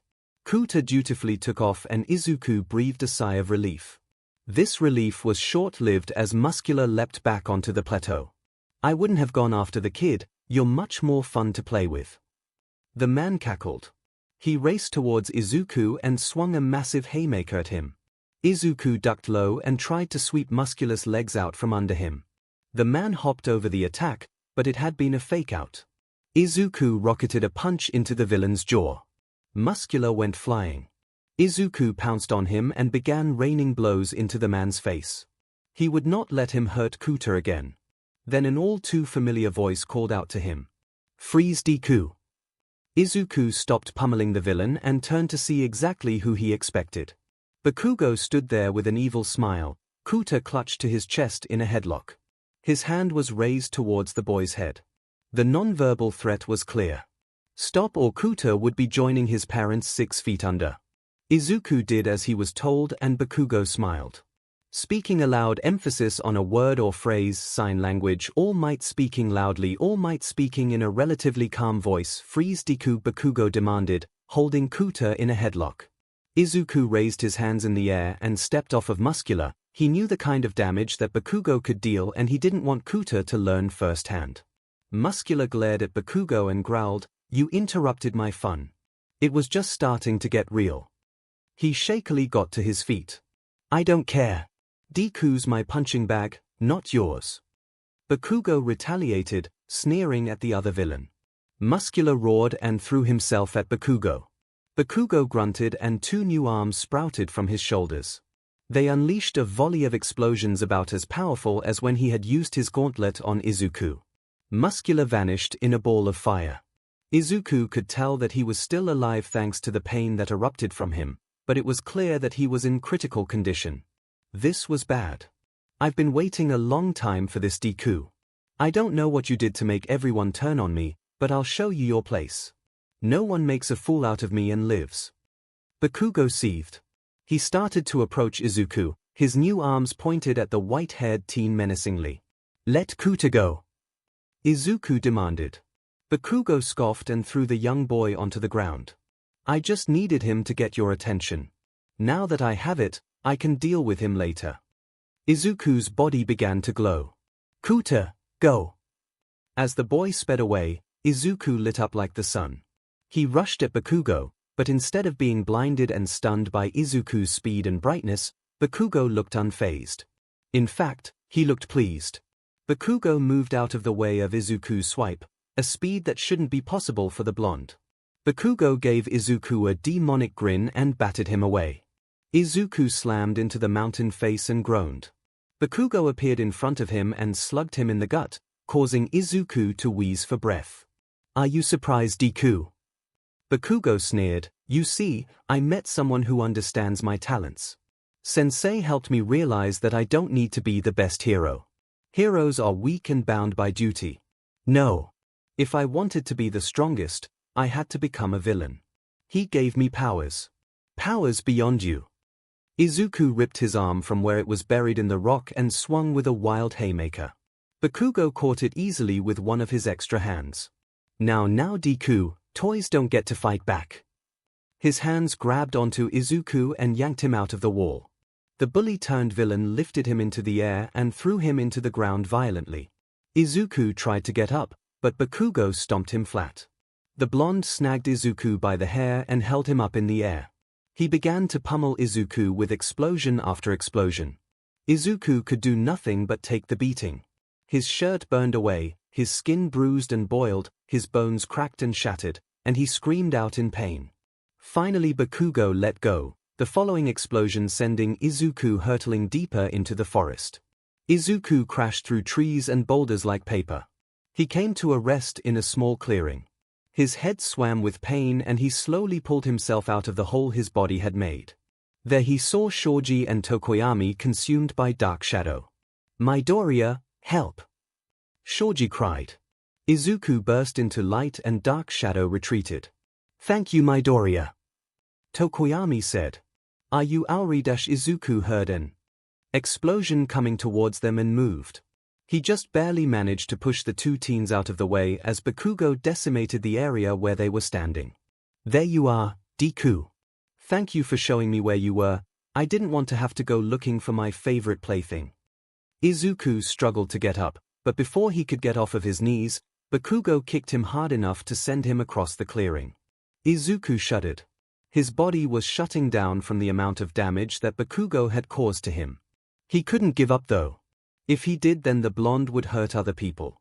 Izuku had to stop him. "Take a seat, dude," Bakugo laughed. He chopped Izuku's collarbone and Izuku sank to his knees.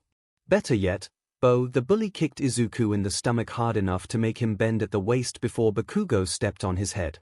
"There, isn't that better, Deku? Now you're right where you belong." Bakugo taunted. "Right under my heel." Izuku could feel himself losing consciousness. There was just so much pain. He could feel it fueling him, but no matter what he did, Bakugo just outmatched him. There was nothing that he could do. Then a voice called out, Midoriya. Izuku looked up past Bakugo's boot. There at the edge of the clearing was Kuta. The boy was shaking and crying, but he stood defiantly. PP please. Don't die. You can win. I believe in you. Kuta sobbed, clutching his shirt. I was going to hunt him down, but I guess he came to us, Deku. Bakugo smiled. He raised a hand at Kuta and his palm glowed. The explosion tore apart the clearing. Nothing was left. The trees were reduced to ash. The earth was cracked like a broken eggshell.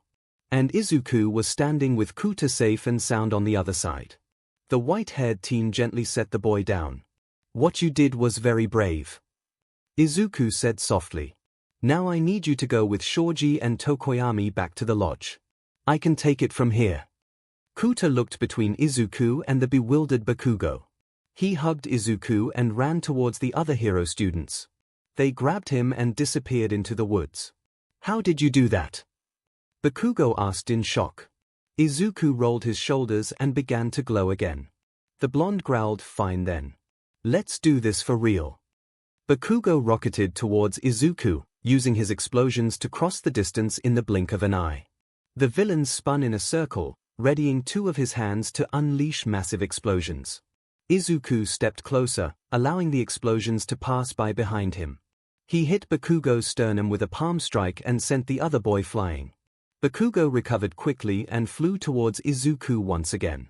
He stuck his arms out and let out more explosions, but these weren't to do damage, they were all smoke and no heat. Unfortunately for the old bully, Izuku didn't need to see him, he was able to tell where he was because of the pain in his hands and his chest.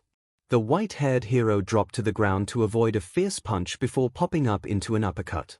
Bakugo staggered back and Izuku took advantage of this and swept the blonde's legs out from under him. The villain fell to the ground, but recovered before Izuku could curb stomp him. Bakugo rolled out of the way of the attack and grabbed Izuku's ankle with one hand. He lifted the other teen into the air and threw him towards a tree.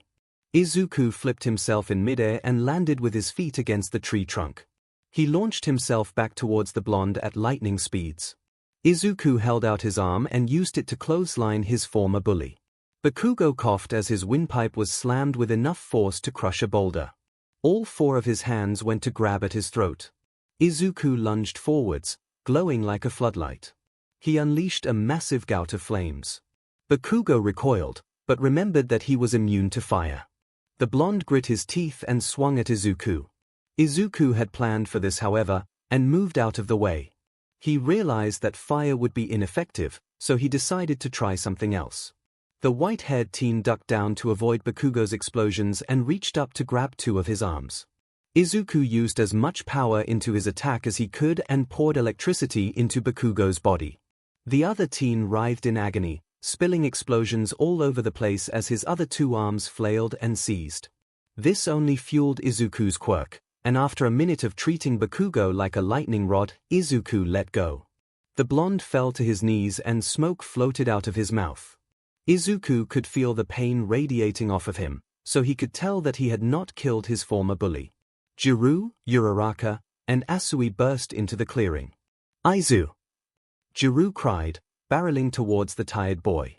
Izuku opened his arms to accept the incoming girl, but before she could reach him she disappeared. A man in a magician's outfit leapt back to the trees, a marble in hand. Sorry to steal the show and run, but I figured capturing one hero would be more than enough. Izuku roared with fury. The villain sped away, but Izuku was hot on his trail, throwing aside trees like toy blocks. Just as he was about to catch the man, a wave of fire stopped him in his tracks. He looked down to see some more villains waiting for him. He was rapidly running out of energy and time, but he wouldn't let them take Jiru. His lines glowed like fireworks and he rocketed at the villain that had taken Jiru.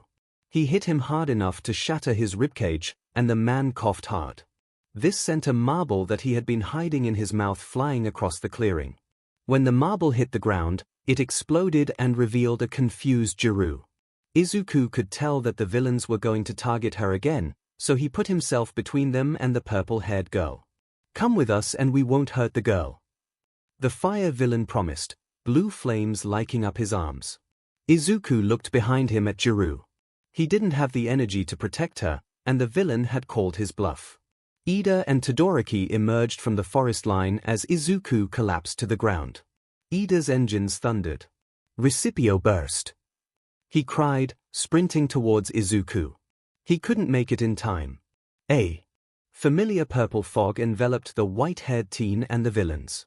By the time that Ida made it to where Izuku had fallen, the fog had retreated. They were gone. Izuku had been stolen by the League of Villains.